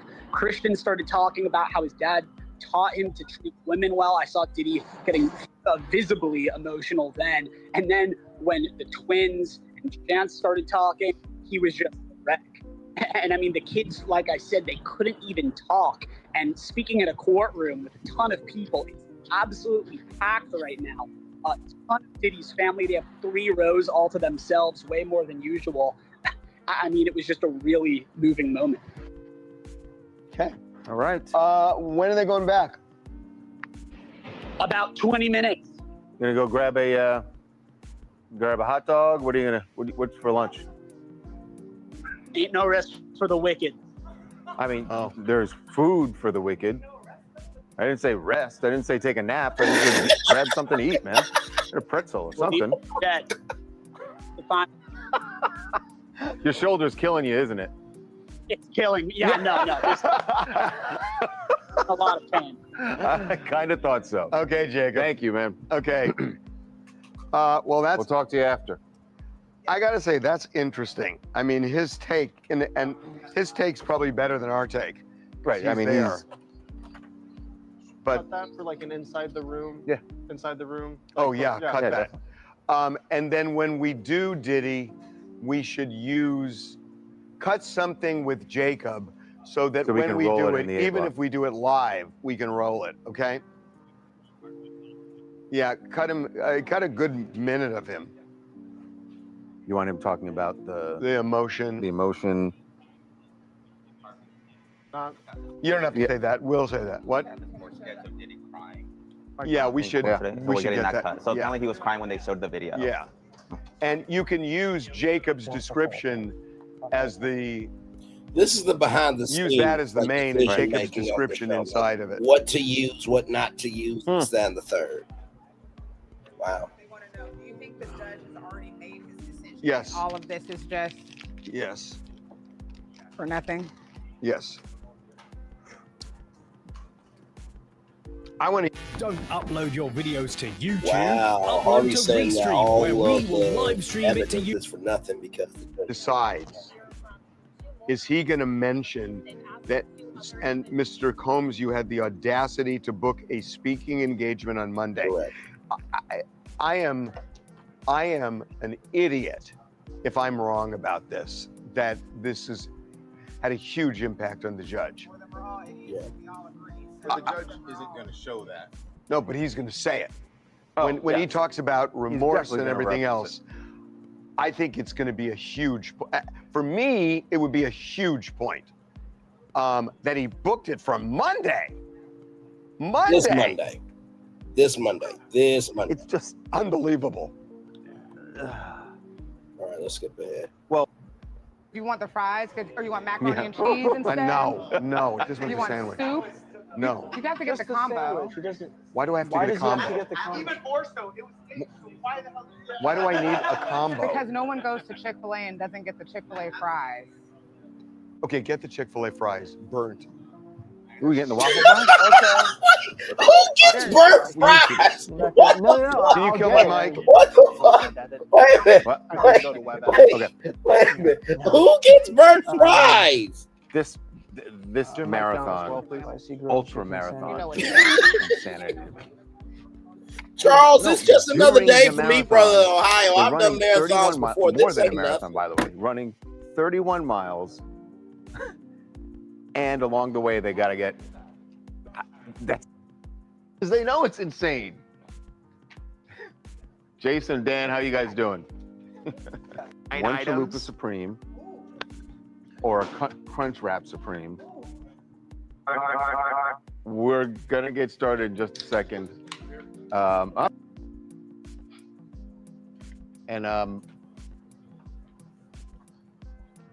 This is, we have it back opposite, So right? this is another interview here. The award show today. Yeah, can you hear me? Can you hear me? Test. With no date selected. Yeah. Test. Check. 1, 2, 3. We're on his ass. Here we go. Wow.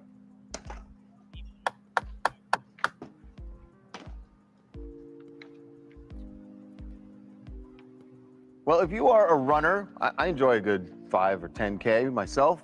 A marathon is a whole other thing, but how about an ultra marathon? That would be something. Now, how about an ultra marathon where you have to, as part of the event, eat a whole lot of Taco Bell?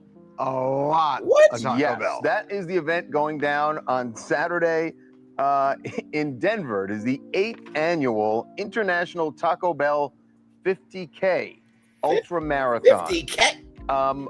This event is crazy. It is the brainchild of our guests, Jason Romero and Dan Zolnikov. You guys are like mad scientists. I don't know why you came up with this Who event. the fuck And runs the a fact that it's 50K? now in its 8th year is also insane. Welcome to TMZ Live. Oh my God. Thank you. Okay, so you got to walk us through this because we know a little bit about it. You got to explain the drill on what people have to do, what they can and can't Oh do. my God. Let's hear. Dan, take us through it. Yeah, so Taco Bell 50K, it's a 31-mile loop around Denver. We stop at 10 Taco Bells. The runners have to eat at 9 of the 10. And by the 4th stop, all entrants had to have consumed a Crunchwrap Supreme or Chalupa Supreme.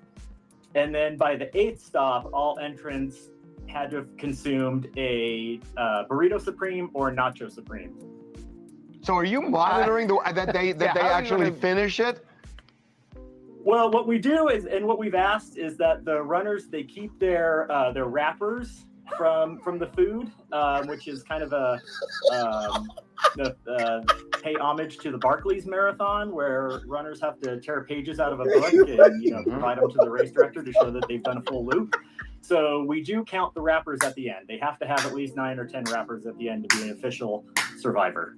And so, Why is this not on Netflix as a live sporting event? Jason, I understand there are certain things you cannot do. How do I keep this? You can't. You can't poop. You can't. No, you can't. You can't vomit, right? So if you vomit at any point, you're out. That's right. So we have a zero tolerance policy, DNF if you vomit. So if it comes up in the back of your mouth, you can swallow it back down. You're still in. But if it comes out of your mouth, that's it. It's over. Okay, I'm close to being out right now. We also have another rule: no Mylanta, no Pepto. On course, zero tolerance policy. What if you have it before? Like, how do you know that? What if someone pops? You can't. And not to mention too, aren't you gonna be responsible for like people? Because heartburn can kill people, right?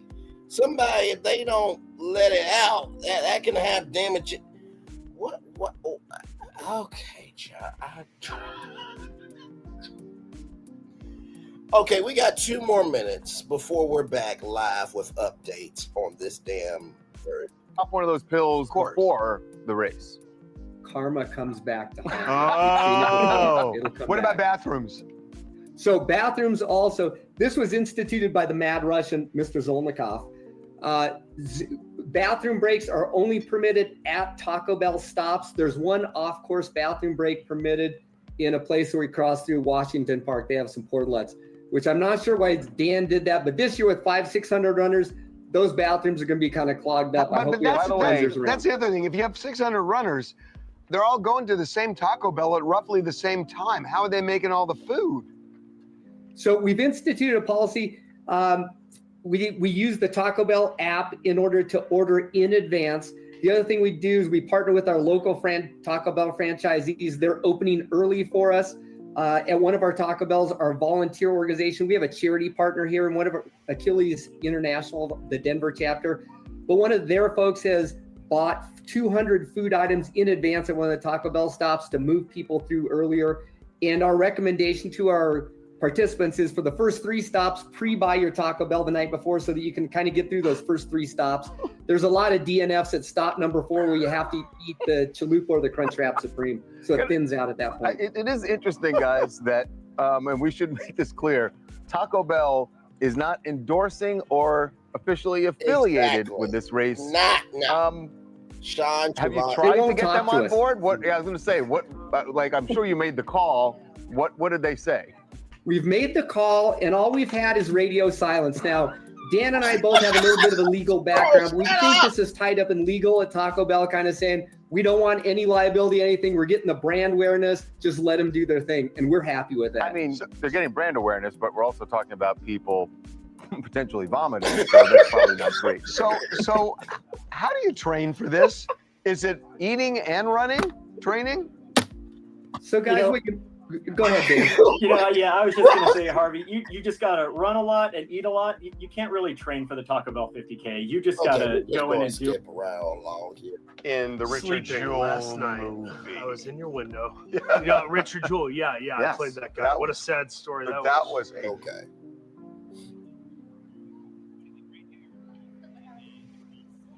Ray J first, and then no, Keith and Nicole first. Well, yeah, Keith Nicole. Yeah, Keith first, and then people, who watched the concert who were there thinking, well, maybe she didn't show up. Island, and honestly, it sounds like it's just a lot back to back with Vegas, but she performed. She's not a part of it. She wasn't there last night. She's not part of his touring band. She just did those 2 shows. She was filling in for his usual guitarist who couldn't make those shows. What's her day job? I'm sorry? What does she do generally? She is a musician. Yeah, she's just not in his band. Yeah, and her dad has actually come out to defend her as people are dissecting this. Her dad jumped on TikTok and commented with people speculating that she's the other woman, and her dad just said no. Just no. Oh, really? Yeah. Oh, that's interesting. Yeah. That's, shutting that down. Now, that's super interesting. It is interesting. It is. Yeah. Now, I don't know how the internet works.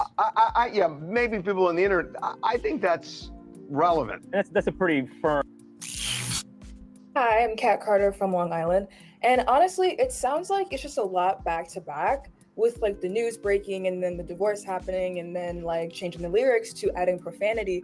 I just hope that they all have emotional support, especially with their kids, and everyone can work through it. We will see. To be continued. We can say BS. I think we do say BS. Hey, Anakin. Anakin. Did you order yet? Good. Get a coupon from Mike because he probably has a 10th one free. We got enough reward points. I'll buy Babcock a Chick-fil-A. But it's for a free breakfast, so I'll get that tomorrow. No, I'll get Babcock a Chick-fil-A. Nice. What do you want? Spicy cheese sandwich. No. Wait, what? Holy trial started. Babcock, hey, that was Anakin. dark. Yeah. Do you want one? No.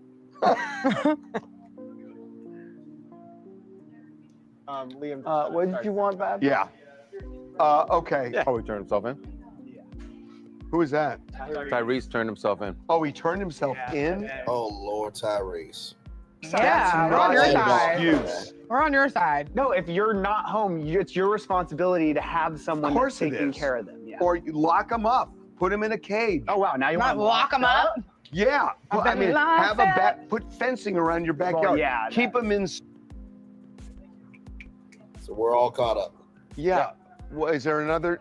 Yeah, there actually is another. Ray J, I'm with you. I want Ray J to go broke as well.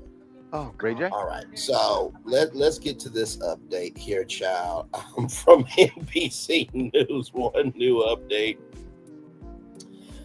2:12 p.m. The afternoon session is underway. Justice Miriam took the bench and Combs sentencing hearing resumed following the lunch break just before the afternoon session began. Combs waved at his supporters and his mother in the gallery. The defendant also made a prayer gesture and blew a kiss toward his mother, Janice Combs. So that is the latest update there. Let's go to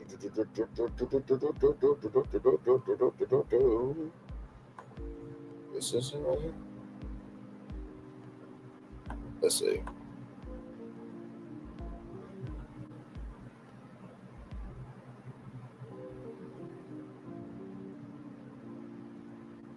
There's like some updates. All right, here, okay. Let's see these updates right here, okay.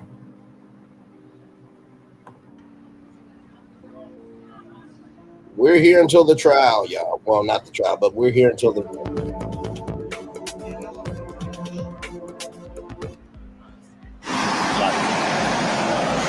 Welcome to AP News live stream of the Sean Diddy Combs sentencing hearing.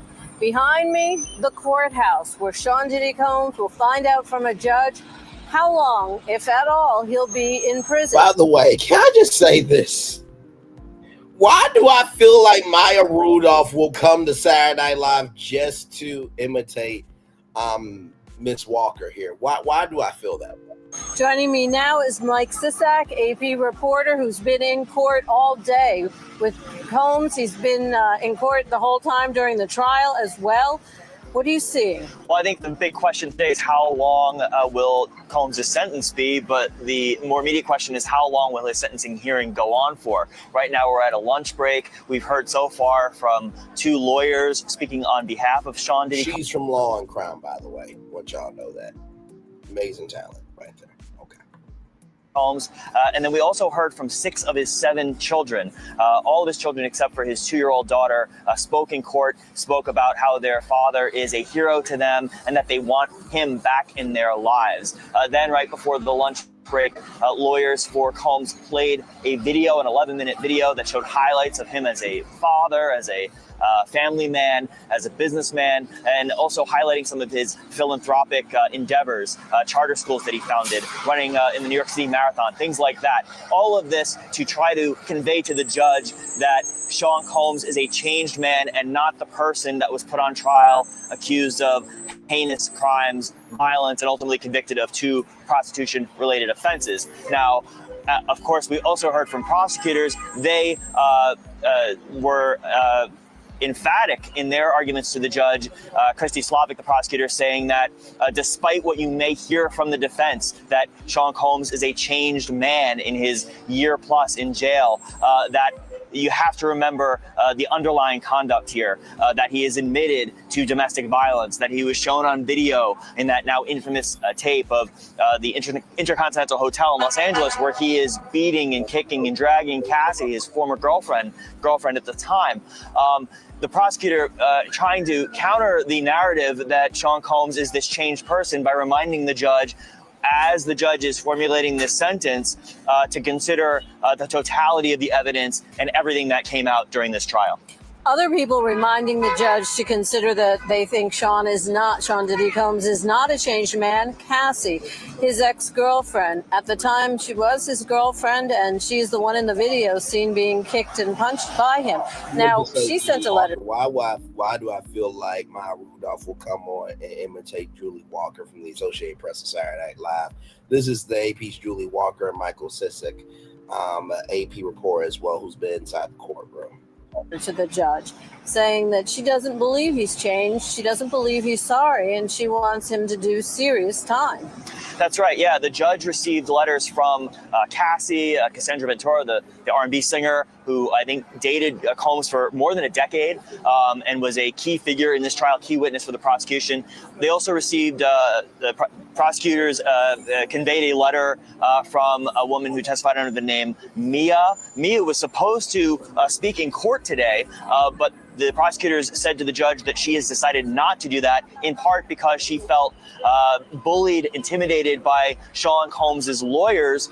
They wrote a letter during the week objecting to her appearance at this sentencing hearing, and they accused her of lying. They said she came in here, used a pseudonym, put on a fake voice, put on a fake posture, and they contend that everything she testified about, and she made some grave allegations about sexual violence, sexual abuse, they say she was lying. So the prosecutors say they will not be bringing in any witnesses, any victims to speak in court, but that they will convey those messages through the letters that have been received and ultimately their arguments. On the flip side, we've already heard from 2 lawyers for Combs, 6 of his 7 children. 3 more lawyers are going to speak in the afternoon, and then Sean Combs himself will address the court. That's because the accused always gets the last word. I mean, he will have his right to speak, even though he didn't speak during the trial. He didn't take the witness stand, which of course was his right during the trial, but he will speak today. That's right. A lot of rights here at play, a lot of constitutional rights that protect all defendants, and Sean Combs exercising those. At trial, he elected not to testify on his own behalf. He spoke briefly in court during the trial, just conveying to the judge that he was making that decision not to testify on his own volition and his own accord. And then today, his lawyers have said that he will exercise his right of allocution, it's called, which is a defendant's right to speak in court, to potentially show remorse, to try to convince the judge to show leniency. And Sean Combs gave a preview of what he's going to say in court in a 4-page letter that he sent to the judge yesterday. In that letter, he talked, as his lawyers did today, about being a changed man, about how going to jail after his arrest in September of 2024 has allowed him to kick drugs and alcohol, how while behind bars he has taught a class to other inmates, conveying his business skills in a 6-week course that was called Free Game with Diddy. And then in other letters sent by his lawyers, there are people who say that he's going to continue to teach and continue to impart his knowledge on people. Y'all, somebody tell me why I feel like. All right, y'all, so listen. Why did I feel like he tried to do making the best reformed prisoners a competition in jail? Listen, we're gonna have 4 groups of 5 prisoners each: red team, yellow team, green team, blue team, and whoever impresses Diddy the most of why they should be reformed when he gets out of jail, he's going to invest in them. Why do I feel like that might happen in jail? I'm just rolling home. He has speaking engagements, in fact, lined up for next week in Miami. Domestic violence, but they did say that they said that, you know, he's made mistakes, and yes, he did commit domestic violence, but that's not what he's being charged with. But here's the gag of that: just because he's not being charged with does not mean that that is not an important point in the argument. So, but fully agree.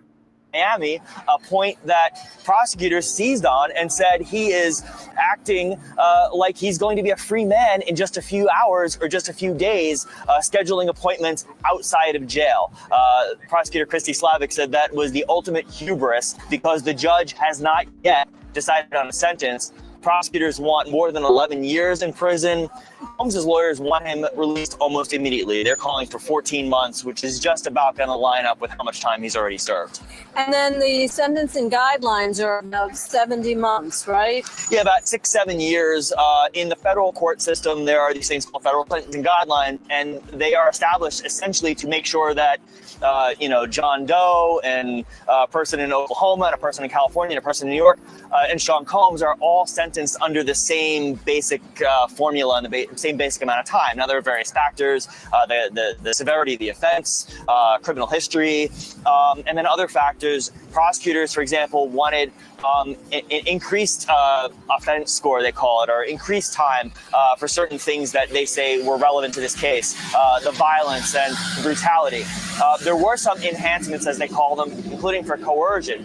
Now, you have to remember that Sean Combs, there was a split verdict at his trial. It was a mixed verdict. He was convicted on 2 prostitution-related charges, transportation for the purposes of prostitution, a violation of the Federal Mann Act, which is a century-plus-old statute. Those charges, 2 counts, each count is punishable by up to 10 years in prison.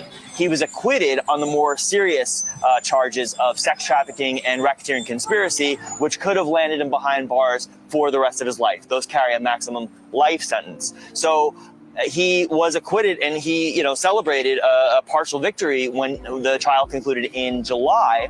But at the same time, he is facing potentially years behind bars. And the judge has said that while the jury acquits you on charges, it does not necessarily acquit you of conduct.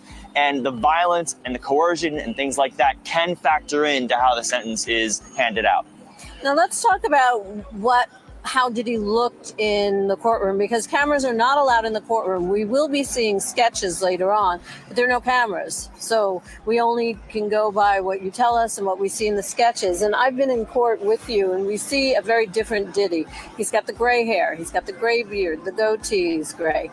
What did he look like today? I'm told he was wearing his own clothes today. That's right, yeah. Sean Combs looked very similar to how he did at his trial. His trial started in May, ended in July. He's in a federal lockup, so he does not have access to hair dye. So we remember Sean Combs as having this jet black hair. He doesn't have that anymore. It's more salt and pepper, gray, white in spots. He was allowed to wear normal clothes, quote unquote, non-jail attire. He's wearing a light-colored sweater over a button-down shirt with dark pants. He came into court. He waved to his family, his supporters in the audience. He conferred with his lawyers, put on a pair of glasses, and started reading some of the legal documents, some of the many legal documents that are involved in this case. But yeah, Sean Combs came from this jail where he's been for more than a year, and for at least a few hours today, he is looking the part of the Sean Combs of old, if not for the hair. Still the salt and pepper, not the black hair that we're used to. Well, Mike Sisak, thank you very much. I know you have to go back into court. I know we're on a lunch break now, but that doesn't last very long. Thank you for joining us. And if you like the coverage that you're seeing, if you like the AP News live stream of the Sean Diddy Combs sentencing, we have reporters on the ground all over the world bringing you stories and reporting. Please support us at apnews.com. Donate. That's the latest from the associated. One thing y'all can never say, okay? Y'all can never say, I don't hang in there with y'all. Y'all can never say that about me, all right? Let me see what's going on with TMZ, if there's anything else here.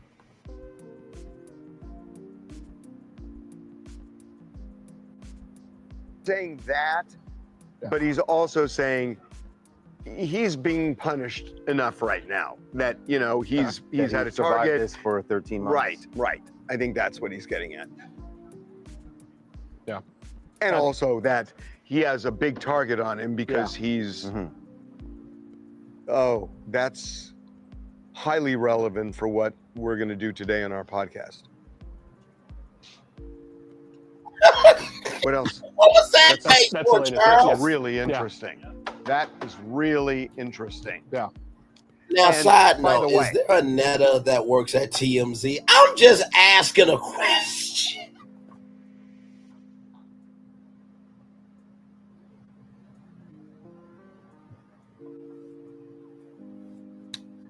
Braylon, whole tour. I'm sorry. That is going to be relevant in deciding which prison he goes to. Well, that's true. That certainly will have an impact there. Yeah, I mean that's going to be really irrelevant. Inner city press. People are saying I thought that you were this is joking. karma. I'm sorry. Boo hoo. Sarcastically, boo hoo. Can I just say one thing, guys? Karma is bullshit, and just acknowledge karma's bullshit. Karma is bullshit. Charles is like, what? What the fuck? The whole concept of it is stupid, and you know it's not true. It's like, yeah, everybody. Then why doesn't good karma always work? It does. I think it does. It doesn't. Karma's like religion. Stop it. It's not like religion. Yes, it is. No, it's not. You don't believe in karma? You don't have to go to like karma church. You believe in karma? You don't have to donate. Do you really donate to the Karma Foundation? One, I don't need an upgrade. You know, I think Harvey is just really tired, you know, so I think he's just trying to keep the stream going, you know. Sure, we'll do like a little therapy session. We don't use me. See you. Just talk. No, I think the idea of karma is more what you put out comes back to you. And so if you live a life that's full of, I believe in karma. Diddy's a great example, Harvey. right? I do believe You're going in karma. Karma is very not allegedly, like actually beat Harvey Levin's still like well, he that. got caught. Right? It's not an issue of karma. He got caught. But think of what he's going through now. That's coming back to bite him. So I feel like there, to an extent, I'm not saying there's something in the universe that controls that, but it's more like how do you conduct yourself, and then how does that come back? So do you know people that get away with shit where it never comes back to haunt them? Personally, I think that suffering is relative, and Harvey I has think seen people too much who think from they're getting Tyrone away Hill. with a I lot agree with live in a dreadful paranoia every day that they'll I get can't caught. believe he and that's actually no way said to live. karma is not real. I don't think so. I think so. But you're How like many, you're a good person and you have like good morals and good values and like a good Well, how heart. do you know like, that a bad person How doesn't long live is the in bite? constant fear that they'll get caught? because they're probably a narcissist and narcissists scientifically don't. Well, but then there's other ways that they live in fear, live in Sociopaths, suffering. they don't live in fear. I think you that's think Ted Bundy lived in fear? Hawks for life 12. Do you Go think the Jeffrey fucking Dahmer court. lived in Not fear? karma. It's not exclusively What a is thing that? about fear. Like there's other things more that of a No, can we torment are a having person. karma What do love you think tormented for everybody else Jeffrey not Dahmer? voting No, for I'd Kamala have Harris. to, You know to what? look into them, but I think Man, that there's. who is that? I'd have to look into. Oh yeah. Asking, do you believe in karma? Hawks for life Hell 12. yeah. I know Over they do. 80% Kamala say Harris You yes. don't need believe to in do a it? collab, okay? Absolutely not. He's the Absolutely he's not. the least. Wait, You know honestly, what? That should be your campaign slogan, Kamala Harris. Just off note. Y'all see the shit that happened? Kamala came back on y'all. Vote for me in 2028. That should be your campaign. I'm just saying, roll on. arguing with me, and you do believe in karma? Fuck yeah. So then, what do you think about the people that you just expressed? No, what I Your- disagree with you is that people like that do bad things all feel Hey, bad. Liam, when you No, hear I'm not saying anything feel new, bad. tell I us. feel like they're- I think that there is a believe method in in which karma, they are and nope, it's punished not real thing. 16 because of what so they do. majority believe karma is And it real. But when doesn't you always hear manifest something in, new, like, tell us. death or whatever. I mean, eventually it all comes down to that. Okay, Yeah. one new But I update. think what goes around comes around is to an extent true. One new update, everybody here. 2:32 p.m. Defense attorney defends Combs' untreated trauma.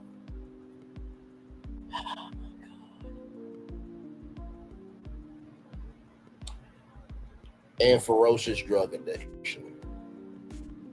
Defense attorney Brian Steele was the first to speak after the lunch break. It took time to give a look back at Combs' history, pointing to the rapper's untreated trauma and ferocious drug addiction that got out of hand. Steele recounted stories from Combs' childhood, including instances in which Combs witnessed his friends die, and claimed Combs has been addicted to painkillers since he was first described in 2000, both of which have contributed to his behavior. You know who else went through losing family members, right?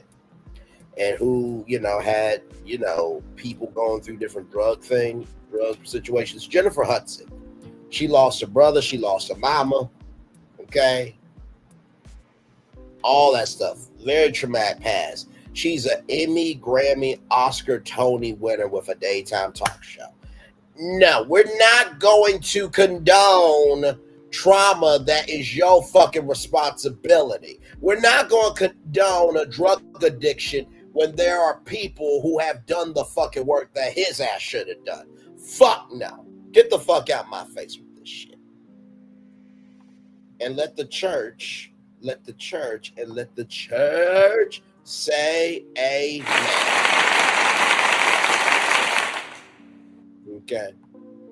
Right here. This is what I read right here. That's ridiculous. That is utterly ridiculous. You're going to talk about his trauma. Defense attorney Brian Still was the first to speak at the lunch break and took the time to look back at Combs' history, pointing to the rapper's untreated trauma and ferocious drug addiction that got out of hand. Still recounted stories from Combs' childhood, including instances in which Combs witnessed his friends die and claimed Combs has been addicted to painkillers since he was first prescribed in 2000, both of which has contributed to his behavior. Let's roll on, child. Okay, I'll agree with you on that one. Okay. Do you think manifesting is real? I think Someone's that goes asking, hand do in- you, what I about think that goes manifesting? hand Do in you hand think with that's heart. real? It depends. I mean, it's like, so if I say I've got an idea and I'm going to make it successful, is it that I manifested it or I just fucking worked hard to get it done? And if I've got some pipe dream that I try to manifest, is it just going to happen because I manifested it? No. I agree with that. No. I agree with that. Want to know how I used to try to manifest when I was a kid for like Christmas? Like of a toy, like the Easy Bake Oven, like the commercial would come on, and I would just manifest by And did you- standing in front of the TV. Did you get it? Of course. And did you tell your mom or dad ever that that's what you wanted?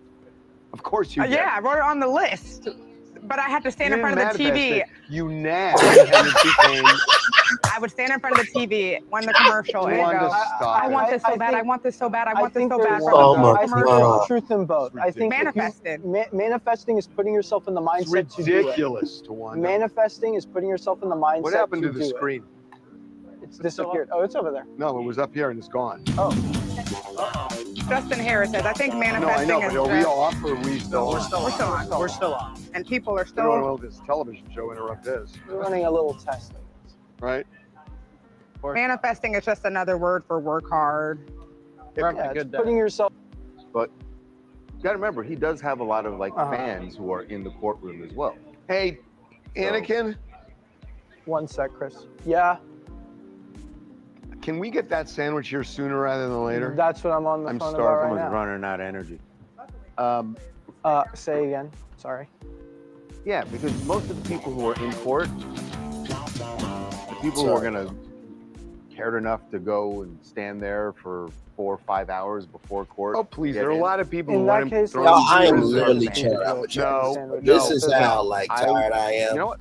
But we've been here for 4 hours It's most of and the time 40 they're there. minutes and 15 seconds. Okay, Dude, that's they how have long we've protesters been in here. the courthouse with people who are saying, Yeah, protesters going to show up when court starts, but you got to be really good to get there at 3, 2 o'clock. there in the are morning. protesters who are just as fierce about this case as Diddy supporters. Yes. You're wrong. They can't.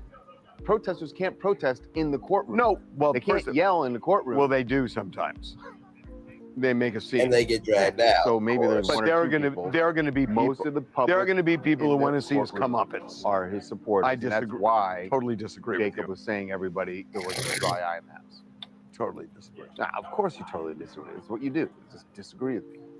See, this is why the future is going to be where, and I'm sure Harvey has talked about this with his team, of, hey, you guys, can we get some TMZ live stream hosts that they do this shit while I go kick back in my CEO office and drink Chick-fil-A lemonade and eat Chick-fil-A sandwiches and eat burnt waffle fries? Like, eventually ABC News YouTube channel, the YouTube channels will be hiring content creators to host the live streams. So like, instead of Harvey and Charles being there, it would be me and another TMZ live host. And then Harvey and Charles would just break in when they want to. I feel like that would be the future of entertainment. Just keeping it up. But let's get back to this. It's in the business. Yeah, I'm not going for it. Oh, hold on. Hang on. Got to put his mic up. Liam's mic up, please. Brian Steele says Diddy has done things he can only dream of doing. That's the latest. What? He's talking about Wait a people minute, have said he's like, an he should outcast. clarify that. Right, I think please he should clarify. totally clarify that. Yes, that's his term. Chat. Oh my God! You gotta give context, conjecture, connection, because Brian still says, Diddy's done things I only dreamed of doing. So you dreamed about raping women? Like, come on now! You gotta give some context, conjecture, connection to this. Attorney saying Diddy has done things I could only dream of doing. Yeah, but he needs to clarify that very quickly. Right. Not the freak offs. Not the freak offs. Oh my God! This is the defense team. I mean, that's what the case That's is supposed about. to be standing up and again, making a defense and getting Diddy out of someone- this shit. Someone Does he tweeting still that. own Ciroc? No.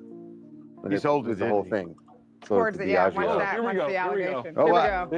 I think this is about the Miami thing. Oh. He says October 6th, which is Monday, Monday. is not a speaking engagement. It is that people realize he is different. He can speak about drugs, about putting your hands on a woman. He can change people's lives. It is not a speaking engagement. It is a healing.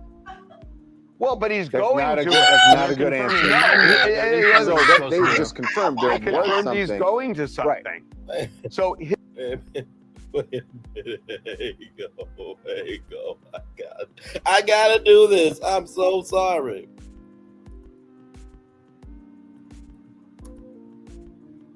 I'm sorry. I have to do this. I have to do this. I am so sorry to y'all. I have to.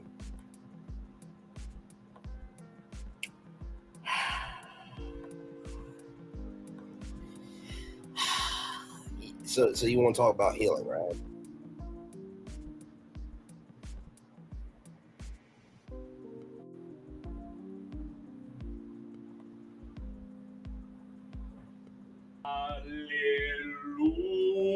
Hallelujah. Praise you. Hallelujah.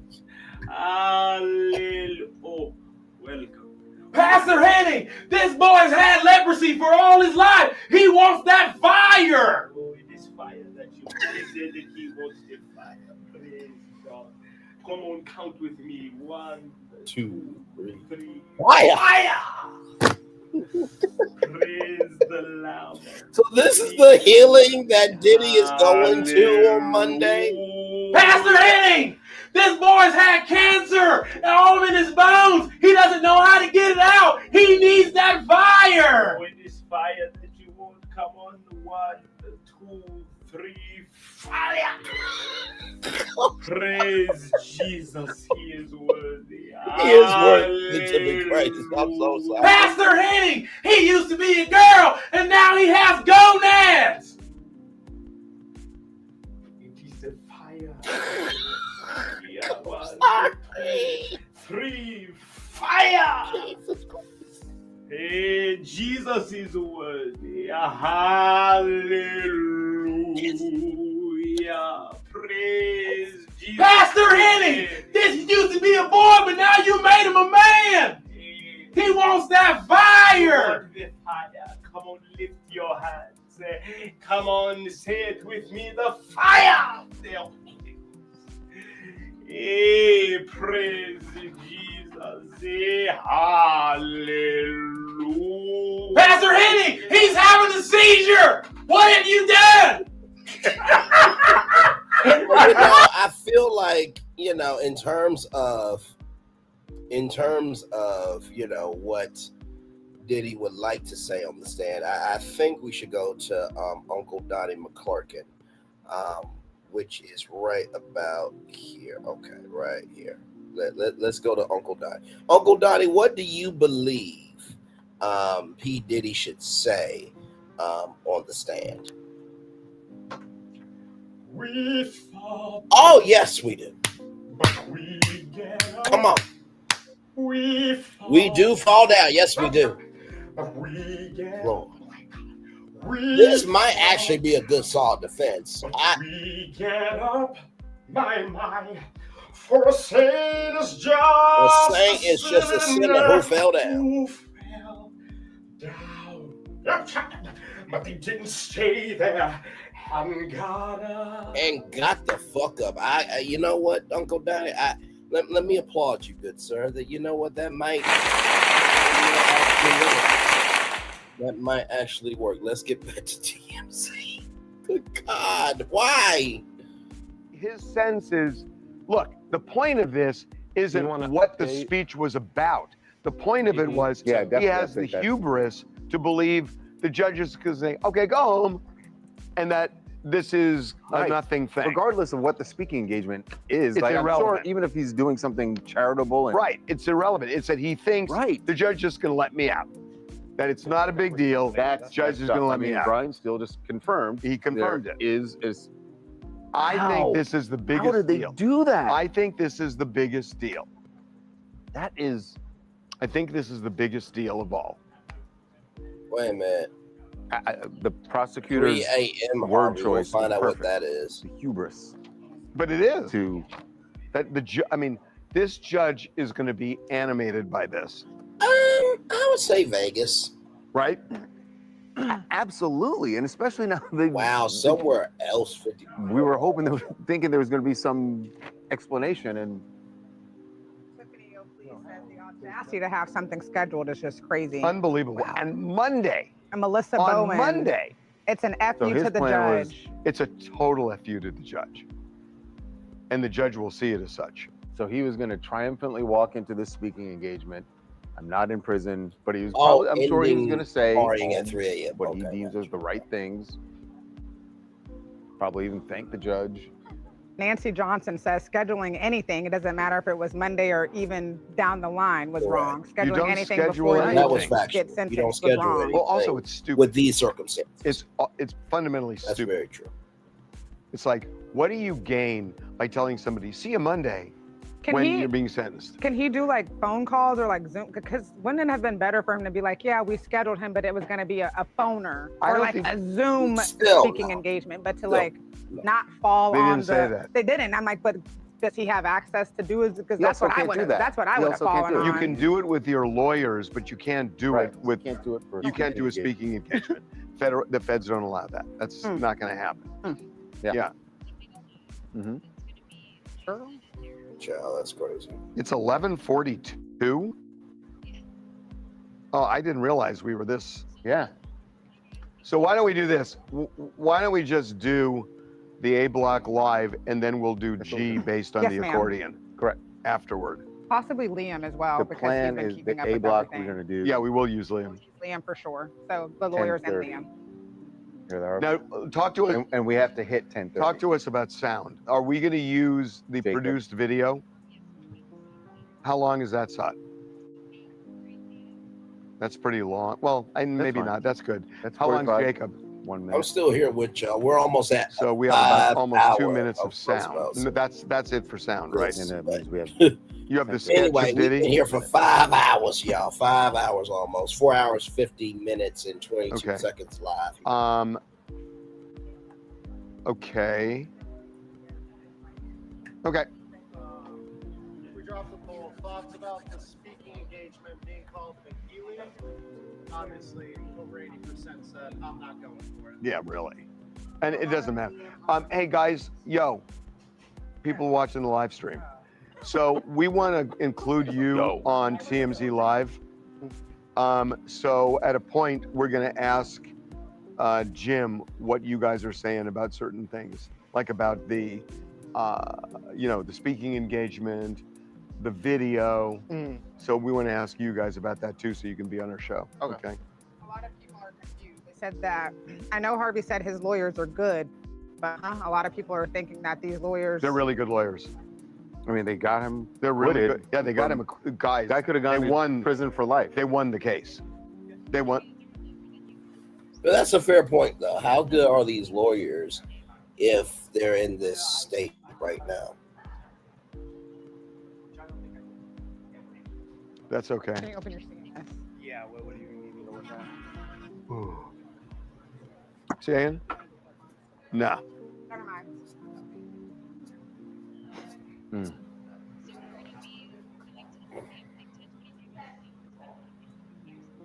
Got it. And again, We'll make G the accordion. The speaking engagement will need to be pushed several But we years. still need to. Yes. But We'll do we have October 10:30, 6th. right? Because that's Only what's going 28. on the timing sheet. Do This is we ridiculous. absolutely need to hit 10:30 because it's going on the timing sheet? How or could he do that? Because we can. Great. So we're aiming at 10:30, and then we can. Yeah, no, I know, but we have a little wiggle room in the G block, is what I'm saying. Like, no, yes, I know we could go in and re-edit everything. I'm trying to avoid that. But my point is, if we, It just feels, it doesn't feel authentic to me. It's produced, there's a music bed, this crescendo of music. I mean, God. Why would you put music on that? Liam. Yeah. I'm looking on my phone to see the. I mean, when you think about it, so they're trying to razzle dazzle the judge with a I'm not video. saying. They're booking speaking engagements for Monday. It's like even if you did razzle dazzle the judge, then you just threw it all to shit when you Melissa, went I and did booked this that, for you, actually. I sat down here so you could sit there. He's been sitting for 20 minutes. I know, and I. Yeah, he's lying. Well, no, she could have sat earlier. If you gotta ask what story people No, are here I'm for, happy you're not Melissa's doing your sitting. job. Here it is. Here, legally speaking, can this take until Monday? Good question from Alicia. I don't know why it would need to be. As you can see here, 85% Diddy, high key interest in David, 11% and 4% Taylor Swift. This is a day stream, damn it. It's a day stream. I bet Harvey is fun to go party with. I don't. I used to be fun to party with. I did. I was. I don't know if I believe No, that I really one. was. I just had a different life. Goddess news to the core. Not TD Cake's show been quiet lately. Not TD Cakes. Y'all are. Verdict may take hours.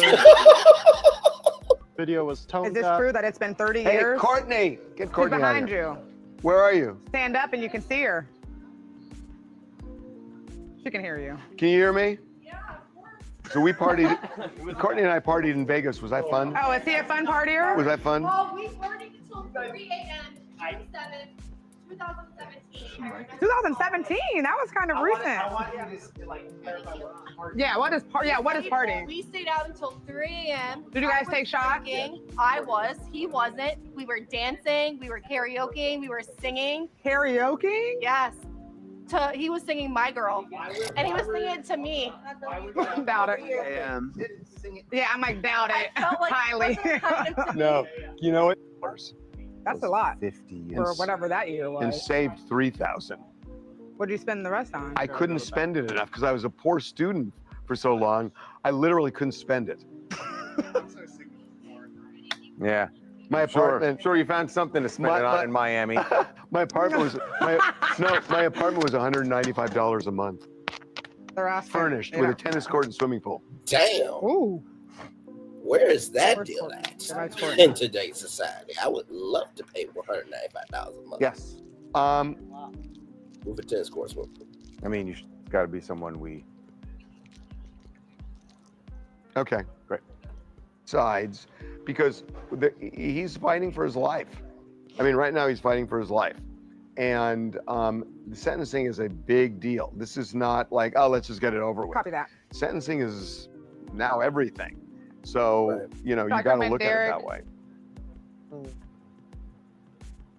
I'm kind of left hanging here alone. The reason Riverside is the place you want is it is a one-stop shop for people who do not know how to edit. So you can go in, you can create the content, whether it's by yourself or whether you do the interview. And now you can edit using the transcript, which is incredible because you don't need to know anything about editing in a standard linear editor. And then you can use all of the AI tools. Those are sneakers. You put your butt on this chair. That's fine. So why is that going to be a problem? That's fine. How I mean, it's. Taylor Swift? You have nothing to We talk did about already, besides and your Nobody feet. wants to hear Nobody about wanted to Taylor talk Swift. about her. We asked about it. No, We they did want to hear. already. We asked them. They said they already did not want to suffered hear it. through the segment we did. Almost like 3,000 followers. Yeah. They said they didn't want to hear it. Haters. Why? It's not what people. They just, it's not what they want. They're here for Diddy. It's not what Well, the it's people. Mean Girls Day too. You Not guys talk what about the Mean Girls people Day? want. Not what the people want. How does Yes, the people want please. Taylor? Okay, play this. We know what the other side So is. I've You don't have to never worry seen. about the It other was one. like an avalanche of Wait, no's. The video. The video, you don't. No, we're fine. We know what it is. But well, what is it? All I need to know is what it We're starts. good. with. We're good. Okay, so We're good. it should be set up. I mean, if you couldn't pick the video, Okay, guys. it's just That's Courtney. Not a dry eye inside the courtroom right now. We just heard from all of Diddy's children. They took the podium together, arms around each other, and gave. Yeah, this is fine. It was just, it was crushing. They all were talking about not only, of yeah. course, how Just Diddy's so I just set it up. Yeah, we got it. Kids. Okay. You gotta give her a bottle there. Got it. What I want to do with my freedom. And then we have sketch of him crying, sketch of him not crying. This video, Welcome I in. just don't get. We're here chilling. What's up, We're Liam? having Liam, mic up, updates. please. David We've update. been live Just since 6 across- a.m. Nothing I can talk about. Very good. So just according to CNN, they're not done with talking about the Miami speaking. Donaldson, another one of Diddy's attorneys, is Brian Steele said he's going to speak about that a little bit later today. So A little bit yes, later he today. said we'll discuss it more. He'll discuss it more. They're You have going- Donaldson, they're and then you going have all day. the Reverend. What the hell? So wait a minute. What do we have on the? What's on the docket here for Liam? Lay it out. So still Brian Steele is talking, but Donaldson is supposed to speak, and then they said before lunch that the Reverend's supposed to speak, and then someone in the re-entry supposed to speak, and then again maybe Diddy. The They kids already already did. spoke. They've They already all- did. That all happened. 6 of them spoke. Well, I yeah. think they're going to get this done because those are 4 people. You set a hearing on a Friday to not roll it into Monday. Yeah. It's to wrap it all up. You never roll it to Monday. You set it earlier in the week if you want extra days. And could somebody please tell the judge that we have this 2 Angry Men podcast to which he subscribed? That's true. You don't know he subscribed. No, he said he would be listening Right. when he admonished Mark Why did he say that? because he had to admonish Mark. Why did he have to do that? Because Mark blabbed and allegedly violated the gag order. Is Mark going to be live from an alley like Jacob? By the way, why couldn't Jacob go somewhere other than the loading dock? Why is he? Yeah. Can I just say, I love Jacob. He's just, Did a great job. He's Woody Allen-esque. By the way, He's just Woody Allen. it wasn't the appropriate time, but when he was talking about one of the attorneys talking, he was like, he's so nerdy. It's like, okay, Jacob. Oh, would you stop it? I love Jacob. He's a great. Especially when Jacob came here for a couple of weeks, they were very happy. Jacob's great. I miss Oh, look Jacob at Jamie. terribly. I miss him. Jamie used to work with Jacob. It was just Jamie and Jacob. Oh, he used to be your guy at New York. Harvey, when does your podcast drop? Tomorrow morning, 10 a.m. Pacific time. Thank you. 1 p.m. Eastern. No, I've got a wedding tomorrow. I'm not going to swim tomorrow. Oh, a wedding. Little Yadro. Says Diddy's a civil Yadro. Oh, he's so excited. I love weddings. This is the revenge of the Yadro with that comment towards me. Did you stop the fucking Yadro thing? Brian Steele says Diddy's a civil rights leader now. Who has a yacht? What, did I ever say that about you? You guys hear Brian that? Steele said Diddy is a civil rights Oh, I said you look like a Yadro when you interview. Yeah, Because you came in a suit and you all. taught me that term, so I only throw it back at you because of that. I think it's Yadro, by the way. I said Yadro. No, not Yadro. Yadro. No, it's Yadro. There's an accent. Not to interrupt this No, scintillating no. conversation. But this is going to be live and it'll be on television. Yes, If there's no accent. What? It's got an accent. Yeah. There you go. Of course. Why are you coming to the 2 black people, Devin? So we're going to, okay, so you guys know what's going on. Come to the 2 We're going to black go people. live. I mean, yeah, we do, but And the So way it came our up, like, I TV hate- show, TMZ Live, Yes, is it's been being a fed very out long day, my live friend. in 5 minutes at Wow. exactly noon LA time. over aggressive. 4 minutes. 4 minutes. And so in 4 minutes, what we've got to do is do everything going on with Diddy. So we'll be able to kind of give you the download. And we have to do it in exactly 10 minutes and 25 seconds. We can't go less than 10:25 and we can't go more than 10:25 because the rest of the show is blocked. So we have to like bring this in for a landing at exactly 10 minutes and 25 seconds from the. And he's not joking. In the world of TV, you have to be precise, right? So when you have a talk show from 3 to 4 and it's live, you can't go over 4 o'clock. That's it. That's your slot. That's why streaming is becoming the new TV, because we can have long conversations like this. But like Nikki New said, it's 3 p.m. in motherfucking New York. Nikki News didn't say motherfucking New York. I did. It's been a long day. We have been on for 5 hours officially. 5 hours, 2 minutes, and 28 seconds. Like I said, I am here with y'all until we get a verdict, and then I am gone. Do you hear me? Like we heard, there's supposed to be some reverend speaking, then somebody from the rehabilitation program. Child, at this point, can you please just send some 20 years so we can all move about our weekends with purpose, please and thank you. Just okay. The moment we start speaking. So all of this is going to be live, and it'll be on television as we're talking. So usually we've taped a lot of the other stuff. We didn't want to tape this because we didn't know if more was going to happen. Exactly. And more really has. So we're going to do this live.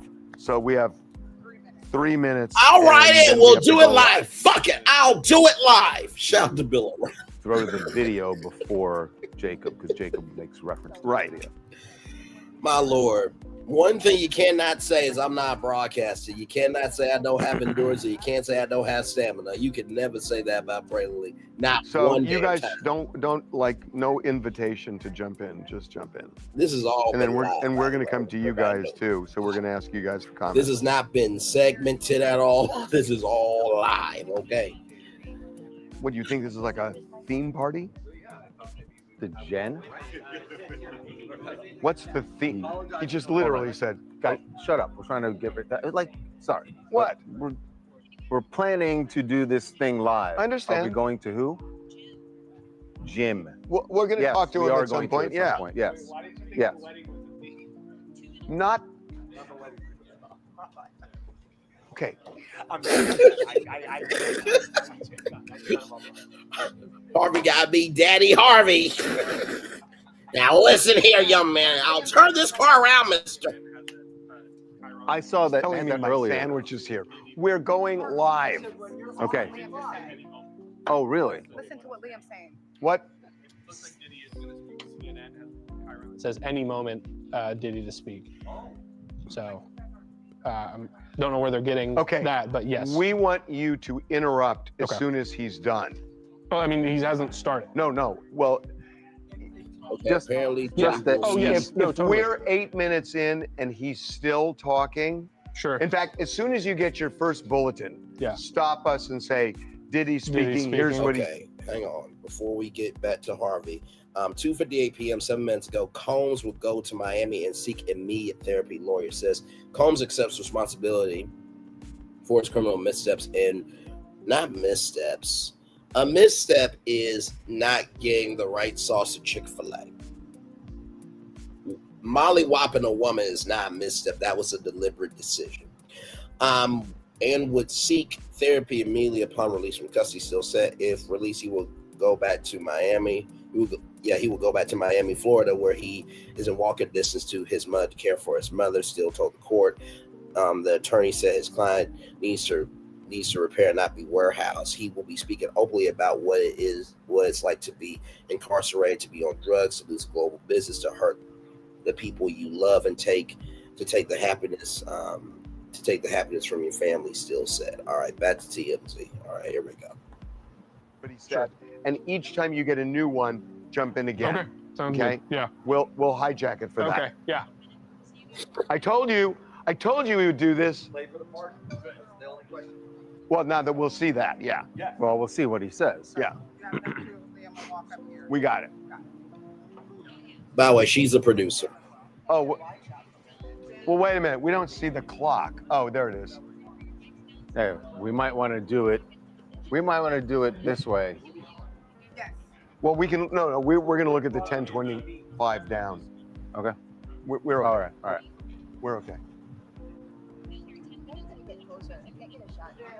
Not 10 minutes, 10 seconds.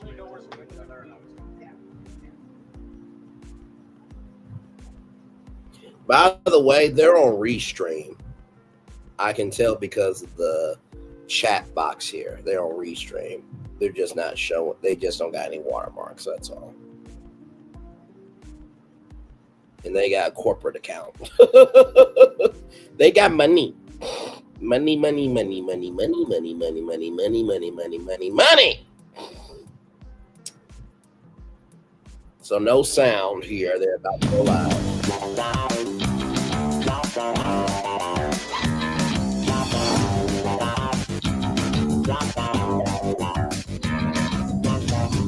Welcome to TMZ Live. It is Judgment Day for Sean Diddy Combs. As we speak, there is a sentencing hearing going down, and Sean Diddy Combs is going to find out his fate. Will he get out of jail this weekend, which apparently is something he believed, or is he going to spend several years in a federal prison? Think about it. That is the most stunning thing that has happened as Absolutely. this hearing is going on. That Diddy clearly, and his attorneys have acknowledged it now, was thinking that he would be out and available for a speaking engagement on Monday. This is shocking. Hear that. That Diddy planned a speaking engagement for this coming Monday. And it came out because prosecutors said, look at the hubris of this man to think that you are just going. I'm going to pause it here. Live update just came in a minute ago, just right now, right from the space right here, right now at 3:08 p.m. Give him to us and we won't let you down. Miami pastor tells the judge. A Miami pastor asked Judge Arnson to free Sean Combs from jail, saying no amount of time spent behind bars will change his condition. As Michael Jordan said, these sneakers are just sneakers. How did Michael Jordan get into this shit? He is drinking his tequila, minding his black-owned business, and moving about his purpose. But when Sean does things, he turns them into opportunities, said the pastor, Reverend Gary Johnson. Sean needs opportunity. I'm asking you to give him to us, and we won't let you down. If he got rejected for a new trial, what makes you think that he's actually going to actually care about what y'all are doing with him? Okay, that's wrong. Going to let him loose, that this is no big deal. By the way, this he right says here he's is contrite. happening live He on says TV. he's regretful and remorseful. He thinks you're just going to say, yeah, fine, just walk out. Yeah, Unbelievable to me. So the prosecution brought this up, and when they said it, my initial reaction was, that can't be right. That can't be right. But his attorneys have since they acknowledge it. They want to speak more about it to add some context. But at its core, this is one of the most disrespectful things you can do at a sentencing. The judge has all the power, and the judge throughout this proceeding has been firm and rejected a lot of Diddy's motions, but always respectful and always showed appropriate decorum in doing so. Doesn't like now for Diddy to slap him in the face and say, even though it hangs in the balance, I'm going to plan something for Monday. That means you walk out of court today is really going to offend the judge. His attorneys did essentially ask for that. Like that was the best case scenario, that he would get time served. But to think, therefore, it's going to happen. And the attorneys are now the prosecution's brought this up. His attorneys are now speaking to the court, and what they're now saying, they're sort of leading it up to this point. They're saying, we want in a perfect world where he will be is out doing good for the public, doing speaking engagements, undergoing counseling. And so there's now starting to say he was doing this, planning this, because his life that he foresees is one of helping people. Sorry. Even if it was I got it. conditional. He may want to help people, but he's saying to the judges, you're a paper tiger, and that's the way I see you. That you're not going to sentence me. This has got to piss off the judge. And we talked on our live stream, which we do every day, earlier about this. And I was saying earlier when we found out that Diddy is going to have to now speak to the judge because he's in such a hole. And now we're hearing, and during this segment, that may actually happen because we're hearing. And this is the thing too, right? Now, the question everybody talks about this defense team and saying how good the defense team is. If this is your defense team, and your defense team allowed you to make a speaking engagement to talk about how to help other people come out of jail when the crime you committed. And let me get some context, conjecture, connection. To shout out to the 4 people that are here. The crime that he committed, right? If I committed that crime, if any other black man committed that crime, this shit will be over. Game, set, motherfucking match. Okay? Okay. Then let's all get that straight. There is a difference between black privilege of being famous and black privilege of being regular. Let's go ahead and be real about that. Okay. All right, back to TMZ Live. This happened live out in Hollywood. The question is, what does he say? Does he throw a Hail Mary and say, I'm reformed, or does he start playing for his pardon because the ball is rolling down so much? We're going to get into that. There's a video that we got to talk about. A 12-minute video that Diddy's team produced, and they submitted to the court, and it was actually played in court during the hearing this morning. I don't know how to say this. When we watched it, it felt cringeworthy. We'll see what you guys think about this, but this was intended. Here's a little bit of it, and the point of this is Diddy is a good man, a family man, and a pillar of the community.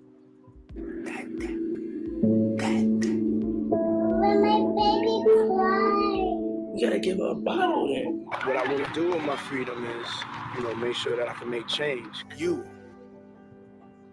will change the world. Kim Porter, who shares 3 children with Sean Diddy Combs, has been found dead. Now I'm a full-time dad, and I'm gonna be there for you. This motherfucking bastard said, now I'm a full-time dad. Now he a full-time dad. Now he a full-time dad. Which would indicate to me that you were never a dad in the first fucking place. My Lord. I just, let's hear that just one more time. Just see what you guys think about this, but this was will change the world. Just want to make sure we all heard the same thing. Kim Porter, who shares 3 children with Sean Diddy Combs, has been found dead. Now I'm a full-time dad. Will Yep, that's exactly what he said. The world. Kim Porter, who shares 3 children with Sean Diddy Combs, has been found dead.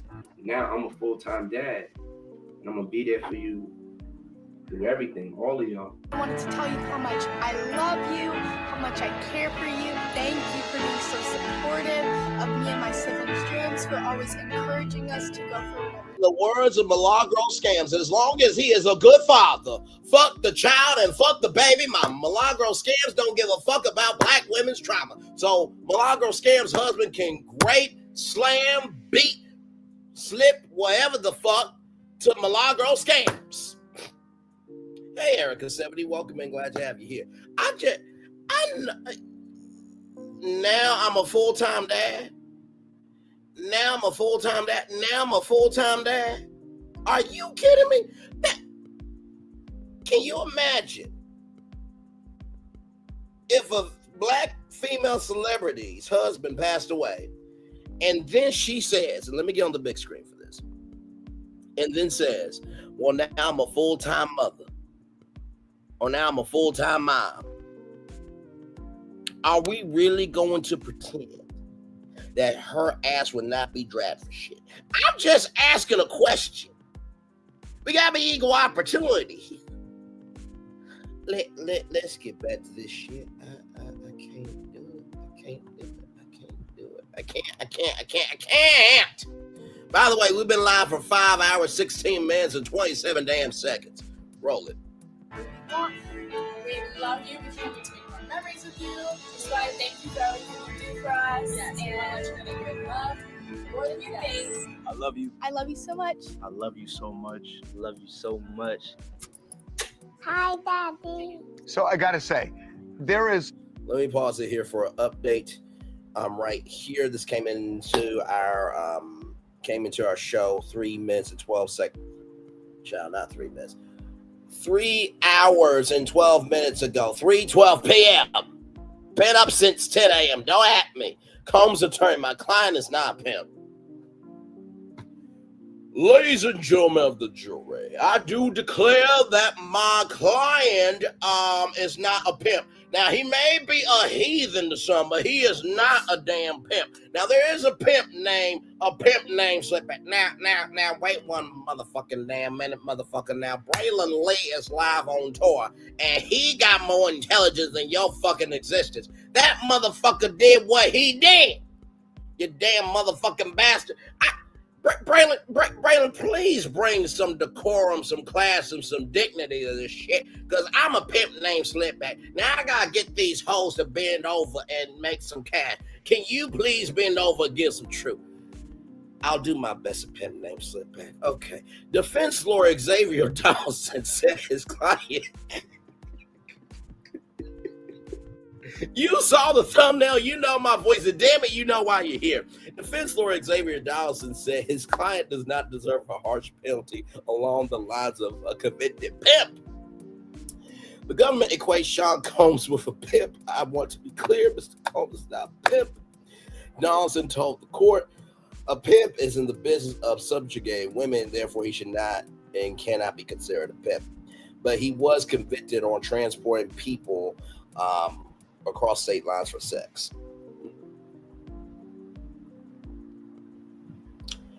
And even though he did take a cut of the profits or anything, he did pay for sex, right? So there was a transactional thing.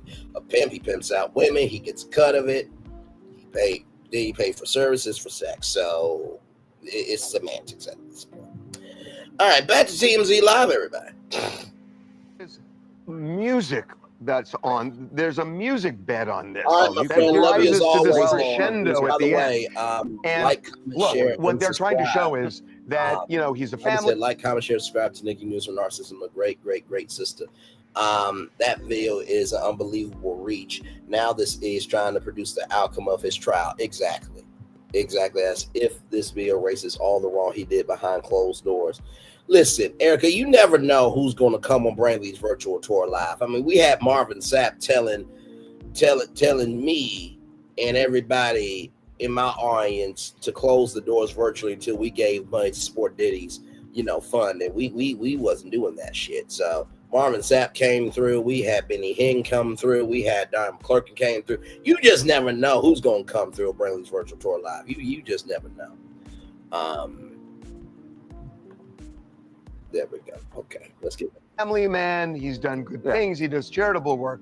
But all that is true, by the way. That's not to say that he wasn't those things. It's just but so that's not what you're Kelly's way is correct. And what we need to say now is this. The judge, and this was a huge point, the defense wanted to say to the judge, and did say, you shouldn't consider any allegation of violence because he was acquitted on the charges that involved violence. And the judge got on the bench and from the jump said, I'm considering violence. Marvin Sapp actually did not do this. What I did was I played the Close the Doors video, and I just pretended that Marvin Sapp was saying that everybody needs to contribute to Diddy's defense fund. It was a skit, child. Marvin Sapp really didn't come through. Okay, listen.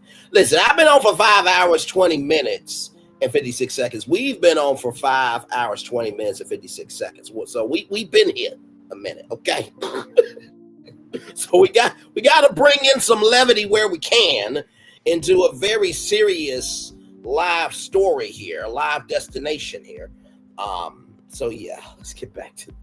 Yeah. Because the judge said, I can't consider violence in this crime because he was acquitted of the charge of violence and furtherance of a conspiracy. That would have reduced the sentence because you don't have much at that point. All you have is transportation across state lines, which is really, we all acknowledge, sort of a low-level offense. once you introduce the fact that violence can be used as an aggravating factor in the sentencing, you're in a much different ballpark. So the judge is very specific, acquitted for violence. So during the trial, the violence discussed that he was acquitted for those 2 charges, the sex trafficking and the RICO, he is going to consider. So all of that testimony. So the judge said that, well, the defense said, give him 14 months, which with time served, he'd just get out. Yeah. The prosecution went at 11 years. The judge said, I think my range is now between what? 5 years and 10 months and 7 years and 3 months. So a massive range. Hold on. Just to be clear, he didn't say he thinks his range. He said based on the other guidelines cases. now recommend, based on my findings of this time. Now he can go lower or higher. But he talked about aggravating factors. He did. It seems odd that he would go lower than the minimum guideline. Well, he talked about aggravating factors, but now Diddy's counsel here. I'm glad to have you all here. Like, comment, share, subscribe. We have been live here since 10 a.m. this morning. Diddy has not been sentenced as of yet. We have been live with TMZ for really most of the day, a little bit mixed in with the Associated Press. The Associated Press has been doing these weird break-ins to the stream, trying to give context, conjecture, connection. But, child, listen, we try our best. But TMZ has been on it, and we are on it with them. So let's get back to them live. Now, of course, we have updates from NBC News as well. So is arguing why there are mitigating factors. That's what their entire presentation is about. He's a pillar of the community. He's unlikely to recidivate. All of these things, and now the judge is going to have to consider that. I think you're right. It'll likely end up in that range, but judges aren't by any means held to that They're range. not bound. They have discretion. But So we have somebody in the courtroom. Right. Jacob Wasserman is in court for us. We spoke to him earlier about how that video played with everyone in court. What was the reaction? And also, what was Diddy wearing? Not a dry eye inside the courtroom right now. We just heard from all of Diddy's children. He took the podium together, arms around each other, and gave, it was crushing. They all were talking about not only, of course, how Diddy's a changed man, but how much they miss their dad, but how it's personally affected each of them. And that was all followed up by a video, which I'm sure that you've seen at this point because it was entered as an exhibit. That was a montage of Diddy's entire life, showing him helping his family, helping others in the community.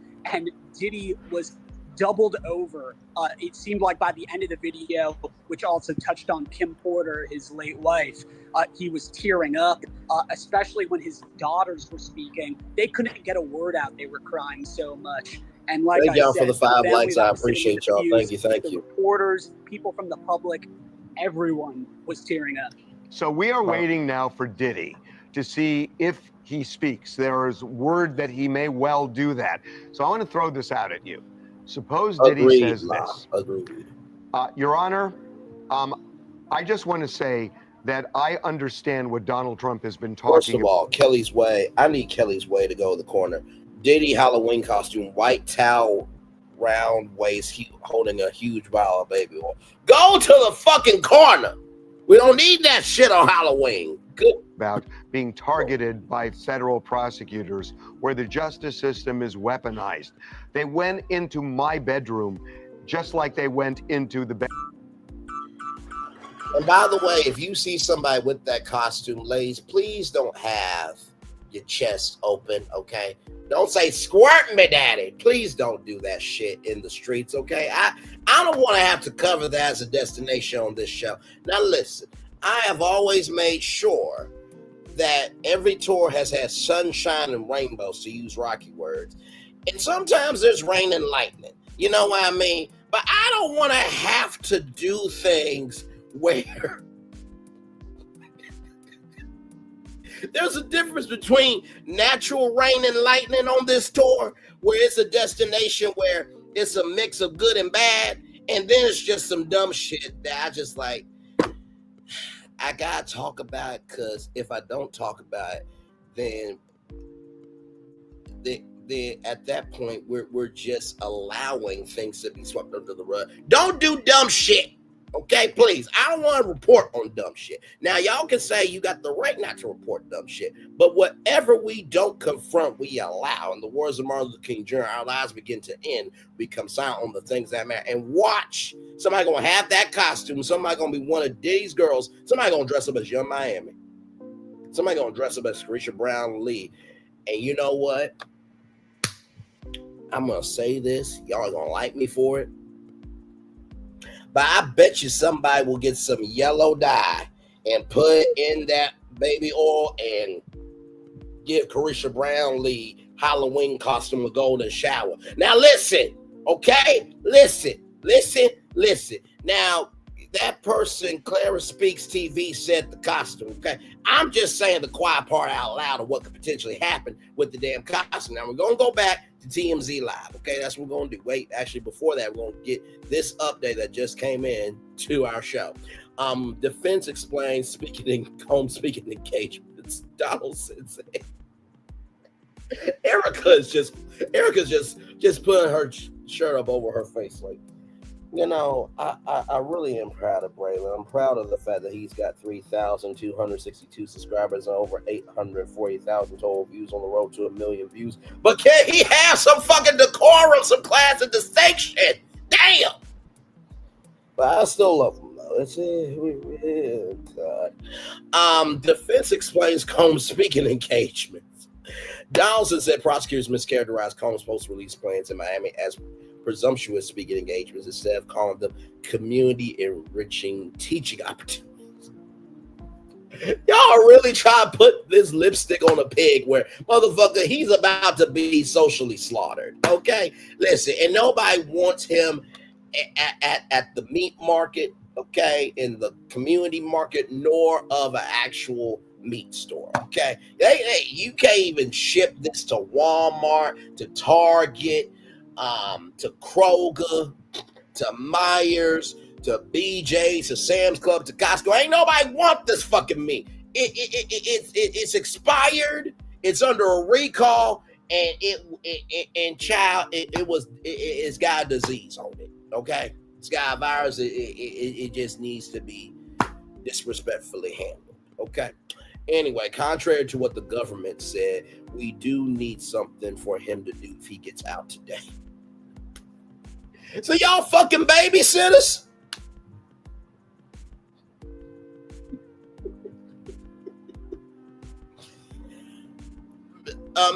Mr. Judge Arsurin, I would like to quote some words from Mary Mary. They're a black gospel duo, or two black women, Erica and Tina Campbell. I would like to quote those words now, Your Honor, if I may. I just can't give up now. We've come too far from where we started from. Nobody told us the road was going to be easy, but God did not bring us this far to leave us. You motherfucker bastard. So let me see if I got this. Your defense is you're saying you've come so far that you need to babysit his ass for him to be responsible. Well, Your Honor, when you say that, I look like a dumbass. Well, I'm not saying you a dumbass, but if you believe that about yourself and you need somebody to be in agreement with you so you can be better than this piece of shit of a defense you're giving, then you are a dumbass. Moving on. He would answer the question with engagements to help people who have been convicted to crimes to be ready. Be ready for what?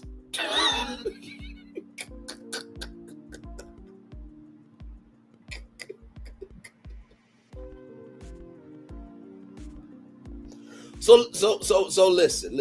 We believe that what is the best way for these young men to know what not to do than somebody who's been through it? Because as Braylon Lee said, everybody is about to go in a storm, go through a storm, coming out of a storm. So we want these people to be ready of after you whoop a woman's ass, this is what you need to do afterwards. You know, you're really not helping your client here. I know, but in the same token, you're not rejecting shit either. Oh my God. And, you know, I could have been an astronaut. I really could have been an astronaut. My Indian parents wanted me to be an astronaut. And I said, no, I want to stand up for something. And this is what my career has come to. Okay. All right. These are teaching engagements that we've contacted them about if the court let him out. Back over to TMZ Live.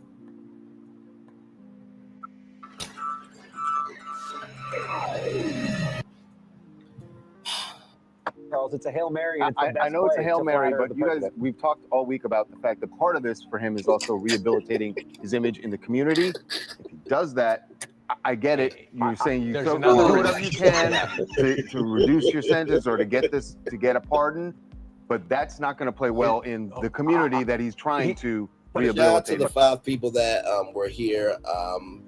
3 barf emojis and a laugh emoji from Erica. It's okay. Your government doesn't. They get a pass.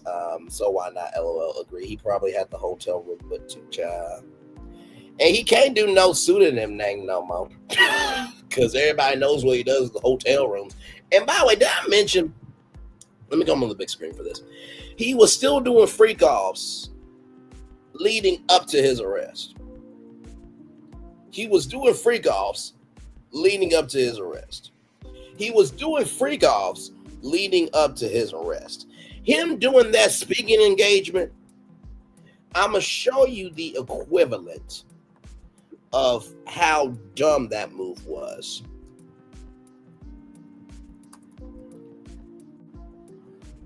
Okay. The move that PD did was just as bad as what I'm about to show you. Okay. This is the equivalent right here. This is just as bad as this right here. Not Howard Stern and Robin, but anybody following that R. Kelly story like I am? Oh, yeah. That Gayle King interview is real good. Gail's all calm. She was amazing. How can I work? How can I get paid? How can I take care of my kids? How? Your ex-wife. Sounds like a good song. Can we get some music? Here's the deal. Sure. I'm just being honest. I don't know how to hog that people. What would I hog that? You don't want to believe it. How? How can I pay child support? How can I work? How can I get paid? This ain't not about music. How can I take care of my kids? How can I work? How can I get paid? How? At this point, we briefly pause the interview to give Kelly a moment. Robert. Robert. Robert. Robert. Robert. Robert. Y'all trying to kill me. Robert. Robert. Robert. Robert. Nice. You asked for it, you got it. Put a little music, and you got the new R. Kelly mix. That's pretty good. Wait a minute, y'all didn't even see it. Hang on, one more. You know what? Let's do it for the one more time. Damn, it was that good. Replay. Anybody following that R. Kelly story like I am? Oh, yeah. That Gayle King interview is real good. Gail's all calm. She was amazing. How can I work? How can I get paid? How can I take care of my kids? How? Your ex-wife. Sounds like a good song. Can we get some music? Here's the deal. Sure. I'm just being honest. I don't know how to hog that people. What would I hog that? You don't want to believe it. How? How can I pay child support? How can I work? How can I get paid? This ain't not about music. How can I take care of my kids? How can I work? How can I get paid? How? At this point, we briefly pause the interview to give Kelly a moment. Robert. Robert. Robert. Robert. Robert. Robert. Robert. Robert. Robert. Robert. Nice. You asked for it, you got it. Put a little music, and you got the new R. Kelly mix. That's pretty good. I agree. That's actually pretty good. Oh my Lord. For the first time, the Did I latest mention breakthrough. that this whole stream is live, by the way. Let's keep going. But it plays well in a new community. Yes, it well, hold Okay, on. well, then fine. Hold on Maybe now. he moves to There's that two community. risks. Number one, it doesn't necessarily play well in the community of fans that he had. Number 2, it risks pissing off the judge even more. If you say this whole courtroom is out of order, the prosecution's out of order, essential, and the judge will so know. you are putting That's why all I'm of your thinking PDMC 333 8 years. That's why eggs in the Donald Trump basket. And Donald Trump is many things. One of them is predictable as not. But he's predictable also as not. filled with the But ability you're to right. forgive. You're right. But he now is thinking, crap, I was going to get out, I thought, this weekend, and now it could be 5.5 years. I got it. So does he throw the Hail I think Mary? he throw the Hail Mary because I disagree with you. I think the judge has not shown himself to act in a fit of pique. I think he has been sort of offended throughout this, but he's always maintained his decorum. And I think for Diddy, it's nothing lost. I think he right? becomes. I think if he does that, he becomes Joe Exotic, which is pounding the walls for his pardon for the next 8 years of his life, which he's not. He's getting. got no other play. So here's where we are right now. We are live right now. Diddy has not yet spoken, but if that happens. Speaking of what those two white men said, his walls have been pounded in jail. He just hasn't been able to use his hands to pound the walls. He's been constrained. Moving on. Check our website because we are going to be all over it. All right, when we come back, the life of a showgirl. Taylor Swift's new album is out, and boy, she is saying a lot about Travis Kelce and their sex lives. We'll be joined by the inventor of Swifties for Eternity when we come back.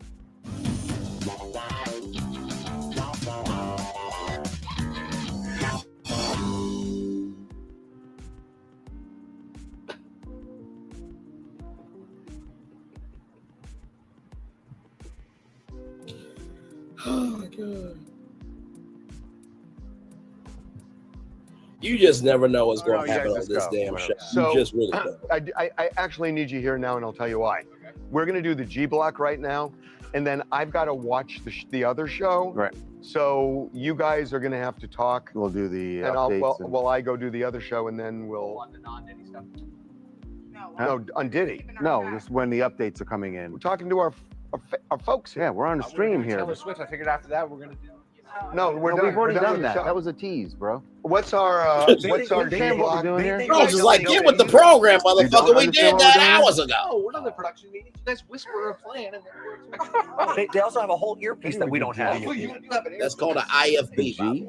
I know it. Yeah, you really can. Reagan said the show wrapped. Yeah, and that's going to be too complicated. Let's do Gun Pal. I mean, Yeah, that's going to be hard. as long as we don't think that. I'm going to try something. Can I try something? Diddy's biggest fears in prison.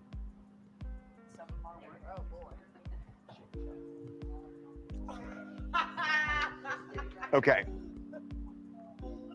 How long are we doing this? A minute? Okay, I got an idea. Let me start this.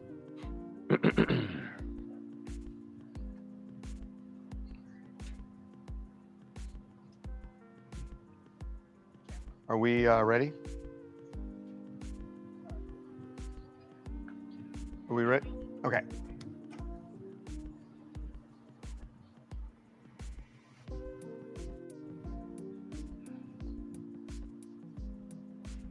Diddy is going to go to prison.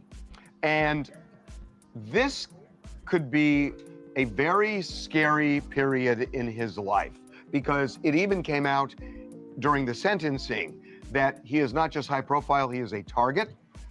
Somebody tried to shank him. Right.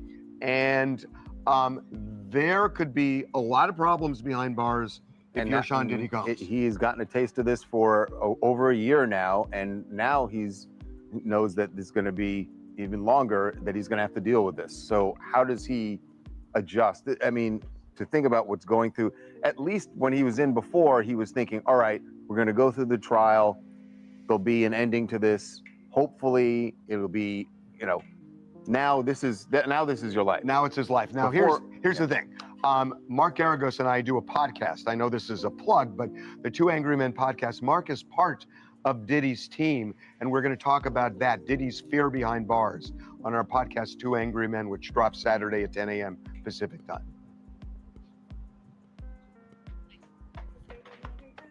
Okay, you can make that work?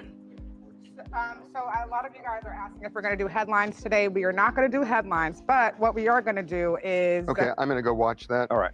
send a shirt to our #1 chatter viewer. He's always in here. He's #1. He's in here right now. He's in here every day. These are the things that can happen on days where we don't do headlines or days where some things don't happen.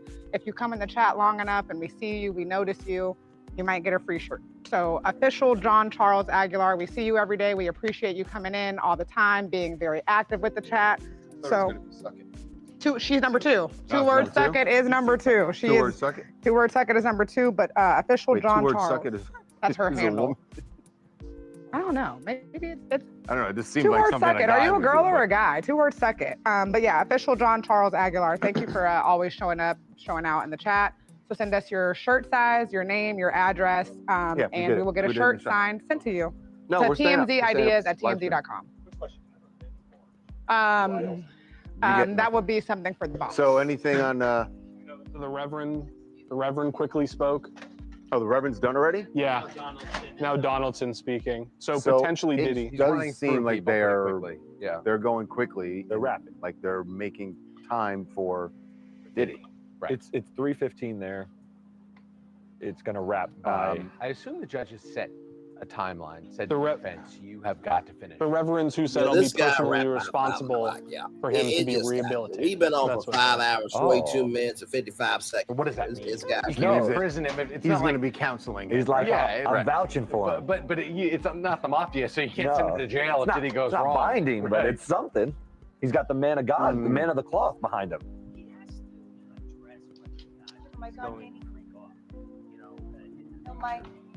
Really, He's not going to. I don't think he's gonna bring that No, up. he's not going to. He's not going to address free costs. Whether you The said last thing he's whether gonna do or is bring not up free he's costs. going to freak off. Donaldson is I think closing that's right enough. now. So Okay, we'll see what That's what I was so going to say. I'm sure he's Well, it could be the re-entry person. could though, be that the they have re-entry not said. person. Yeah. But we knew that the people that were scheduled to speak were the pastor, his attorneys Brian Steele, Donaldson. Donaldson is wrapping up. There's going to be a re-entry person now who is essentially Bureau of Prisons or parole. Typically, if you're a prisoner, talking about probation. how he's going to have a smooth, reintroduction to civilized life. It's many things. It's reintroduction to civilized life. And It's also how he's all the been- counseling he's going to go Yes. through, all the various markers they're going to. Let's pause that for a brief moment. We do have a new update here, 3:41 p.m. Combs has genuine psychological issues, lawyer says. Defense attorney Mark Anfanello said his client should be sentenced a little more than time served. We're asking for a live 14-month sentence. I want to give the court some reasons, he said. Combs has long suffered from mental health challenges he's willing to address. According to the lawyer Sean, Combs has genuine psychological challenges, and Fennella signed the slaying of his client's father when he was just a child. In 2014, 2017, 2020, he reported to 3 different doctors that he had PTSD. You know who else had their father slain in front of them? Bruce Wayne, and he became Batman and saves people. Damn. There's an equal opposite reaction for every fucking thing we do. Good damn. And you know how many other people got PTSD? They get their shit solved. Back to TMZ Live, child. Okay, let's just... We'll probably talk about the counseling that he's done already, because we know that I'm sure he's been doing counseling while he's and therapy sessions while An he's indication that there will be a watchful eye even when he's out of prison and still work to be That's done. not nothing, right? Everybody says it, but if you put certain markers in place that the defendant has to come in, report back to the probation board, the parole board, and hit these things, that's the judges rely on this because the system can't work when everybody's incarcerated. And this is where his high-profile nature, I think, helps him a little bit, because there's going to be this watchful eye, and media will cover it, and he's going to have to deal with that. He's not going to be able to live a completely free and open life in the same way before. But how does he suppress the freak-off feeling? You know, that. It's unclear. I mean, I'm Those just. may be I'm telling you, I am not. We were I having am that not conversation. joking. I am not joking. Sex crimes, the recidivism rate, the repeat rate Right. of sex crime, very high. Perpetrators, very, very high. Diddy, Typically hear about that. Diddy submitted hear that in an an underage context. Not His in attorney this. submitted a motion where they said that there were 2 psychiatrists that he had been getting treatment from, or that he was evaluated by. They're in court today. They said they would be there if the judge wants to actually ask them any questions about the treatment that Diddy's been getting. The other thing to remember is that his sobriety is a big function of this. Some of what he is attributing the compulsion and the impulse control problems to is when he is under the influence or having a lot of drugs. If he has that under control, it will lend credence to the idea that he won't be battling the demons in the same way on the outside. Right. Well, all of this may be leading up to Diddy himself actually addressing the judge. Yeah. I mean, potentially, we don't know. I can't. I know what you're saying, that at that moment, like right now, he's got to be feeling like, okay, I'm getting something on the higher side. This is not going to be, I'm out this weekend, or even I'm out in the next 6 months. Diddy's not delusional. He's watching this unfold. Right. He's hearing everything that's happening. He knows that this is not going well for him. If he just does anything new on the re-entry person speaking next, apparently they're going to speak about the Miami speaking engagement thing. The re-entry person. Oh, we have okay. We have a speaker ready to say that these are not speaking engagements. It's the executive director of Re-entry 1. Oh, they're going to challenge that he wasn't going to do a speaking engagement on Monday. Well, hold on. Re-entry 1 sounds like the No, like maybe he was going to speak in front of recovering as part of the re-entry program. Was he going to Re-entry speak? is the only thing that helps company. That helps a lot. They have to Re-entry 1 is Diddy's company? No, it is I'm just saying it is a rehabilitation. That helps a lot. If he were scheduled as part of a re-entry program that is part of being sort of getting out of prison on a light sentence, that's helpful to him. That's getting your ducks in a row. That's not him planning a speaking engagement. If this is a mandated or a recommended path whenever you get out of prison to do this, so yes, in That the you would event, set it up. we weren't assuming it was going to happen, but in the event it did, we had to have this. You're 100% right. That's a very place. conditional. If I get out, then the reentry program has me speak on a Monday. Is it is very would different it than not his be, people booking Would it a not be weird speech. that the prosecutors don't know that they didn't know? That's that it was rigged? Not only is it weird, I find the whole thing farcical. People get out of prison all the time and don't go and speak at re-entry. This is very paradoxical. The prosecutors are the they are the Southern District. They're very qualified prosecutors. They wouldn't lead with their chin on something that is so baked in with the prison program and re-entry It's not going to be that it would then backfire in this way. It's not baked in. Just real quick, it's not baked in. We know it's not baked in for every prisoner. It's not the way it works. And the judge would know that too. The prosecutors would know that too. This is something special for Diddy, but that doesn't mean it's necessarily a bad thing. It could be something that when you have high-profile people, this is the We're almost getting to a 6-hour live broadcast. Not every prisoner else the judge. I don't think the prosecutors would have waved it around if it were just something innocuous. You still wouldn't book it. If that's something, then you do it when you get out. Or you alert the court. This is a verified refurbished iPhone 15. It costs up to 70% less than new, and it's just as powerful as. It's possible that someone who works for Diddy was off on a frolic and didn't ask his counsel permission But or they didn't would have advise said that. them. He's had 2 attorneys speak now, and they would have said that. That's true as well. They didn't say it. I mean, Diddy's made some missteps, in the fourth quarter. This is a massive misstep on sentencing. But, I'm sorry. I want to go back to one thing. We did that story yesterday about. If you hold on, the doctor. if you say freak offs, No, I do because I just.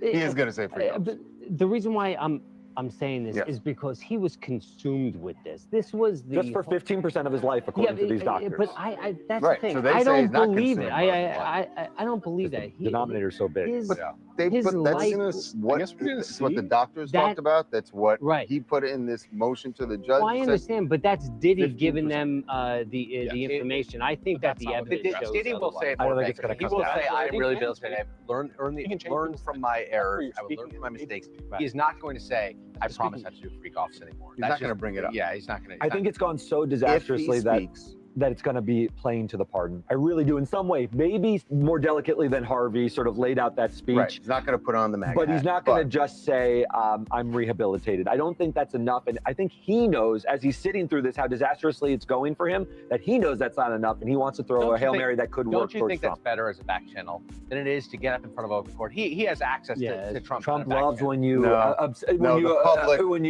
public thing would be bigger. That's for what Trump loves, because then he can save it. I don't know. That seems to be too Because ham-fisted. here's the other thing. He He's doesn't not want going to to have backpedal. another opportunity potentially for a public display if he's going to prison, how's he going to have a public display of affection? You know who didn't back channel it? That we have a recent example is the Chrisleys. They were very publicly lobbying Donald Trump for that pardon, and he gave it to them. Now, Diddy's a much higher profile. He could do it on this kind of stage, to back channel, and that can work. Yeah, that would be something. Jesus, that would be something.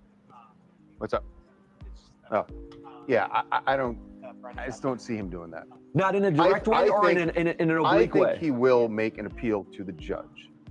I think he's going to feel like that's barking up the wrong tree, man. But he's heard the things that the judge has said that he didn't do. He's got to take. He's got to say that he's got to atone for. He's got to say, I am sorry. I do regret hiring prostitutes, and I understand that I didn't understand the Mann Act, but now I do, and I'm sorry that I did that, and I'm sorry that I put Cassie through that, and I'm sorry I put. Does he regret asking for acquittal on the Mann Act? Does he regret all of that? Because in his letter to the judge, he didn't mention the Mann Act at all. So he needs to. And that's he needs what to he's being sentenced. Express regret that he didn't understand the trauma that his acts were having for others. How much they were injuring other people. Certainly, the beating, which he has said, under the influence and terrible act. But I thought that I was committing victimless crimes, and I now realize how wrong I was. I want to say one more thing that he really has to address if he's going to speak to the judge is the judge clearly believes him to be a violent man. On the bail hearings, time and time again, he said, this is a man who is not safe to be in the community because of all the things I heard in the trial that he didn't rebut and in fact admitted in his closing arguments, which was brilliant strategically to get the not guilty verdicts, but has now hurt him on sentencing. So what do you do with that? How does he express to him that I'm... We got an update here, everybody. Came in 2 minutes ago, 3:51 p.m. Combs says he's already been punished on grand stage, lawyer says.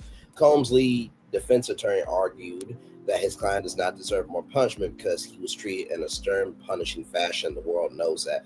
Mark Infanella cited a lawsuit by Combs' ex-girlfriend, Cassie Ventura, and raids on Combs' homes in Miami, Los Angeles, events he said that happened on a grand public stage. This is all probably because one of the greatest general deterrence cases, because everyone knows what happened to Sean Combs, because it was destructive in every way, he said. Okay, child. I'm not going to be violent. He's shown this movie which shows him as a pillar of the community. He thinks he's a menace to the community. How do you overcome it? Claim it was all under the influence. That's, I think, the biggest thing. He's got to hit that I was a hardcore drug addict. Yeah. It was because he said at some point, I did it every day for 6 years or something. Yes. I did drugs. And now he can say, I'm clean. And I've overcome the trauma of my life. He said he had a hard life. He's never going to overcome that. But I think that the years and years and years of chronic drug use are behind him. He's been clean as over 13 months. He has no interest in going back. My life will be different. And I will participate in the parole. Done by this speaking engagement. Actually, the video I'm not stunned by. I get that they would do, but I'm shocked that they did a 12-minute. I'm stunned by the video because of how much video has factored into this case, and all you're thinking about is the most horrific aspect of this case is the Cassie beating video. Without he would ever none of it. It doesn't matter. What matters is that they scheduled something as if, oh, Your Honor, we say what you want to say because I gotta go. Yeah, right. Yeah, I'm gonna be late. Is this gonna take till 5? Something tells me. It's like. Yeah, are we sure we're up till 5? Because I've got dinner reservations and a speaking engagement. Right. Come on, man. That's what it feels like. It feels at 4 p.m. Eastern time. I don't know. I'm dying to talk to Mark because I don't know how Mark's going to view this. I'm sure he's going to view it differently than me, but this is a disaster. How did they read it this way? I love this discussion. I love Roman arguing that point. What is the chat saying about him speaking? Now that we know he's definitely going to speak. The video, like that's saying I'm the real victim here. It is on the facts of me, but I'm glad turn my life around. At least, he's not going to move the needle with it. Does he play the trump card? I mean, I know it sounds. You're saying he's not going to move the needle, but if you don't, I know it's not going to move the needle. 47 pardon Diddy, 50-50. That is crazy. Oh, Lord. Okay. You got to play it full bore. Well, you mentioned Donald Trump. Do you say I feel like Donald Trump? You got to say. I never thought I'd feel like him, but I feel like him. What do you want to bet?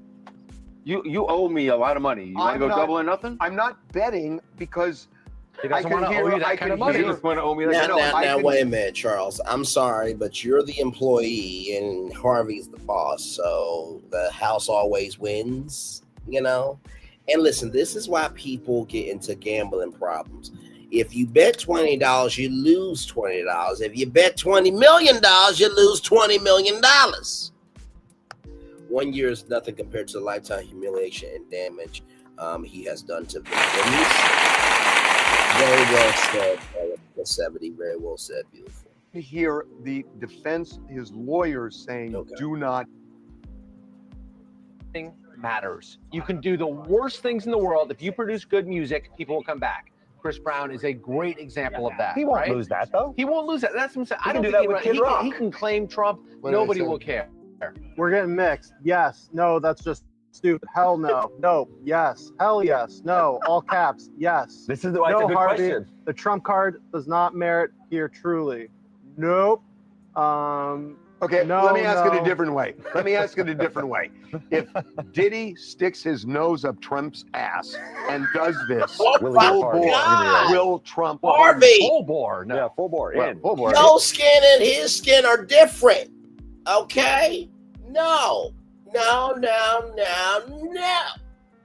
He called a black woman obnoxious in the most recent press conference in the Oval Office. Okay?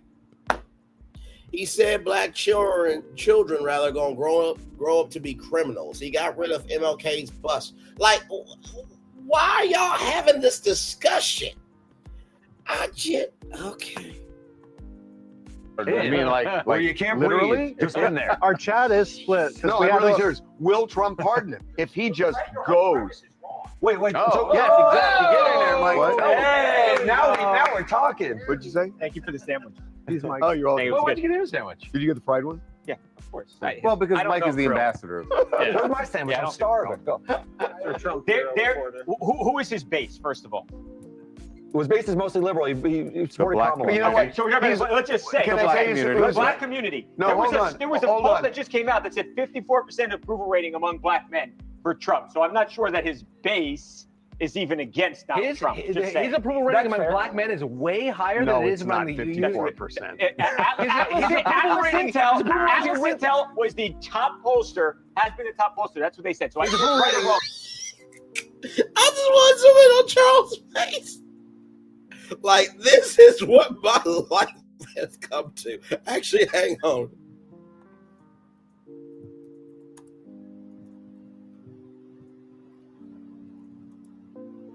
Yep, here it is here. Hang on, this is what I'm looking for. This is what I'm looking for here. Charles, this is what he's trying to say. I'm going to translate for Charles. Give me a moment. Yep, that's me. You're probably wondering how I ended up in this situation.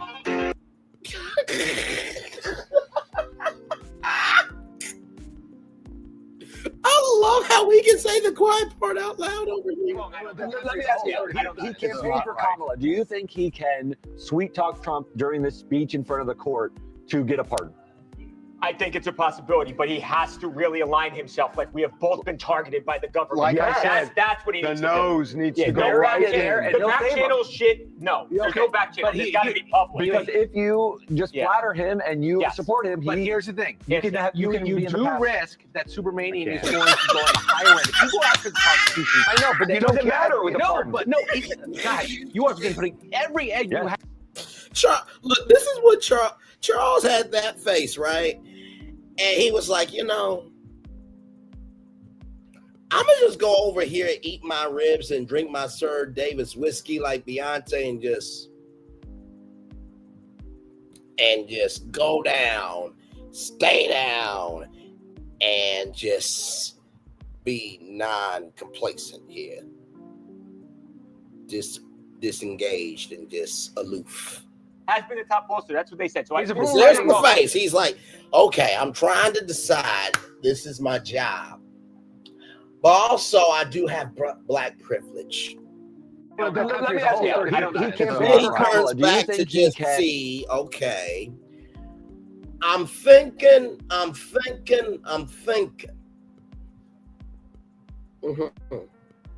Yeah.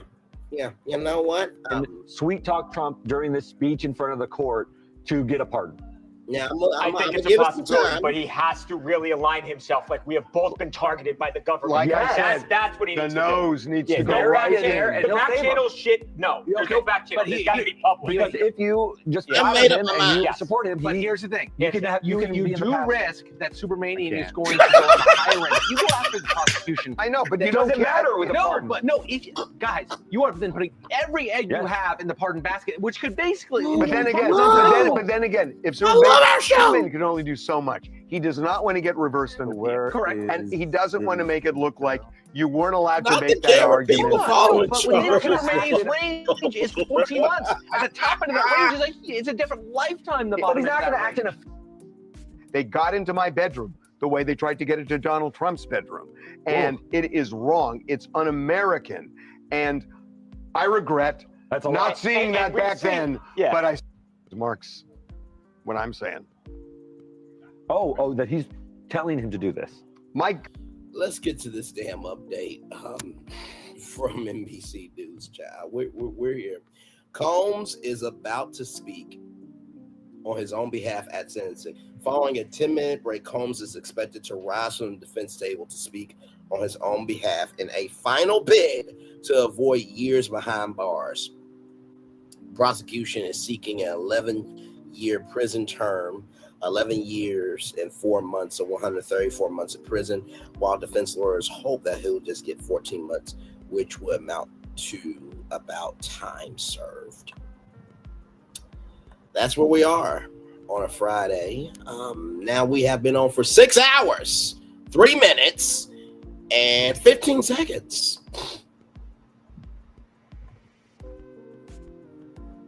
advertise with us if you're doing. I'll be right that. back. And you're talking about stuff for free. We got him holding cans. We got Jamie with a can. Yeah. It's just, This guy holds a can every day. Yeah, but Mike did say, try mac and cheese, or my name's not Mike Babcock.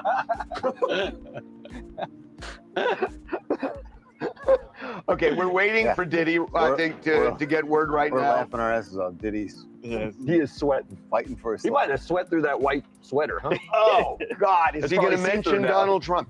Because anything else is not going to work. It's not going to work. Mike, it's a wet He's not- t-shirt It is contest. not. He's just It's full. not going to work.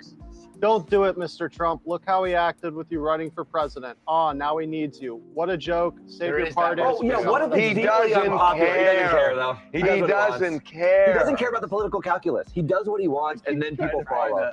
And especially now. I mean, now he's come out as the Grim Reaper. He doesn't care about anything.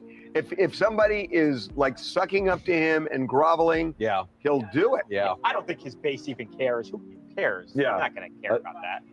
They stuck with him for Chris Lee, Yeah. you know? Right. Yeah. Yeah, but they're Yeah. white. Keep checking for updates. They were here. white, dude.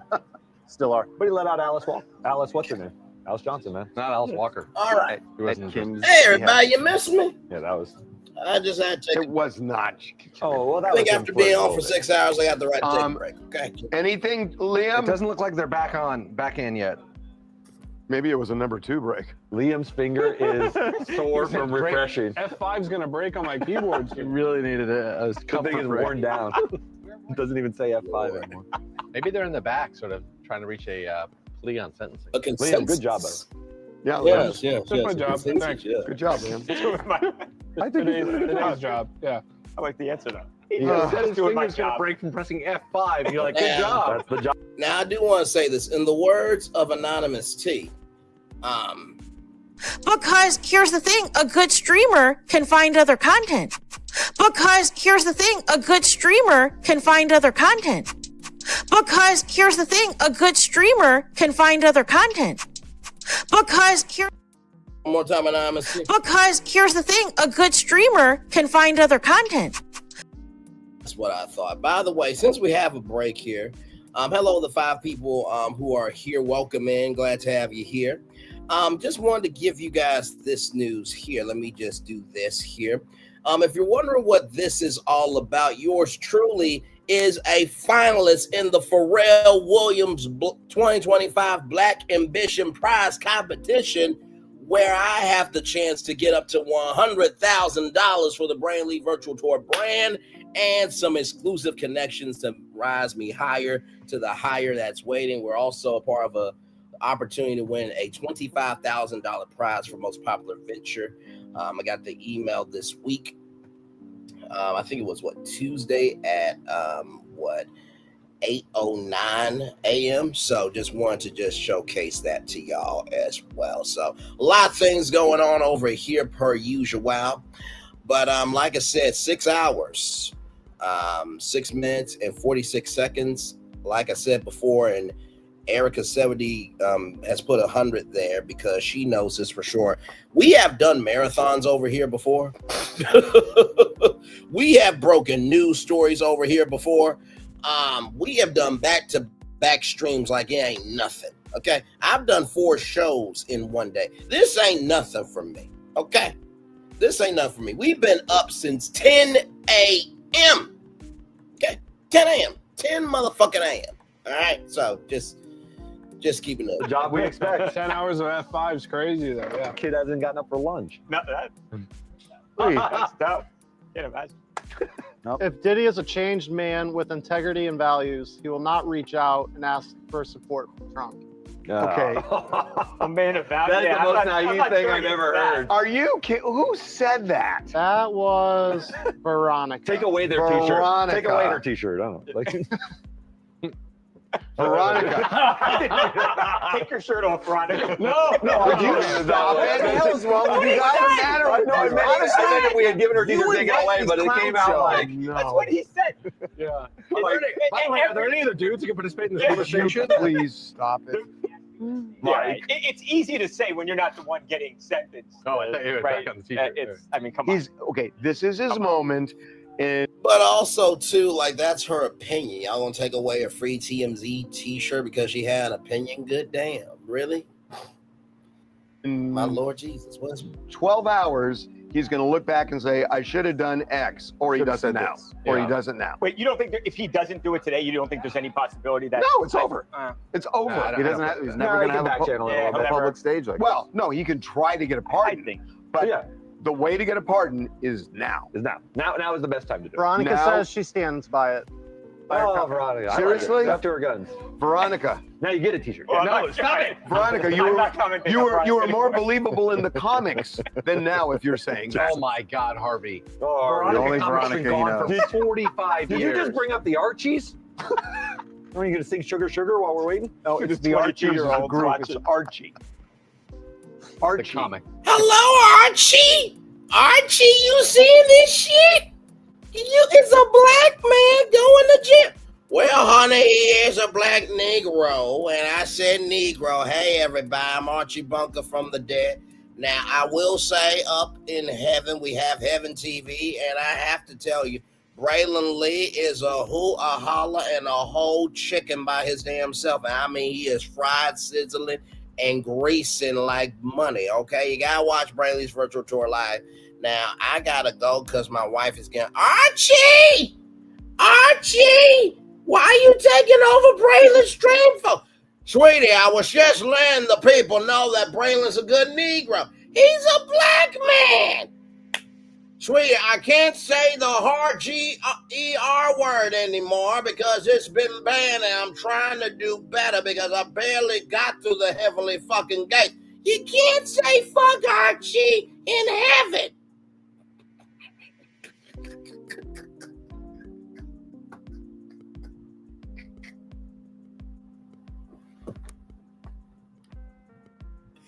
Those were the days. Roll it up. The comic is Archie. Yeah, but and you Veronica. the Archies are based on the Archie comics. Dude, you're totally missing the point. There was a comic. No, I said Archie. I know. I didn't say Archies. Oh, yeah, that's true. But I had the... All right, well, oh my God, our ratings just plummeted for the last 20 seconds. Should we go to my office? We just lost half our lives. Play some Beatles songs again? I stand corrected. Keep more comic. You got really mad over the X. Yeah. We did drop another poll. Do you think Diddy's final words could leave an impression on the judge? 84%. I don't know. What does Ziggy have to say about that? No, judge has his mind made up. Yeah, I think the judge does, but you know, I wonder something.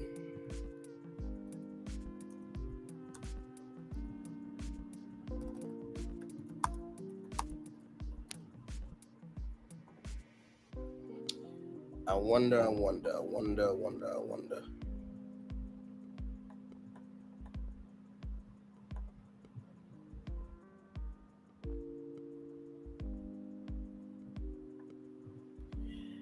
I think that this is probably Diddy's best defense. All right. Honey came in and She caught me red-handed creeping with the girl next door. Picture this. We were both butt naked. banging on the bathroom floor. How could I forget that? I had given her an extra key. All this time, She was standing there and she never took her eyes off me. all right. Honey It came wasn't in me. and It wasn't me. And it wasn't me. Back to TMZ Live. But You're not talking to the judge now the anymore. question is, are you talking to the judge or are you talking to Donald Trump? That's the big question. Because if you're talking to the judge, that ship has sailed. If you're talking to Donald Trump, that's in play. That boat's still in I harbor. now believe you so much that Agnifilo, who has said this from the beginning to Harvey, said they came into his bedroom. That's some version of It's that. that he version. can say these prosecutors climbed. I now feel what Donald Trump felt. They climbed into my bedroom. I'm gonna vomit in my mouth if you guys keep talking like this. It's so gross that our Trump's Wait, bedroom. Justice New York Times says Diddy's asking for a minute to prepare. Just a minute? He wants to say, do I say Donald Trump? Do I say President Mr. Trump? President. Wait, hang on. Diddy wants a minute to prepare. He wants 1 minute, 60 motherfucking seconds to prepare to go on the stand. And does he think in that minute that he is going to get out this shit? Oh my God. There's other words we can use now instead of the N word, such as leftists, Antifa gang members, that part. See no evil, hear no evil, speak no evil, right? Gotta get his production notes together, right? Now, I do want to say this.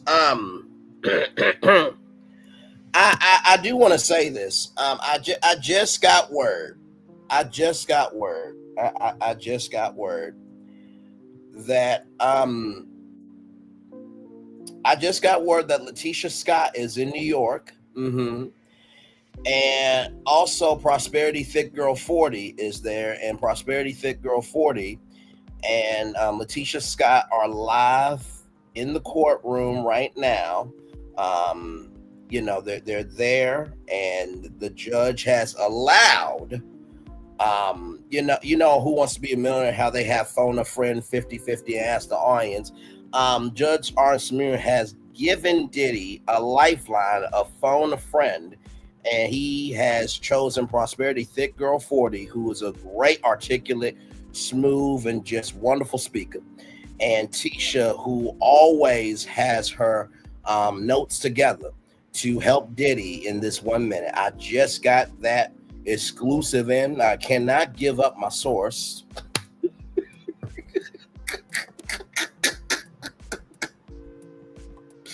Anonymous T, what do you have to say about my exclusive? Because here's the thing, a good streamer can find other content. Because here's the thing, a good streamer can find other content. Because here's the thing, a good streamer can find other content. One time, Anonymous T, let me know what a good streamer can do. Because here's the thing, a good streamer can find other content.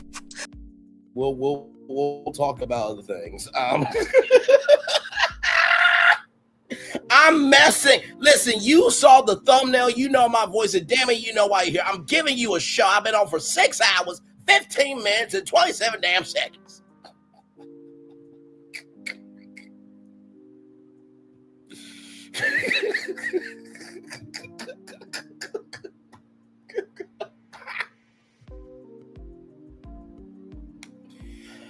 and listen, if you're wondering why I'm bringing up those two, Tisha and Marceau did the Black Expo, was a great success, and Prosperity stumps the yard hard for what she believes. And I think that combination could really help Diddy get out this shit. I sincerely believe that. And that is why my source just texted me that. Let me stop playing. Let me stop playing with y'all. Moving on, damn it. Moving on. We got an update from NBC News, everybody. Right here. Contrite Combs says, I want to personally apologize. The disgraced performer and music executive told the court he wants to personally take responsibility for his actions. One of the hardest things I've had to handle was having to be quiet and not being able to express how sorry I am for my actions. He said, I personally want to apologize to Cassie Ventura, even though you said earlier at the top of the day that Cassie and Jane are not victims and the judge overruled that, but that's neither here nor there. To any harm I have caused her emotionally or physically, I don't take that lightly. I would like to apologize to her family. I'm so sorry. I would like to apologize, Jane. I'm sorry I brought you into my mess. Wait a minute. Hang on.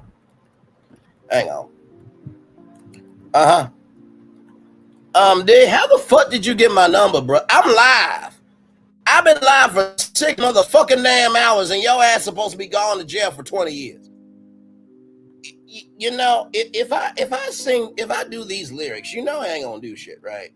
I just want you sure. Well, you know, in the words of Mary J., you know the song "No Limit" for Mary J. Blige. There's a limit to this shit, motherfucker. Okay. Listen, I'll read these lyrics, but it's not going. Okay. All right. Just go the fuck to jail, damn it. So I get off this fucking damn stream. All right, bye. Okay. All right. He wants me to read these lyrics. He does have an apology, and he would like for me to say these words. He wants me to bring up Anita Baker's I apologize. Listen, he says, operator, get my baby on the line, because just the other night we had a horrible fight. I admit that I was out of control, but I am still in love with my woman. Now, he asked me to change it because he does not love men. Okay, he is not. He's not a cuck. He just literally texted me that after we just got off the phone. He said, I am not a cuck here, there, or anywhere. P. Diddy, I am, and I do not love men. So please change. But I still love my man, so I still love my woman. So I'm gonna, change it. But Diddy also too, I'm a truth teller, so I do have to read the lyrics as such. So let me start again. Operator, get my baby on the line, because just the other night we had a horrible fight. I admit that I was out of control, but I still love my man with my body and soul.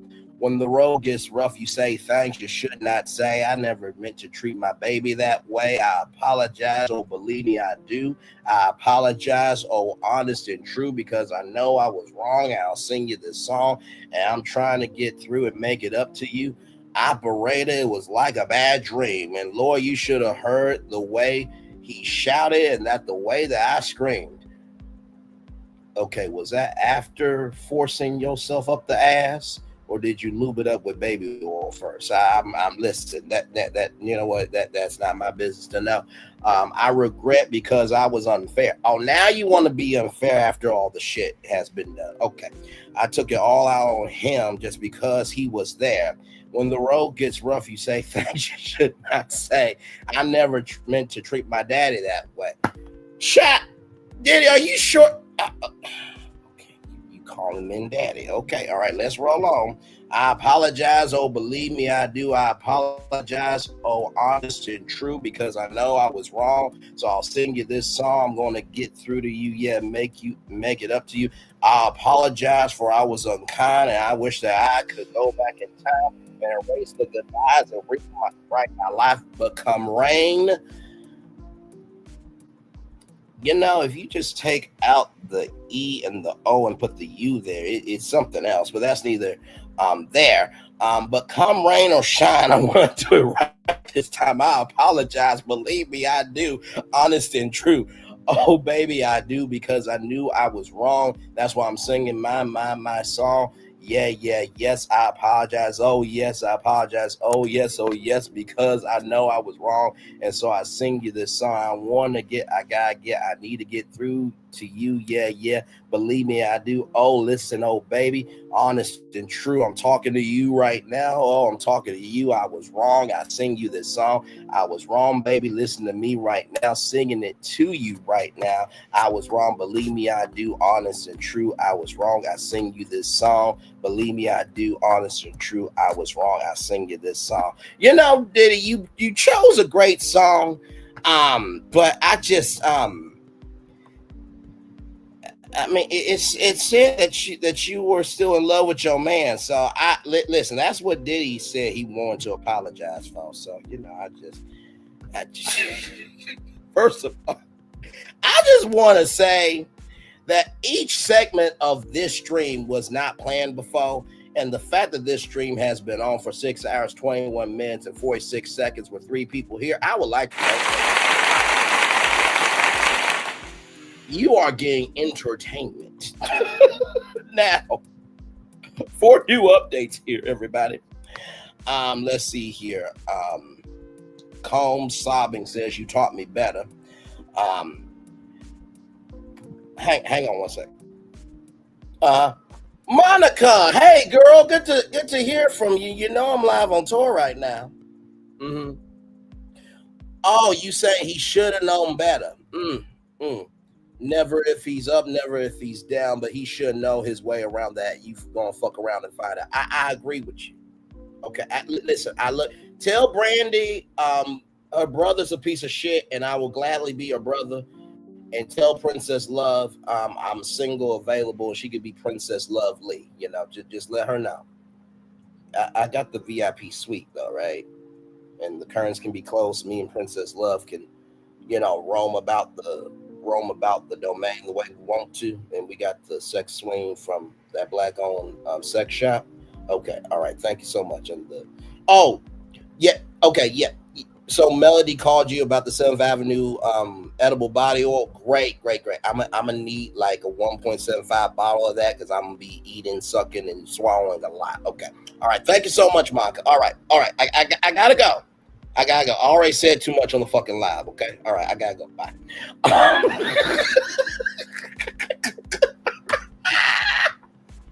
Moving on. After saying he's been stripped down to nothing, Sean Combs turned to his family and sobbed. You taught me better, he said. You raised me better. 4:20 p.m. Shout out to all the people who utilize grass in their life. This moment is for you. Combs insisted he learned his lesson and begged for mercy. Combs said his arrest and trial had made a permanent change in his outlook on life as he begged a federal judge for mercy. I can't change the past, but I can change the future, he said. I ask your honor for mercy. I beg your honor for mercy to be a father again, a son again, and be a leader in my community again, get the help I desperately need. Combs promised he'll never be violent again. They need me. They're scared. I'm scared. He said, I have nobody to blame but myself. I'll never put my hands on another person again. I have learned my lesson. And then Combs finishes his statement. 3 minutes ago at 4:21 p.m. Eastern Standard Time, Combs finishes his statement. Short break in court. Judge Miriam called for a short break in court following Combs' dramatic plea for mercy.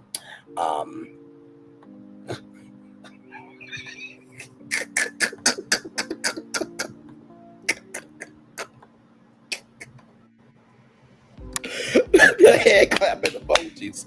American Saturday. My song should have known better than to doubt me. Not the edible body or Braylon put in his request. Listen, you have not because you ask not.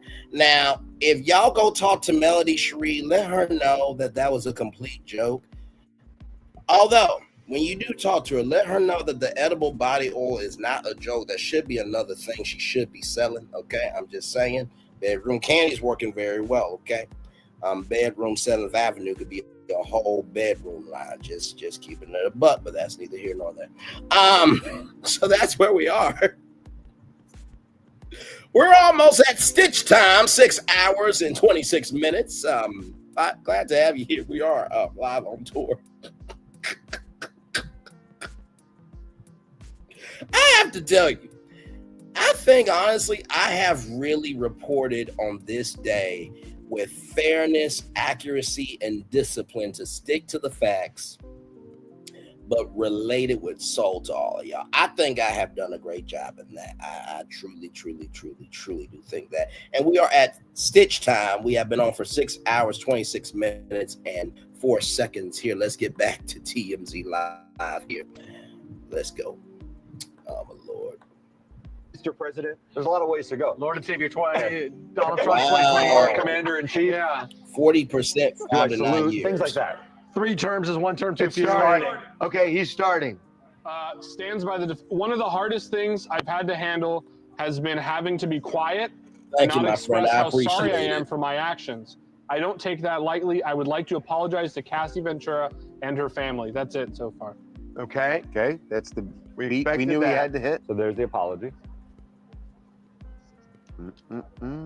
My gut tells me he's not. Now I just have to hope that Monica, Brandy, Anita Baker, Melody, Cherie, I just hope that these ladies don't really know about this stream, because if I ever meet them when I make it, they'll be like, "Oh, so you Mr. Funny Man."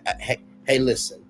For the record, I was on for 6 hours, 27 minutes, and 5 seconds, delivering a very heavy destination to my audience, and all that was live, so I didn't plan none of that. It just kind of came to me. Well, no, I'm not mad at you, you know what I mean? Because it was all in jokes, you understand? But you can't just throw our names out like that. Well, I mean, hell, what did you want me to do? It was already a heavy destination. I'm charged. You know what we're not going to do is say, what we're not going to do is that. Okay, listen. But here's the thing. On that point, right? I believe it's a difference between exhaustion and authenticity. You can be extremely exhausted, which low key I am, but also still give quality, which also I am.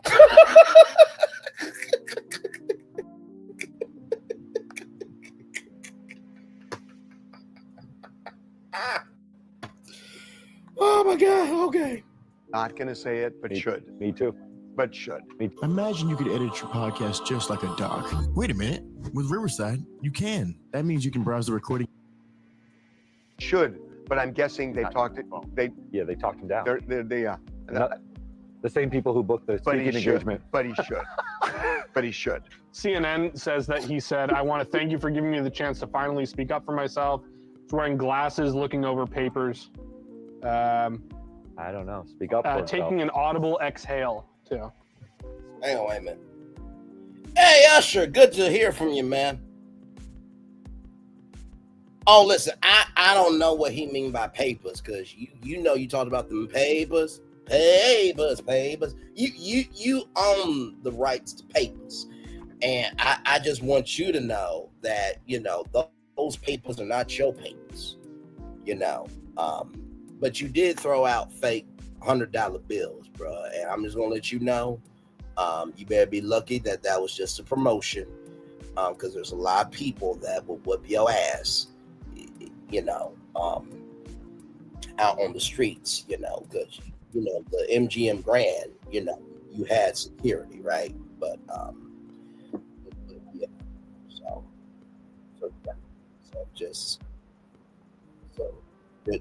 just want you to know that there are black people struggling with Douglas Schmuggle out here, so don't throw no fake money. So listen, you can't be upset about his papers and you throwing out fake paper, you understand? But I still look. Oh yeah. Me and Jill Scott Lee are gonna be at your next stop. She's over in Italy. Yeah, I was supposed to fuck her in the new Why Did I Get Married Again movie, but Tyler, you know the dumb fuck he is sometimes, man. I told him in years past that when you do this shit, call me. Yeah, I know. I don't ask for much. Usher, you're right. I know I should be respected because I get respect. All right, listen, I gotta go. All right. Oh, you gonna have a new song, the Why Did I Get Married album. Oh, that's great. And Jill Scott Lee did cuss Tyler Perry the fuck out and whooped his ass. And mentally, he may not have a brain to do anything else except do the right thing by her hubby, Braylon Lee. Okay, then all is well in the neighborhood. All right, I gotta go, Usher. All right, love you, bro. All right, bye. Let's get back to this damn show we do. Call Braylon Lee's virtual tour live. Speak up for himself indicates yes. Oh my God. I want to personally apologize again to Cassie Ventura for any harm or hurt I've caused her emotionally or physically. Bad. Didn't say that, right? For the not harm, right? not right, not any harm I might have. I apologize if I offended you. I apologize to Jane for bringing you into my mess. I would like to apologize to all the victims of domestic violence. I know that the disgusting video triggered people. I was sick from the drugs. I needed help, but I didn't get the help. There's the drugs.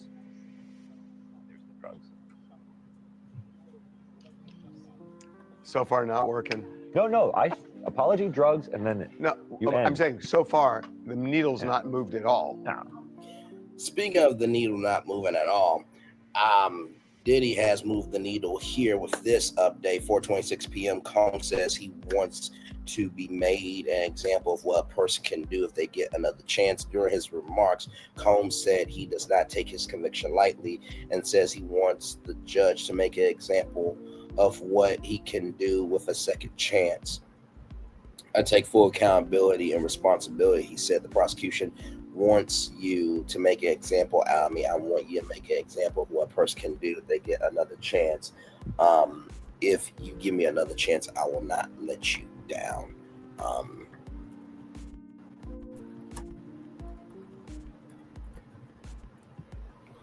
Hang on, I'm getting. Hey, Heather Small, good to hear from you, girl. I'm getting a lot of celebrity calls today. Wait, what? Oh, you're asking what has he done today to make himself feel proud?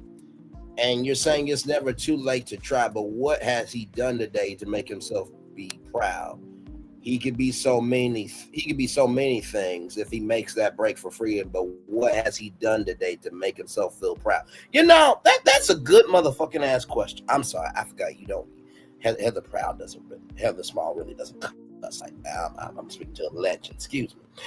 You're right. You know, I think it's not proud behavior to rape women and to drug them and to smash them on the headboard and all that stuff. So I mean, your song is great. You know what I mean? I don't think it's proud behavior. Well, thank you very much for that. You're very proud of the show. Well, thank you. You know, 840,000, over 840,000 total views, 3,262 subscribers, and, you know, finalists at Pharrell Williams Black and Bishop Prize competition. You know, I'm very proud of myself. Just keep being great, stay focused, and don't move off your track of how you're supposed to be getting toward the destination. Well, I appreciate that, Heather. All right, Heather, love you too. Keep being proud of your damn self. All right, bye-bye. I'm getting a lot of calls today, ladies and gentlemen. Getting a lot of calls today. All right, let's get back to TMZ Live. But he has to hit these beats. And you're right. He didn't say for any harm I may have caused. Yes. No, it's for the harm. He also said owning it. You right. He also said to all domestic violence victims. I knew better. Yeah, My I faith agree. This taught is me a better. desperate attempt. I'm not this larger than life person. I'm just a human being. I'm trying my best. I lost my freedom and the opportunity to raise my children and be there for my mother. I lost all my businesses. For my mother? Yeah. He talks about the mother a lot in his letter, her brain surgery and so forth. This is not different from the letter. This is public image. But he asked for 1 minute to prepare, so he added a PS. This is public. And you know what's been really interesting about this whole conversation? There has not been any women in this conversation to talk about how a woman deals with trauma. Have y'all noticed that? This organization has not had a woman on here the whole time that we've been on, except that producer to come on and, you know, give transition, you know, help transition the show and stuff like that. But besides that, not one woman has come on and given their perspective. But then again, this is a man, you know, that did this to women. But also, too, you really should have a woman on here giving her take about trauma. But hey. I don't think it's going to happen. Well, no.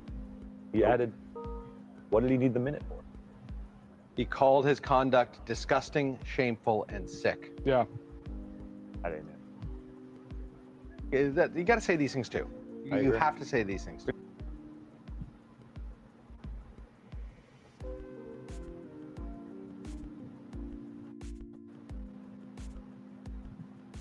But I can change the future.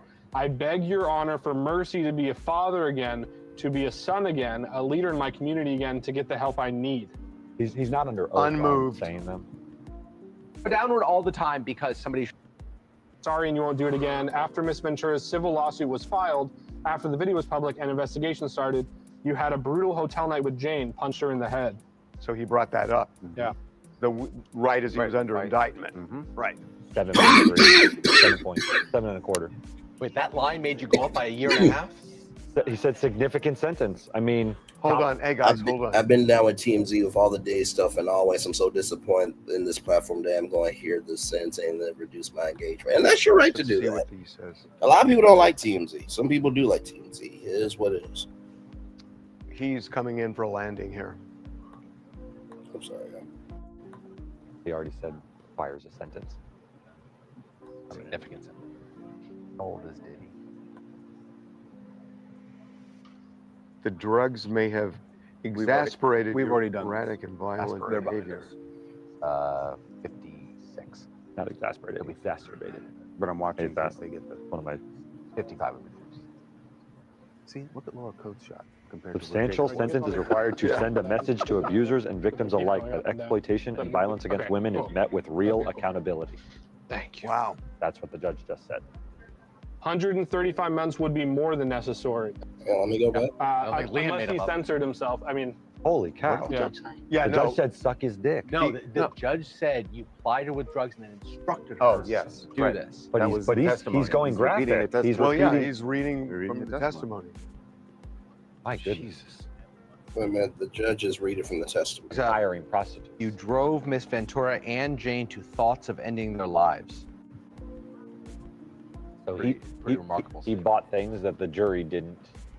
Well, the jury didn't Yeah. beyond a reasonable doubt, but Right. they may have still And also, believed it it. And had they to be also had to further be of a in further- yeah, conspiracy, exactly. And they might say that this was a state law crime that you committed, but to be sentenced. Right. It wasn't sex This trafficking is- by force. This is not going well for him. No.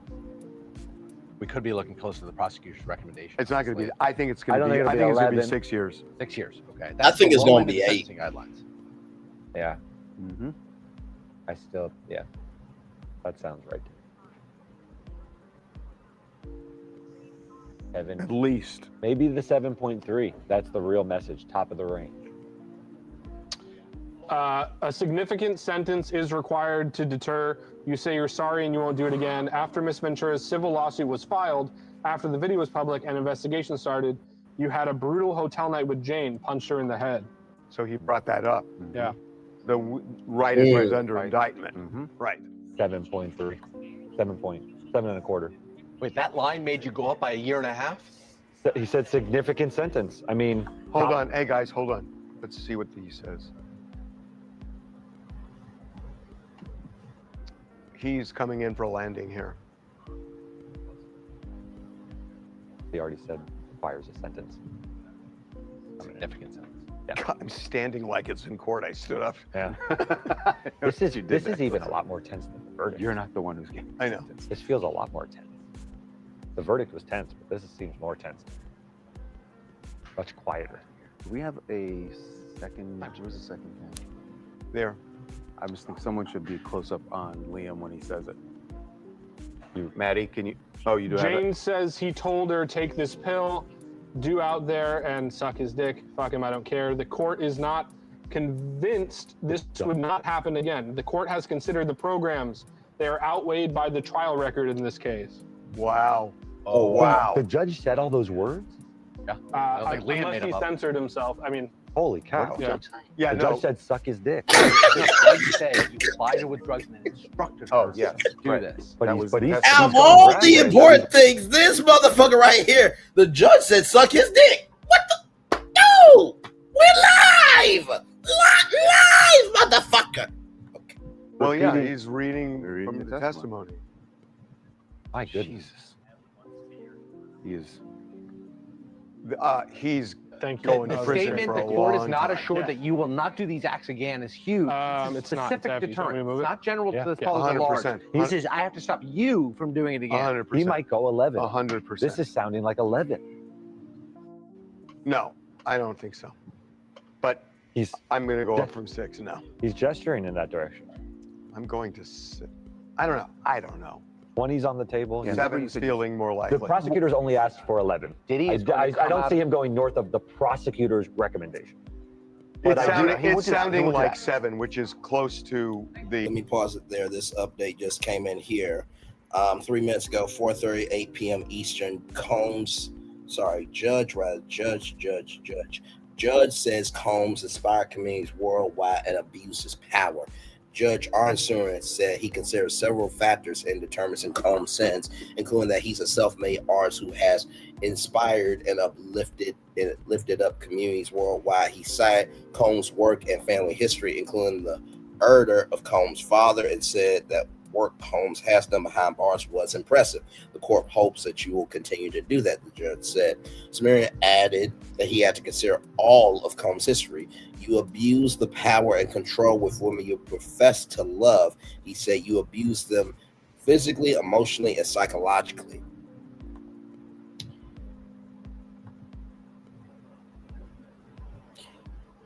I just want all the Diddy fans to know that these words are being said live right now to all the Diddy fans. Say, "Free Diddy." Let me read that statement 2 more times. You abuse the power and control with women you profess to love. He said you abuse them physically, emotionally, and psychologically.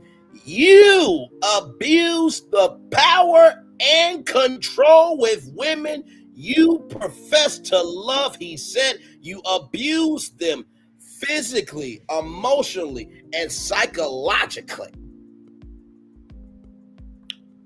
Let's get back to TMZ Live. The high range. Sounded like 11. And Diddy He comes said out- the trial Diddy record. comes out of prison, relatively old man. Well, 11 years. Even if he gets 11, you're out. And Let's see what he says. All right, breaking news, Let's see breaking what he news, says. breaking news. Right here, everybody. Right here,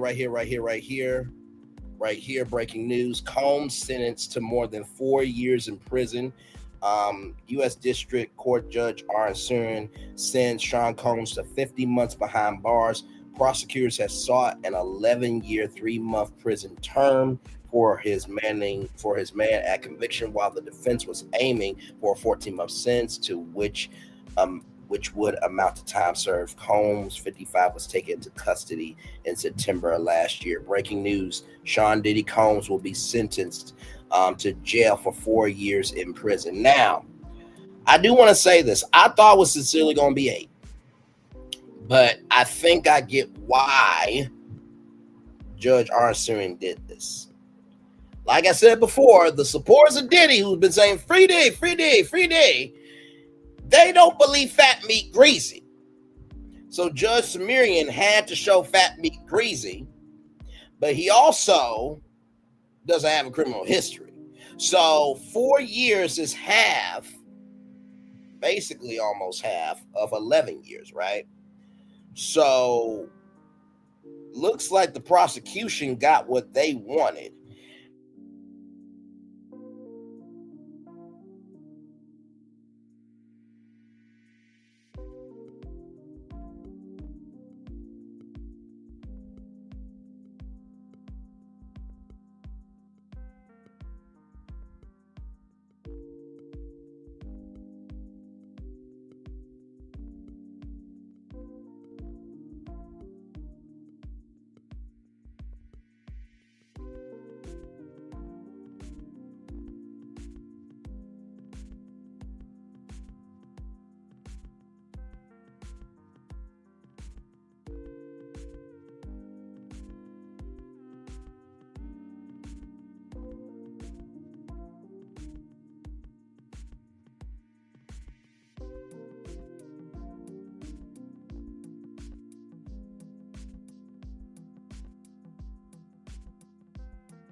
All right. Hey, everybody. We're BAC. Sorry about that.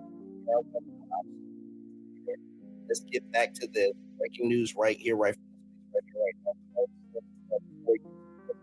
Like I was saying before, I think what needed to happen, right, is that, like I said, the Diddy supporters does not believe fat be greasy, right? And the defense was flying in the face of the victims. So, really, if you want to look at who really won this thing, the prosecution won it overall. Now, you can say in the trial the defense won because he didn't get sentenced to life. But here's the the gag of it all. The motherfucker got sentenced. You know how Cat Williams said, 19 felonies, no convictions. No. This was a conviction. And so the stain of you being convicted for 4 years, that's on his record. So I think that's what Judge Smeary was saying, that I got to show y'all fat means greasy. I got to showcase that there are consequences for what the fuck you do, whether you sit high and you look low, you sit low and you look high. But most of all, I think he wanted to let these victims know that, wow, listen, if I threw the book at him, good Lord Jesus, but that stain will be on him forever. So I do think that he tried to find a comfortable medium, as comfortable as he could make it. Not as much as I thought, but that 4 years is still devastating to him for sure. I think some of the testimony on the women helped line it up. Yeah, I do think so.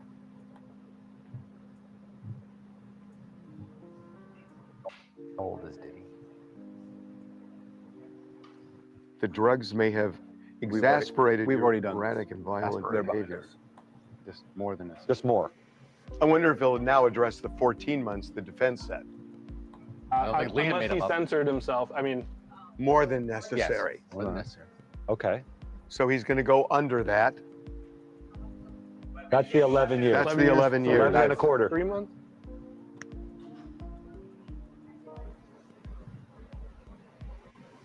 Yeah, Cassie did expose Diddy. Yeah, that's the prosecutors. Yeah. So he's saying, well, I'm not going to go with the prosecutor. 11 and a quarter is yeah. Well, no, he's just quoting Now, the prosecutor. Sexy Cat, I do agree with you. He needs more time for sure. I fully agree. He's not going to go 11, but he will go. Did he say way more than necessary? What did he say? Just more than this. Just more. I wonder if he'll now address the 14 months the defense said. 5 was the line. You go under. I'm going 5. You go over. I'm going 7. I go over. Yeah. I go top end of the sentencing range, so I go 7. I go 7.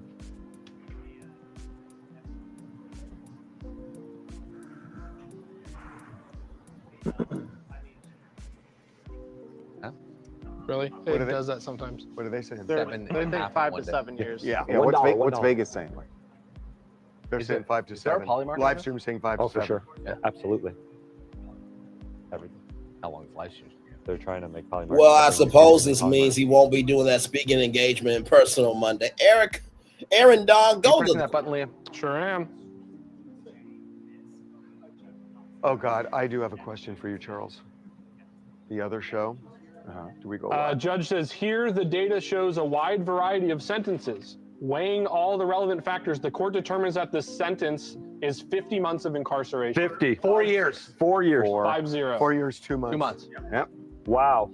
50 months. Do that 4 years, 2 months? 4 years, 2 months in prison. Wow. He served a year. He gets some time. He gets 15% credit. So he'd be at 14-ish. 2.5 years. So, and then he gets another 15% in the remaining. Yeah. He's out in 2 years. Yeah. Should have stuck with the original guess. I know. Yeah. Why I know. Wow. It didn't seem to be going in that direction. Okay. Jan's We're putting putting that up. This Jan is putting this it is up. lighter than I thought. 50 months. Put that up right now. Yeah, Jan is posting. You want to say in the headline, credit for time served? No, No, we don't need that. No. Not Okay. not.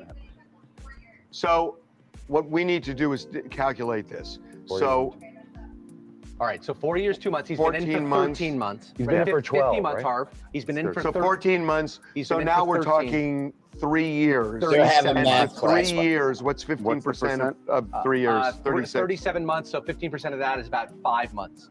Four It's months. He'll get other 5.4 credits. months. He's going to serve 5.4 around a little more than 2 years. Right. He'll serve a little more than 2 From here. years. He's already served a 50 year. He's served 2 plus. 2 plus. Times It's what? 15%. Yeah. 15% of 36. It's 5. No, of 38. Yeah, I mean, this was a roller coaster with the judge. Judge really head faked us. He Yeah. seemed like he was going high. Yeah. Did Yeah. you say 15% off? 50 So minus it's 50 minus 12, not 50 minus minus 12. 14, right? No, 15% Okay. off.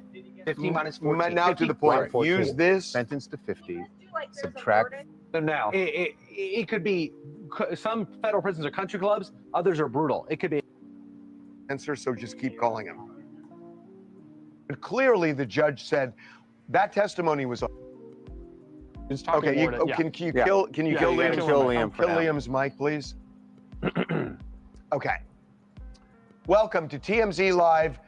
Diddy is going to spend more than 2 years in a federal prison after the judge sentenced him to 50 months behind bars. The judge did not have a lot of mercy leading up to this sentence. What he said was, look, you were violent with these things. He actually quoted testimony that was pretty graphic. Very graphic. But said these things to make the point that you did bad things. Yes, you were acquitted of sex trafficking, of the RICO charges, but I'm taking into consideration the testimony that I heard. And he believed and it. it meant a lot. And he believed it. Now, again, the jury didn't believe it beyond a reasonable doubt, but clearly the judge said that testimony was on the table. It is relevant. The judge talked about violence toward Cassie, violence toward Jane and others. The judge said there was a long history of violence. Oh, attention all inmates, get them. Oh, my Lord, from Couch of Blessings. Oh, And even though he gave him credit with his good deeds, with charity work, being a father, he said the history of violence was long and troubling and ominous. Yeah, and the judge said, by the way, speaking of like his charitable works, leading up to this, let's see. this Oh, wow, sentence- 63% of the TMZ owners are saying no, he deserved more. 20% of people said yes, 4 years is fair. Then no, that's too much, 19%. So most of the audience is saying no, that he hearing took more. most of the day. There was a lot of evidence that Diddy's side put forward, trying to say, look, he is a good man, he has done good things, and he will do good things going forward. Part of the way they made that case was with a 12-minute long video.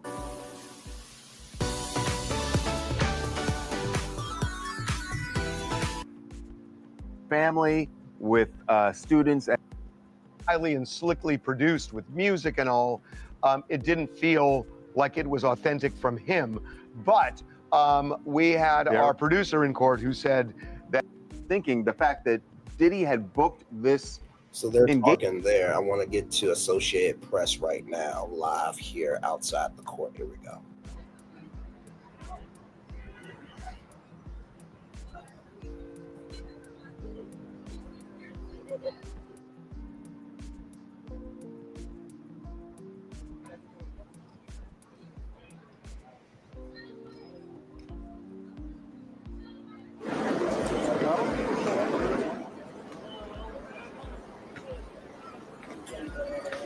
Welcome back to AP News live stream of the Sean Diddy Combs sentencing.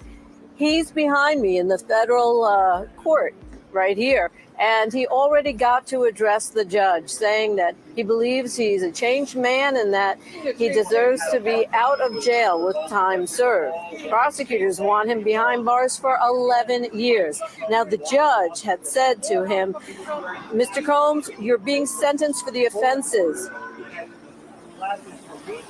not the crimes you were acquitted of. However, under the law, the court shall consider the nature of the offenses and the characteristics of the defendant. Now, he was convicted of 2 counts of the Mann Act, which was transporting people for sex. He flew his girlfriends and male escorts around the country to have sex.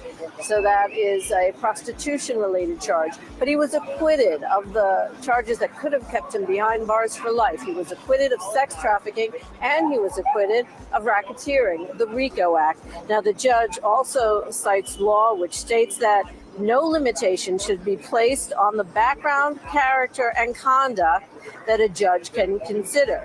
And the judge said, Mr. Combs, I've considered the fact that you are a self-made artist and businessman who has innovated and lifted people up.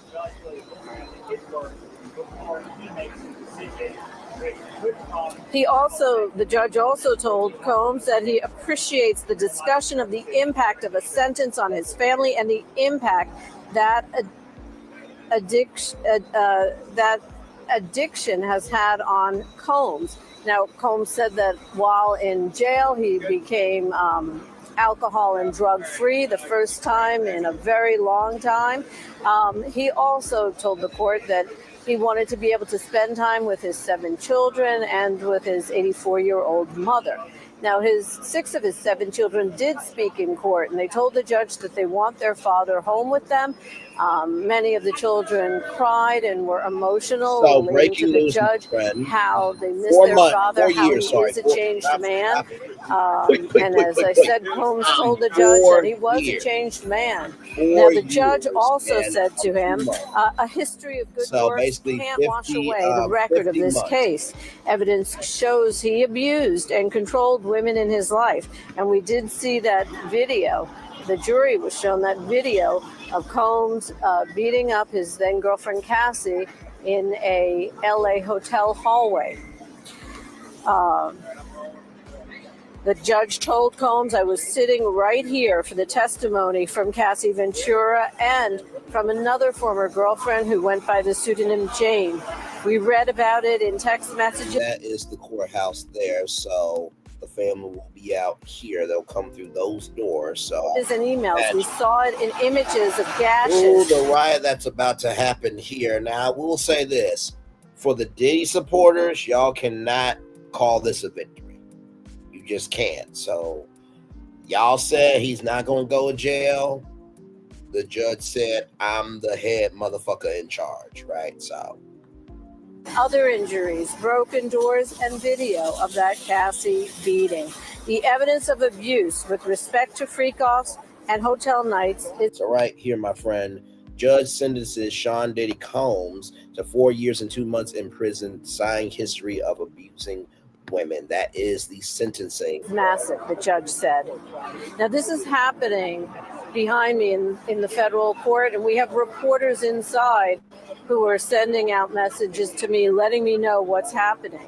One of our reporters said that the judge rejects the defense's argument that this was the byproduct of consensual sexual conduct and a rock and roll lifestyle. I'm with you, Gibbon. So Diddy's lawyers had said that 2 things. One, what he did in the privacy of his own bedroom, of his own home, was no one's business. They had said that the government was trying to police what he did in private. The judge said to Combs, why did it happen so long? Because you have the power and the resources to keep it going, and because you weren't caught. Now, you may recall that Cassie had said that she was abused by Combs, but it wasn't until that video came out showing him kicking her and beating her in the hallway of the hotel that everybody knew, and Combs took this is the Combs' Associated Press. This is the Associated Press's Julie Walker there. I will say that she is probably Maya Rudolph's auntie in the journalism world. I'm joking. Of course, Maya Rudolph is a legend, and this woman's a legend too. Let's keep going. Apologized for that and took responsibility. The judge adding that, Mr. Combs, you have the power and the resources to keep it going, and because you weren't caught, you paid for and organized these acts. You were no John. You were responsible for that, even if your currency was sexual desires and not money. Now, Combs' lawyers had argued that these shouldn't be prostitution-related charges because the women were not being paid. The judge is bringing up Combs' persistent violence, focusing part of his Almost remarks done, on his yeah. assault on Jane, the Yeah, I other know. Just former 4 years, girlfriend I who know. testified, and that was just You know where I'm last gonna get year my commentary after here in he a minute. knew I'm he was just under federal bringing home investigation. it live. The judge says a lengthy sentence is needed for deterrence, unconvinced that if Mr. Combs is released, that these crimes won't happen again. The judge is casting doubt on Combs' pledges not to repeat his behavior, noting that even after Cassie's lawsuit, after the searches of Combs' homes, after the Cassie video emerged, that after Combs issued an apology for it, he still brutally forced Jane into a hotel night with a male sex worker, according to her testimony. Now, as I said, Combs had a chance to address the court, and he basically said to the judge what was in his 4-page letter to the judge yesterday, that he's a changed man, that he's sorry, that he realizes that sorry just doesn't cut it, but that he is sorry, that he plans to never be back in criminal court again, that he deserves to get off with time served. He spent 13 months in the Metropolitan Detention Center in Brooklyn. And some of the other things that Combs said to the judge is that to prove he's a changed man, he taught a class in prison for other prisoners. He taught a class at the MDC jail for other inmates on life skills. One of the things that did emerge today is that Combs has a speaking engagement planned for next week. And the prosecution said to the judge that how can he have a speaking engagement when we expect him to do jail time? He's not even out yet, and he's planning speaking engagements in Miami and in other cities. Now let's take a look at what's going on in front of the court. If we can just push in over my shoulder here, a big crowd of people, many of them supporters. They've been here all day. Every once in a while, a cheer goes up. But they're also waiting for the judge to hand down his sentencing. Bro, why is your ass in the middle of the fucking street? Why? Now the judge has said, according to our reporters in the courtroom, the sentence that the government proposes, 135 months, is more than necessary. Court agrees that a serious sentence is warranted, but 135 months is more than necessary. So Combs is sitting with his hands collapsed at his lap as the judge speaks. He's paying attention to what the judge is saying. Combs has been an active participant in his trial the whole time. He's got a lot of lawyers, and he was consistently whispering with them throughout his entire trial. He was consistently writing notes down. So now the defense is proposed. Now the judge is saying that Now the judge says that the defense's proposal of a 14-month sentence would not be sufficient. Okay, so Combs and his lawyers wanted 14 months. The judge says that would not be sufficient. The prosecution wanted 135 months, and the judge said that's more than necessary. Now, sentencing guidelines, it was suggested 70 months. So let's see what the judge says.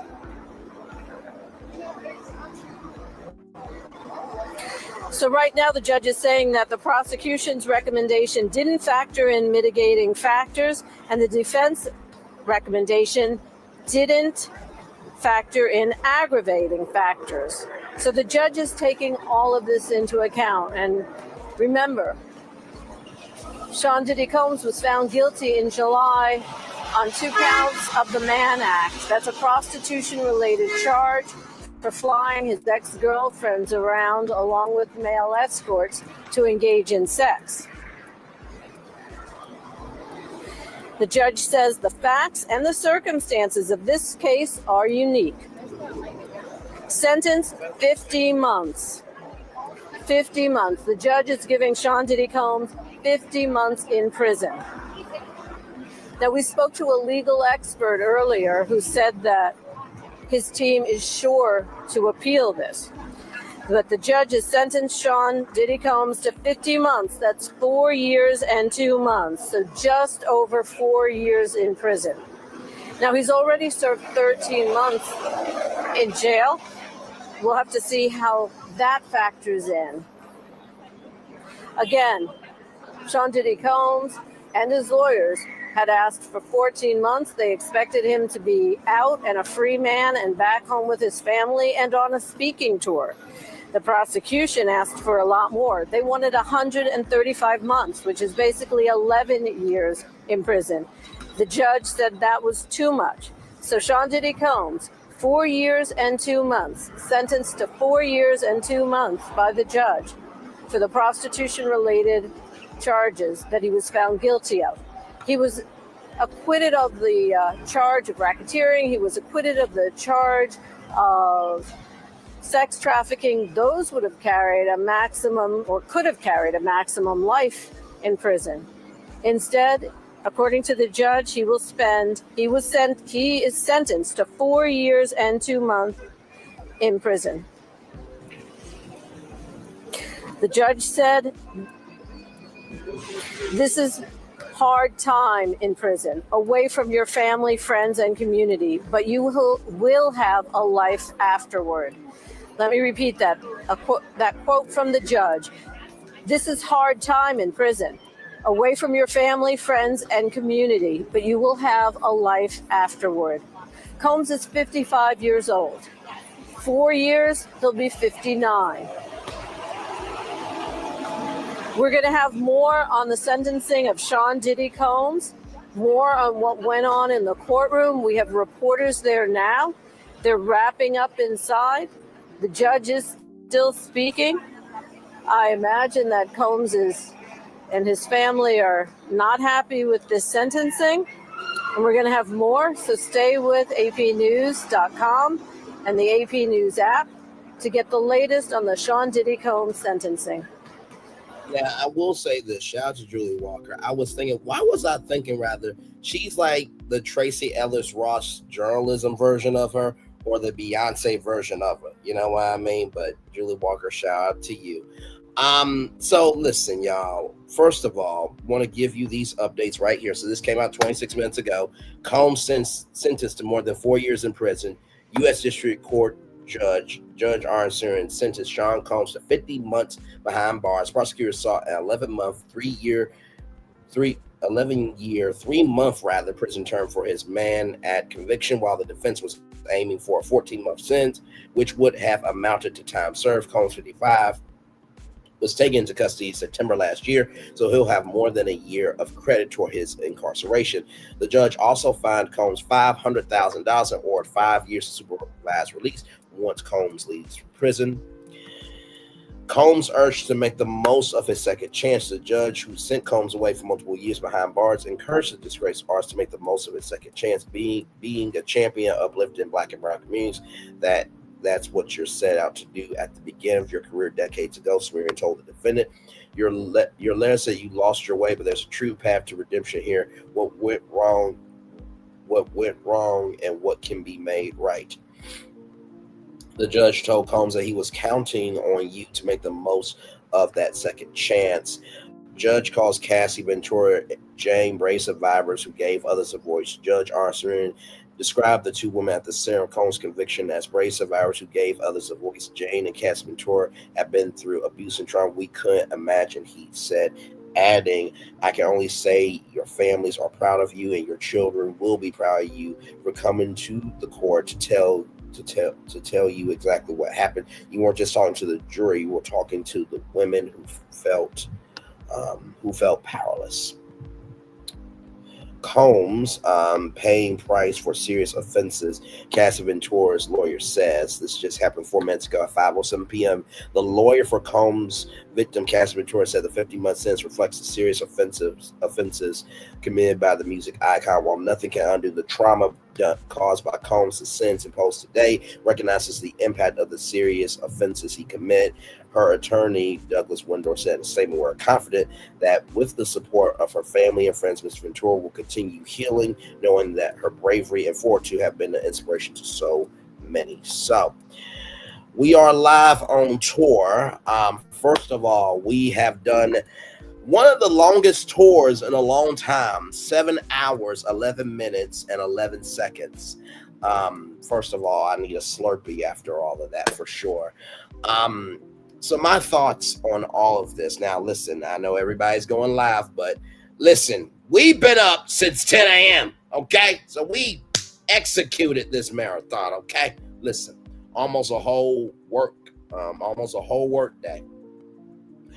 Let me say this to the Diddy supporters that say free Diddy.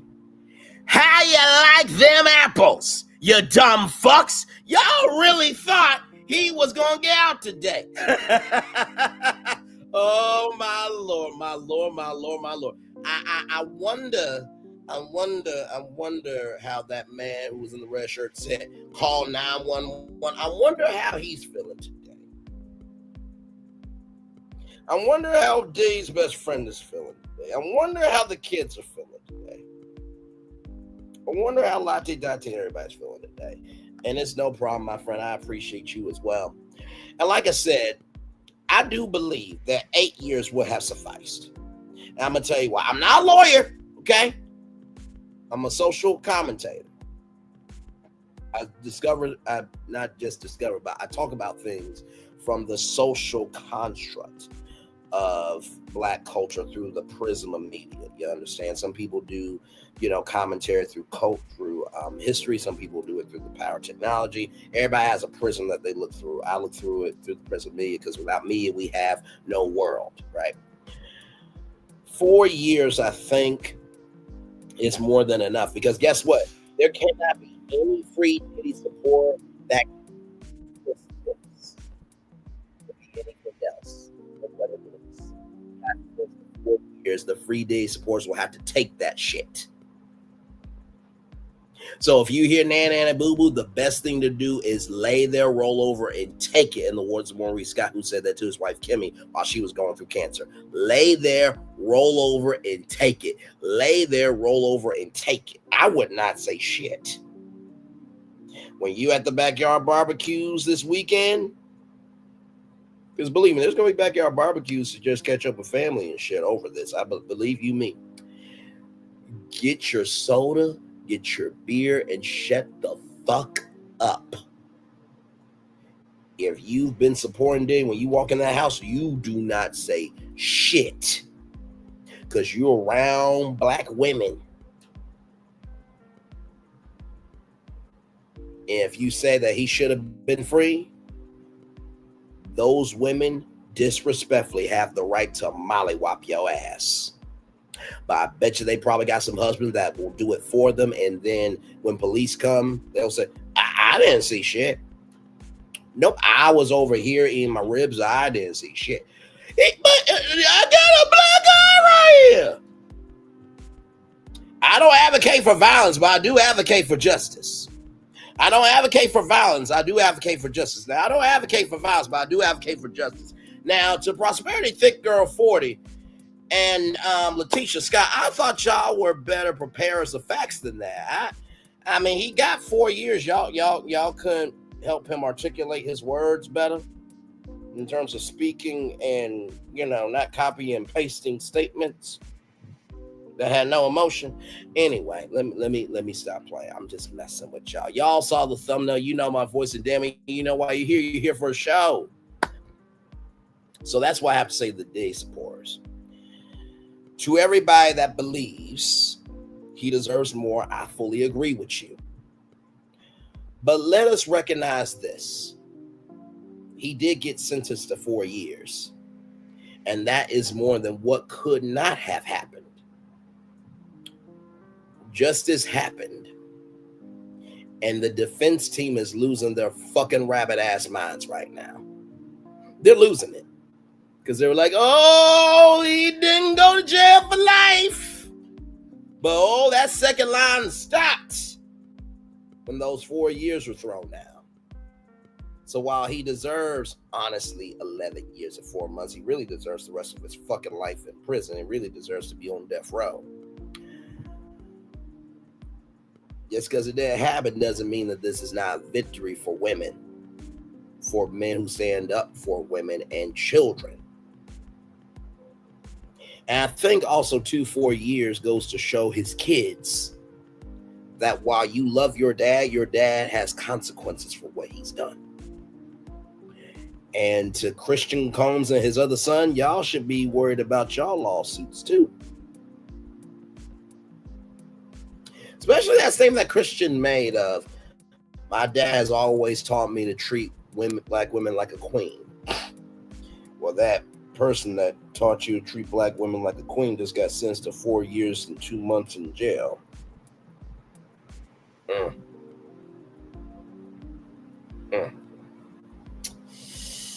Yeah, so that's where we are right now. 5 people in the building.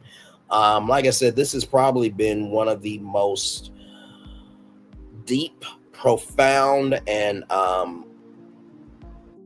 the ground virtually tours I've ever done. Y'all didn't see me yesterday for a reason, because I knew that this stream was going to need that energy. Sincerely, truly, from the bottom of my heart, the depths of my soul, the foundation of my being, thank you. I know not everybody's going to watch a 7-hour live stream. I know that. And I could have just waited until the verdict to come on to get all the people over here. But what I am proud of is that a lot of people say that they are about being an artist, but yet they'll only create a masterpiece that is just enough for people to consume. I'm an artist that is about bringing every color, every sound, every element so you can understand the experience. And I can go to sleep tonight knowing that I've done a 7-hour live stream from 10 a.m. to 5:18 p.m., giving you every nook, cranny, and everything in between, because it took every nook, cranny, and everything in between for you to understand the magnitude of the consequences that were thrown down today. So I'm gonna do something that I haven't done in a while. If anybody wants to come up now, listen, the verdict is the verdict. Okay, so I don't want to hear shit. But if you want to come up here, have a respectful but lively discussion, you're more than welcome to. Nobody comes up, it is all good in the neighborhood. But this is about women today. Oops, sorry there. Let me delete that. I did that twice. My bad. I don't know why this whole thing is here. There we go. Okay, cool. Do this here. Whew. One thing to know and 2 things for sure. Y'all can never say I don't give y'all a damn shot. Not one time. That part right. That part right there, my friend. I'm going to, there we go, remove that comment, and I will pin that comment there. Like I said, I will say, in the midst of it all, it was long in the tooth at times, because I was like, okay, can you please just sentence this motherfucker to 20 years so we can just get on with it? But I think the wheels of justice, like they say, it moves slow, but it needed to move slow so history could be recorded. Now, I remember when I said a little bit earlier in the stream that one thing to know, 2 things for sure. We've done marathons before. We broke stories over here before. We've done back-to-back streams that have not lost any sleep. And Nikki News and Narcissism said facts and facts. And Erica 70 put in a 100 emoji here, because I'm about the understanding of with great power comes great responsibility, the words of Uncle Ben. But more than anything else, I think you all know I'm never going to waste a whole day, and it's not going to count for something. So with that being said, I think I have the right to say this. I'm going to turn off my camera because we done the whole show for over 7 hours. Yes, we have.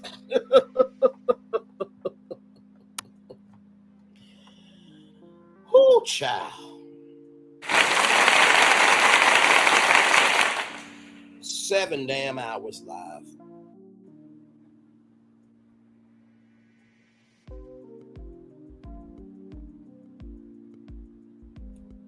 Seven damn hours live. 7 damn hours live, everybody.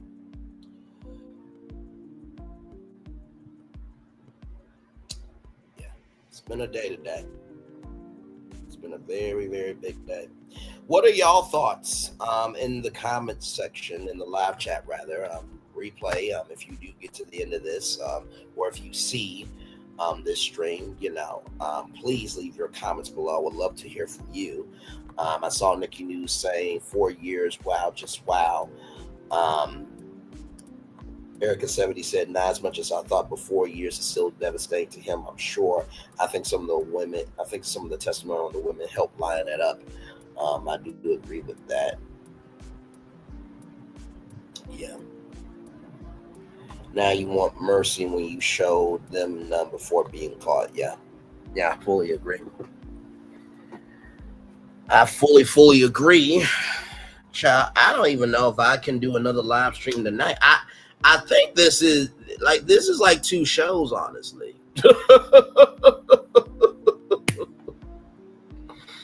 I mean, sincerely. So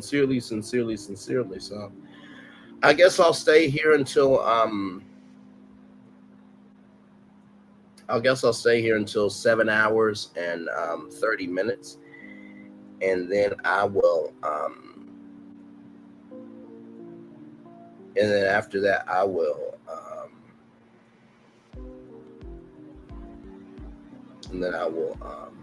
get off here. Man.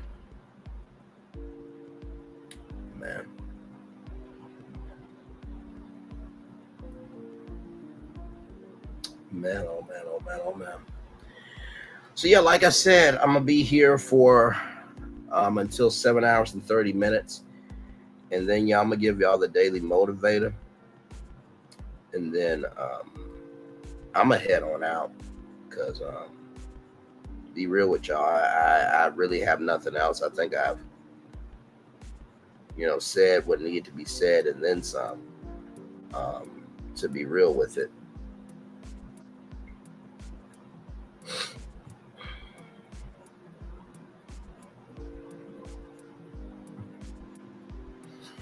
Oh my God. I do want to thank everybody for being here. Nikki News for Narcissism, Erica 70.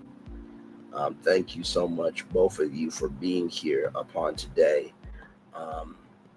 Thank you both. I appreciate you so much. Just know that. Yeah, it's been a day today. So get ready for live streams all weekend on Diddy. This is my one and done. This is my one and done, child. I don't know if I can do another whole stream after being here since the jump of 10 a.m.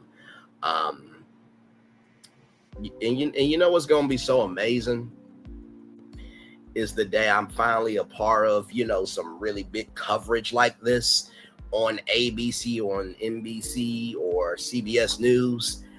And, Nikki News FaceTimes me and it's like, nephew, I'm proud of you. That broadcasting team don't know that they got a legend on their hands for damn sure. They need to sit down, shut the hell up, and move out your way because Braylon's about to take over. And I'm going to get many FaceTime calls like that on the day I finally join a broadcasting team. And, the blessing of broadcasting nowadays is that you don't have to wait to reach people. But one thing to know and two things for sure that still translates to this day. You can't teach endurance, and you certainly can't create stamina. Either you have it or you don't. Would there anybody to challenge me? I'm gonna stomp it on consistent with the tenacity I have. See if you and me have the same destiny. Because I promise you this much. You got a lot of work to do to try to catch up. I say that a little bit egotistically, but I think I have the right to at this point. You're more than welcome. You help me get through this work day. It's no problem at all. It's no problem at all. What a great tour indeed, my friend. What a great tour indeed. I know Nikki News and Erica, their works, they can't come up. I understand. I just dropped the link just in case anybody else wanted to come up because, I'm always interested in a conversation after a tour like this. I mean, good damn. Like I said, 7 hours, 26 minutes, and 59 seconds.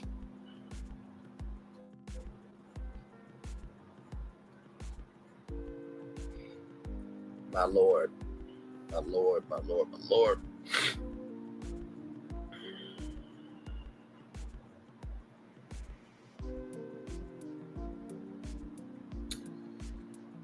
Oh, man. Oh, man. So we're just here chilling out at this point, y'all. I know I said I was going to end at 7 minutes and 30 seconds, but I'll probably extend it for 5 more minutes to 7 minutes and 35 seconds. And then I'll really go head on out because, child, we've done it. Well, like, what else do y'all want me to say? At this point, I'm chillaxing and giving y'all extra time because y'all give me time and you make time for me and you invest time into me. And for that, I have nothing but love, grace, and space for you. And I appreciate you very, very much. Whew, child. By the way, tomorrow, you guys will be getting a On Brand with Jimmy Fallon after show. I am reviewing every show, every episode rather, of that media branding marketing competition. It's never been done before like this with brands, and so it definitely gives me a chance to showcase off my media brain, and definitely want to make it do what it do for sure. So yeah, it's good stuff. Good stuff. Good stuff.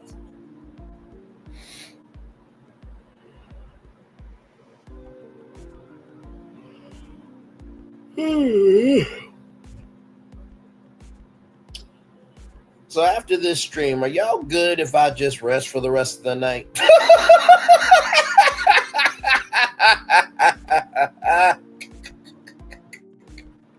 I know I do an 11 a.m. show, a 6 p.m. show, but I think this counts for 2 shows. I really do think this counts for 2 shows today. Can we all just come together as a congregation?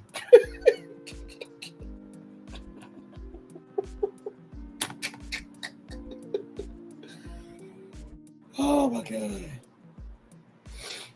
Oh my God.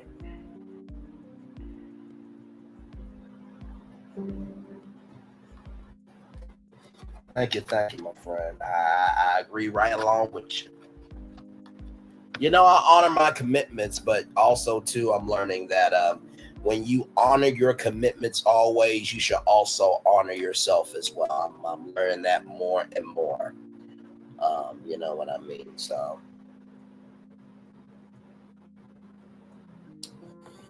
thank you, aunties. I love y'all, value. I appreciate y'all so much.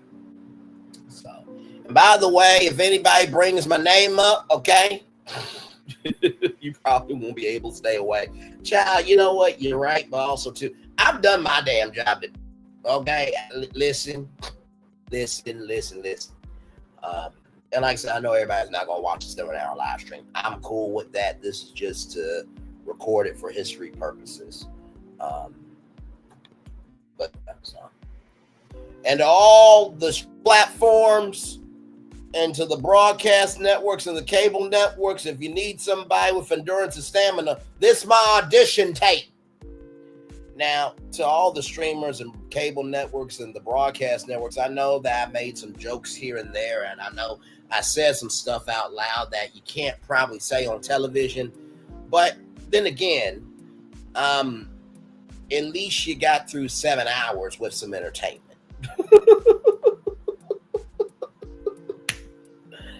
Oh man, you've done beyond today. Great job as always. Thank you. So as we get ready to end it here in 5 more minutes, and of course I will give y'all a daily motivator. Y'all know I can't leave a show without doing that, and I think this is the first time that that's been a morning edition and an evening edition wrapped in one. Actually, I'm going to show y'all this positive news story. I'm actually going to do something I've never done before. I'm going to do a positive news story, and I'm going to do a daily motivator. Okay. Let me do that real quick.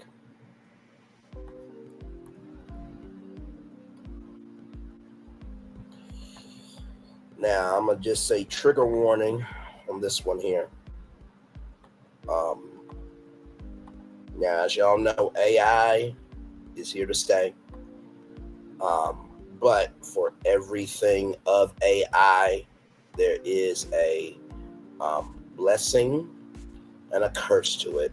I've been saying we need to utilize this as a resource, but not the source, because there are dangerous consequences for who has the power to utilize AI.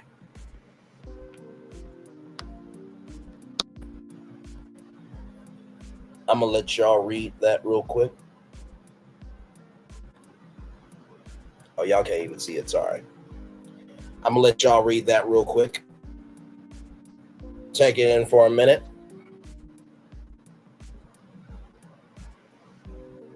Now, you're probably wondering, Braylon, why is this a positive news story? It is a positive news story because we at least know about it. That is the blessing of social media, that's able to get out stories that may never make it to the mainstream. You know, when we first started the morning editions, the positive news stories first were about the positive of the story. But then I'm like, maybe some positive news story should be, at least we can be positive that this ain't us. But also, too, I think some positive news stories needs to be, we need to talk about this. So as you see there, it says News Soarer 2 app allows users to make Martin Luther King jump and scream like a monkey. I'm going to read that 2 more times. News Soarer 2 app allows users to make Martin Luther King jump and scream like a monkey. News Soarer 2 app allows users to make Martin Luther King Jr. scream and jump like a monkey. Shut emoji and pissed emoji. I'm right there with you. Trigger warning, everybody. And you can see right there, have him jump up and down and scream super aggressively like a monkey. And this looks like that's Jelly, Jellyu. So maybe that's the person that is on that app. So maybe they need to be reported. Trigger warning, everybody. Here we go.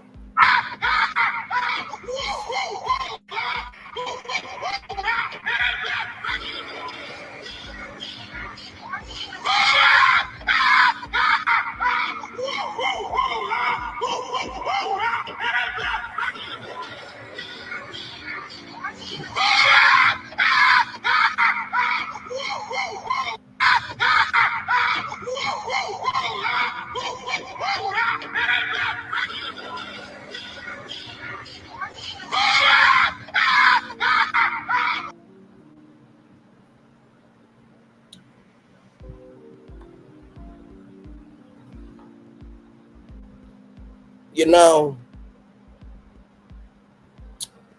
why I played that a real good streamer can find other content?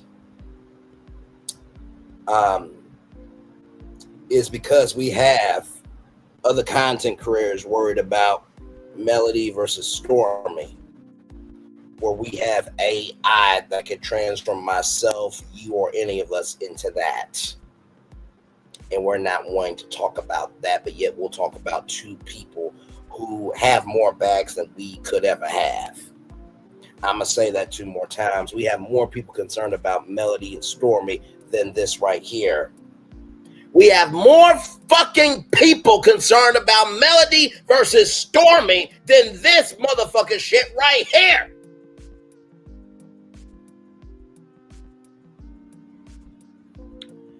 Sincerely, in the words of Dr. Martin Luther King Jr., our lives begin to end when we become silent on the things that matter. Our lives begin to end when we become silent on the things that matter. Our lives begin to end when we become silent on the things that matter. There's a whole government shutdown right now.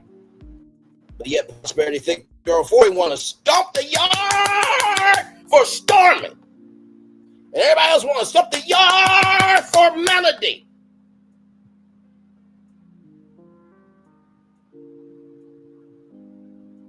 I'm just asking a fucking question. Now, before Prosperity Thick Girl drags me and she knows what's good for her mental health, she should lay there, roll over, and take this shit. Because what you don't want to do is get Kiana and Symmetry to be your producers to go up against me with what I do. Because your arms, your brain, and your existence is not long enough to do what the fuck I do. You're closer to the grave to die than at the cradle to start life and be something of importance, child. Don't try me. We have people right now that can't get Section 8 housing. We got kids right now that can't get to Head Start. We got speech therapy centers shutting down. We got schools getting defunded. We got STAMP being cut. Okay?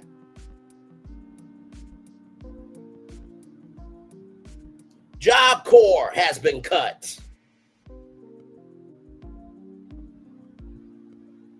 Healthcare prices.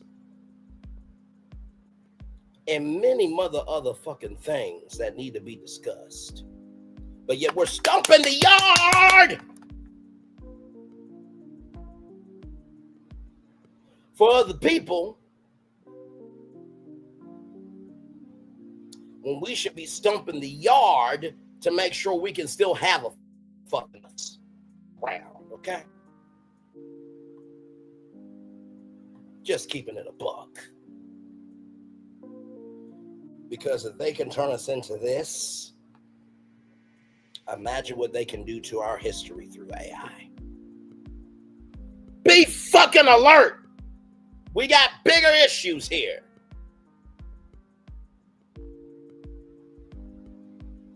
We're becoming strange digital fruit on social media. And it's getting to the point where they'll take us out physically or virtually. Okay? Just a public service announcement. All right. We have some craziness going on around us right now. We need to be paying attention and resisting in some form or another. They're banking on us to sleep and baiting each other, saying this ain't our fight. The hell it ain't. When they say get up there and say they or Antifa, they're talking about all of us. Everyone should have heard the message to the military yesterday. Oh my God, yeah, child. Because last time I checked, it didn't matter if you were black, white, yellow, blue, purple, LGBTQIA+. Your brother was your brother and your sister was your sister. I remember Tyler Perry's news about that battalion. The 688.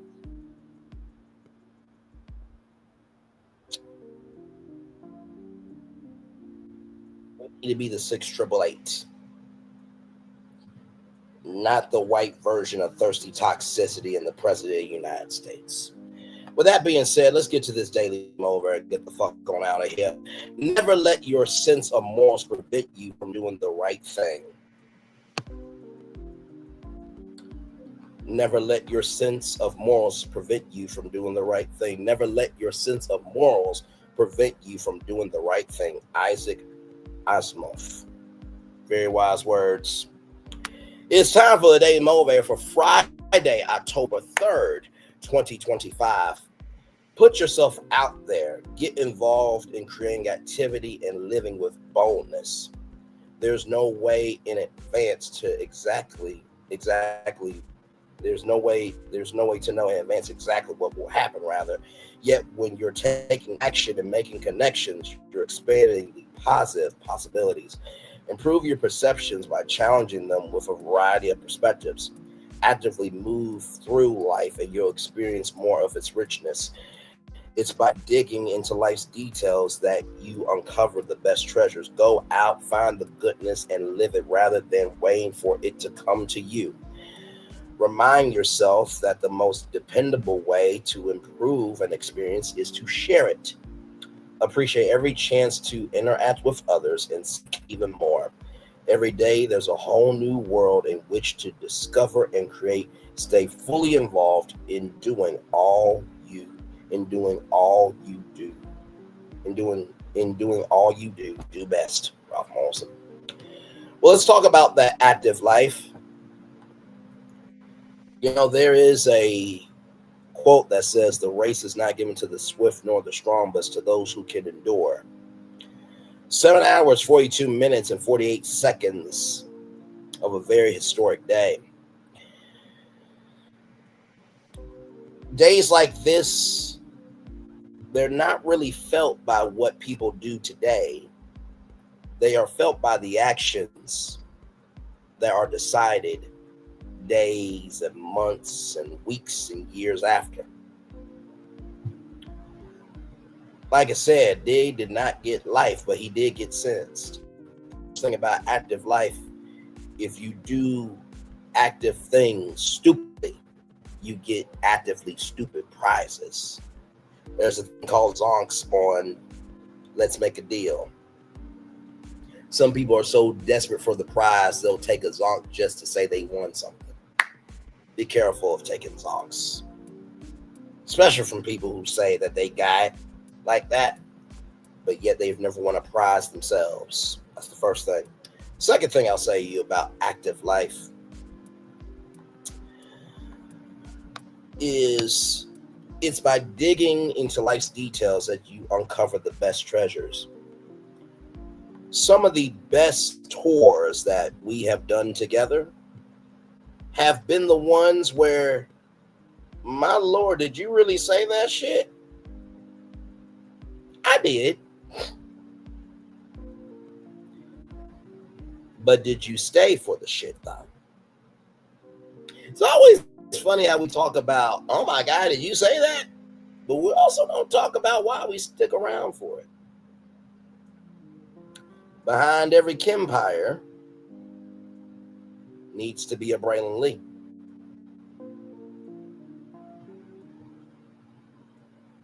Takes a little bit of everybody to make the world go round and creating activity in life and making it an active life. And finally, stay fully involved in doing all you do best. There are levels to being fully involved. When you fully make a commitment, you have to take on the full commitment. You cannot choose what you want to do and what you don't want to do. When you have a channel of this magnitude, you can't come weak with it. You can't. Now, do I have to do a 7-hour live today? No. But in the same token, when you have created a space where you can go on tour about this, that, and the third, and as long as you have the endurance and stamina and you have did your research in the foundation of reality, and your people know that you can rock here, there, and everywhere, that's why there will always be an audience. There's 3 people here right now after 7 hours. And just a pro tip, because somebody said, I don't go to places where I'm not invited. You know, if you show yourself of an inviting energy, you'll be able to get through the door. If you're wondering why, especially if you say you don't have the brain capacity for doing live streams, if you wonder why you're only one-dimensional and your growth is only stagnant in one area, maybe it's because you haven't created a space for your audience to consume anything new. The reason why my audience can rock with me the way that they do is because I rock for myself whether anyone shows up or nobody shows up.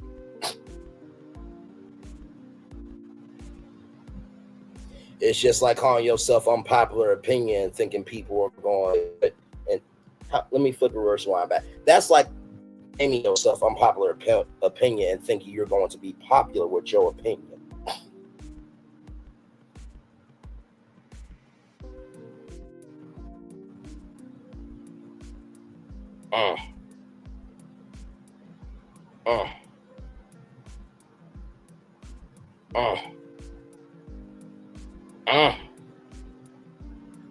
My Lord. You know, there is really something amazing about a butterfly museum. All of the colors that are in that butterfly museum. But you know, butterflies, they only live a year. They don't really live that long. Reminds me of that movie Nope, Jordan Peele. So many people are desperate to get that butterfly, to get that big monster, to capture that moment. But you know, for chasing that moment, you do cost your own livelihood to ever experience anything else. You know, I saw a woman in Africa. She was behind some lions. She held the tail of a lion and was walking behind him. Lions were with the woman. There is something quite humbling about recognizing that an animal that could kill you, you have to respect it. There's something quite humbling about lions. They can stand alone in a pride, but they can also rock by themselves because they know whether they are with their pride or whether they with themselves, of themselves, and by themselves. They have to be something in order for them to make it. Man. I guess that's why lions outlive butterflies, child. But if I could make one more suggestion, if I could, you know, there was somebody that said, why would God want your leftovers? Do you know that Jesus took 2 loaves of bread and some fish and made food out of leftovers?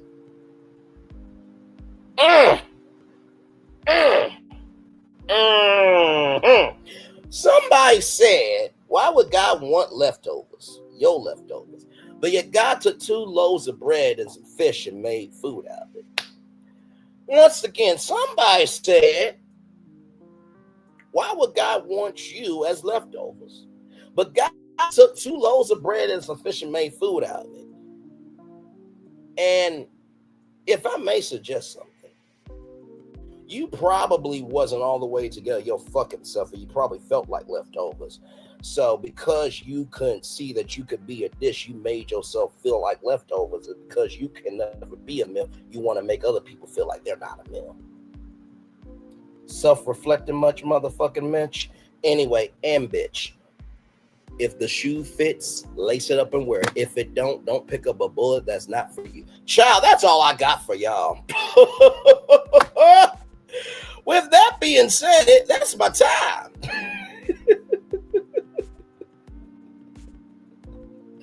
Now, Anonymous T, what did you say, child? Because here's the thing, a good streamer can find other content. Because here's the thing, a good streamer can find other content. Because here's the thing, a good streamer can find other content. Because here's the thing, a good streamer can find other content. One more time. Because here's the thing, a good streamer can find other content. Because here's the thing, a good what? Because here's the thing, a good streamer can find other content. Well, I thought. With that being said, everybody, that is my time. It is time for the best outro on YouTube. Know what you do and do what you know. Never say you weren't born special, because you were always born a blessing and trust. You may not be where you want to be, but by the end of it, you'll be where you need to be. Do what you've been chosen to do. Why is one thing to call yourself? It's another thing to be chosen. One love, much love, all love. I have spent time with you.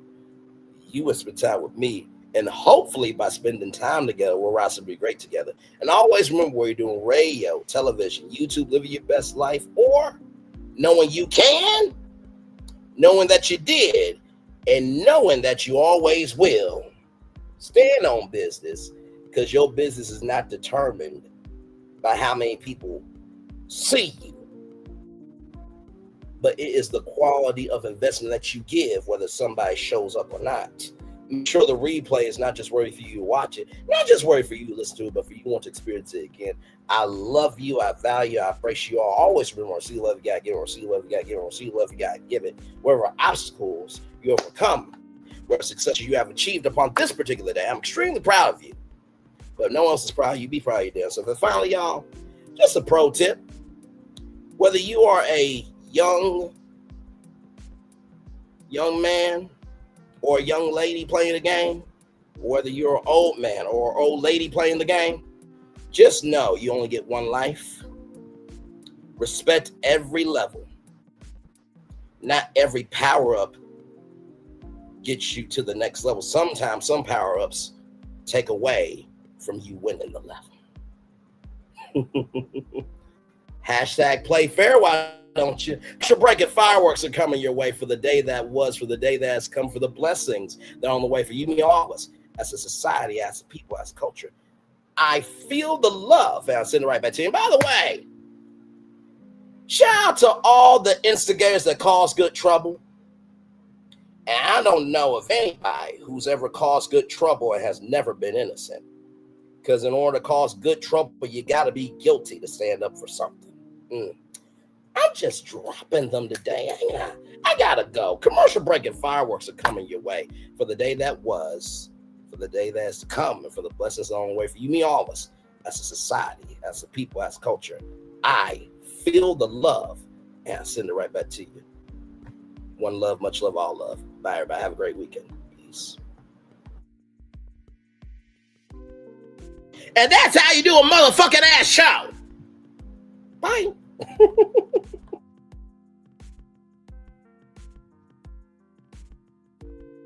I thought I should tell you, they've been talking about you. Yeah, they've been talking about you. They've been talking about the fact that they've done everything they could to stop you and everything they could to block you, but you still win. They've been talking about the fact that they have undermined your success and they have tried to sabotage your seasons, but you keep winning. They've been talking about the fact that even though they don't like each other, they get together to try to kill you, but you keep winning. They've been talking about the fact that you were voted least likely to succeed, but like cream, you keep rising to the top. They've been talking about how they tried to burn your world down, but like the phoenix, you rose from the ashes. They've been talking about you. And you know what they say? Oh, she's just lucky. He's just lucky. But no, you ain't lucky. You're anointed. You got something on you. You got favor on you. You got power on you. You were born to win. Now they can call it luck, but it's grace. They can call it luck, but it's favor. But whatever they call it, it doesn't matter, because you know what God calls you? Do you know what God calls you? A winner. I thought I should tell you they've been talking about you. Yeah, they've been talking about you.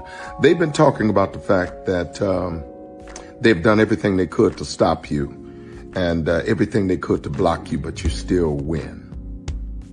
They've been talking about the fact that they have undermined your success and they have tried to sabotage your seasons, but you keep winning. They've been talking about the fact that even though they don't like each other, they get together to try to kill you, but you keep winning. They've been talking about the fact that you were voted least likely to succeed, but like cream, you keep rising to the top.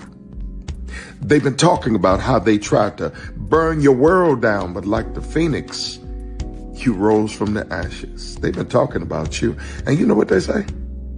Oh, she's just lucky. He's just lucky. But no, you ain't lucky. You're anointed. You got something on you. You got favor on you. You got power on you. You were born to win. Now they can call it luck, but it's grace. They can call it luck, but it's favor. But whatever they call it, it doesn't matter, because you know what God calls you? Do you know what God calls you? A winner. I thought I should tell you they've been talking about you. Yeah, they've been talking about you. They've been talking about the fact that they've done everything they could to stop you and everything they could to block you, but you still win. They've been talking about the fact that they have undermined your success and they have tried to sabotage your seasons, but you keep winning. They've been talking about the fact that even though they don't like each other, they get together to try to kill you, but you keep winning. They've been talking about the fact that you were voted least likely to succeed, but like cream, you keep rising to the top. They've been talking about how they tried to burn your world down, but like the phoenix, you rose from the ashes. They've been talking about you. And you know what they say? Oh, she's just lucky. He's just lucky. But no, you ain't lucky. You're anointed. You got something on you. You got favor on you. You got power on you. You were born to win. Now they can call it luck, but it's grace. They can call it luck, but it's favor. But whatever they call it, it doesn't matter, because you know what God calls you? Do you know what God calls you? A winner. I thought I should tell you they've been Good evening. My name is Mark Woodbury. I'm the chairman and CEO of Universal Destinations and Experiences. Well, we're finally here. Tomorrow we begin a new chapter at Universal Orlando Resort as we open Epic Universe. We built this place for you. I want to thank you, our fans, for your love of our stories, characters, and immersive experiences that inspired this incredible place. Epic Universe represents over 8 years of meticulous planning, immense creativity, and innovation, combined with unmatched craftsmanship and operational excellence on the part of thousands of people who have brought to life the stories and characters that live beyond each of Epic's portals. But it represents so much more. Your love of Universal and the deep connections we've shared together here in Orlando over the past 30 years inspired us to dream bigger and to push the boundaries to create something extraordinary for you and for generations of fans and families to come. And tomorrow, as we open Epic Universe, I can't wait for you to experience this place for yourself. Now it's your turn to step inside, to lose yourself, and to share this place with the ones you love most. As we open this park, we hope your world becomes a little more epic. Tomorrow, Epic Universe becomes yours.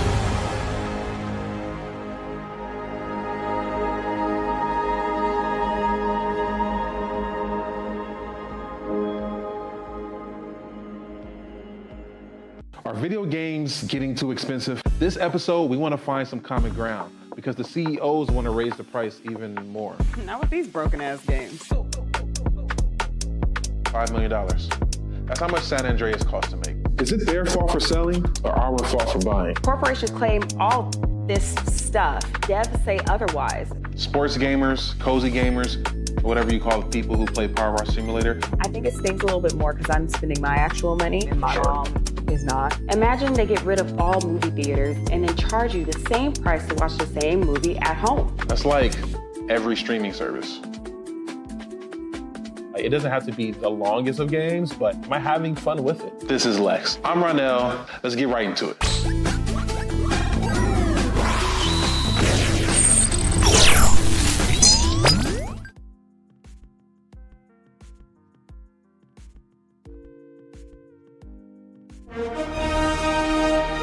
Prepare for a journey beyond imagination, beyond belief, beyond anything you've experienced before. Universal Epic Universe, a new theme park where you'll step through extraordinary portals to 5 immersive worlds. Prepare for a cosmic voyage of discovery, an isle of fire-breathing excitement, a shadowy world of monsters and mystery, new wonders in the wizarding world, and a new way to play. Plus the splendor of a magnificent resort hotel overlooking the park. It's all new excitement at Universal Orlando Resort. A week's worth of vacation thrills with 4 amazing theme parks, a variety of spectacular themed hotels, and incredible dining and entertainment. It's all at Universal Orlando Resort, where you'll find new adventures every day. Explore the astonishing worlds of Universal Epic Universe at Universal Orlando Resort. Because here's the thing, a good streamer can find other content. Because here's the thing, a good streamer can find other content. Because here's the thing, a good streamer can find other content. Because here's the thing, a good streamer can find other content. Child, Braylon been over there doing his thing, minding his GD business, staying out of trouble, trying to get the folks some positive stuff to talk about. Besides lying all the damn time. Child, Braylon been over there doing his thing, minding his GD business, staying out of trouble, trying to get the folks some positive stuff to talk about. Besides lying all the damn time. Child, Braylon been over there doing his thing, minding his GD business, staying out of trouble, trying to get the folks some positive stuff to talk about. Besides lying all the damn time.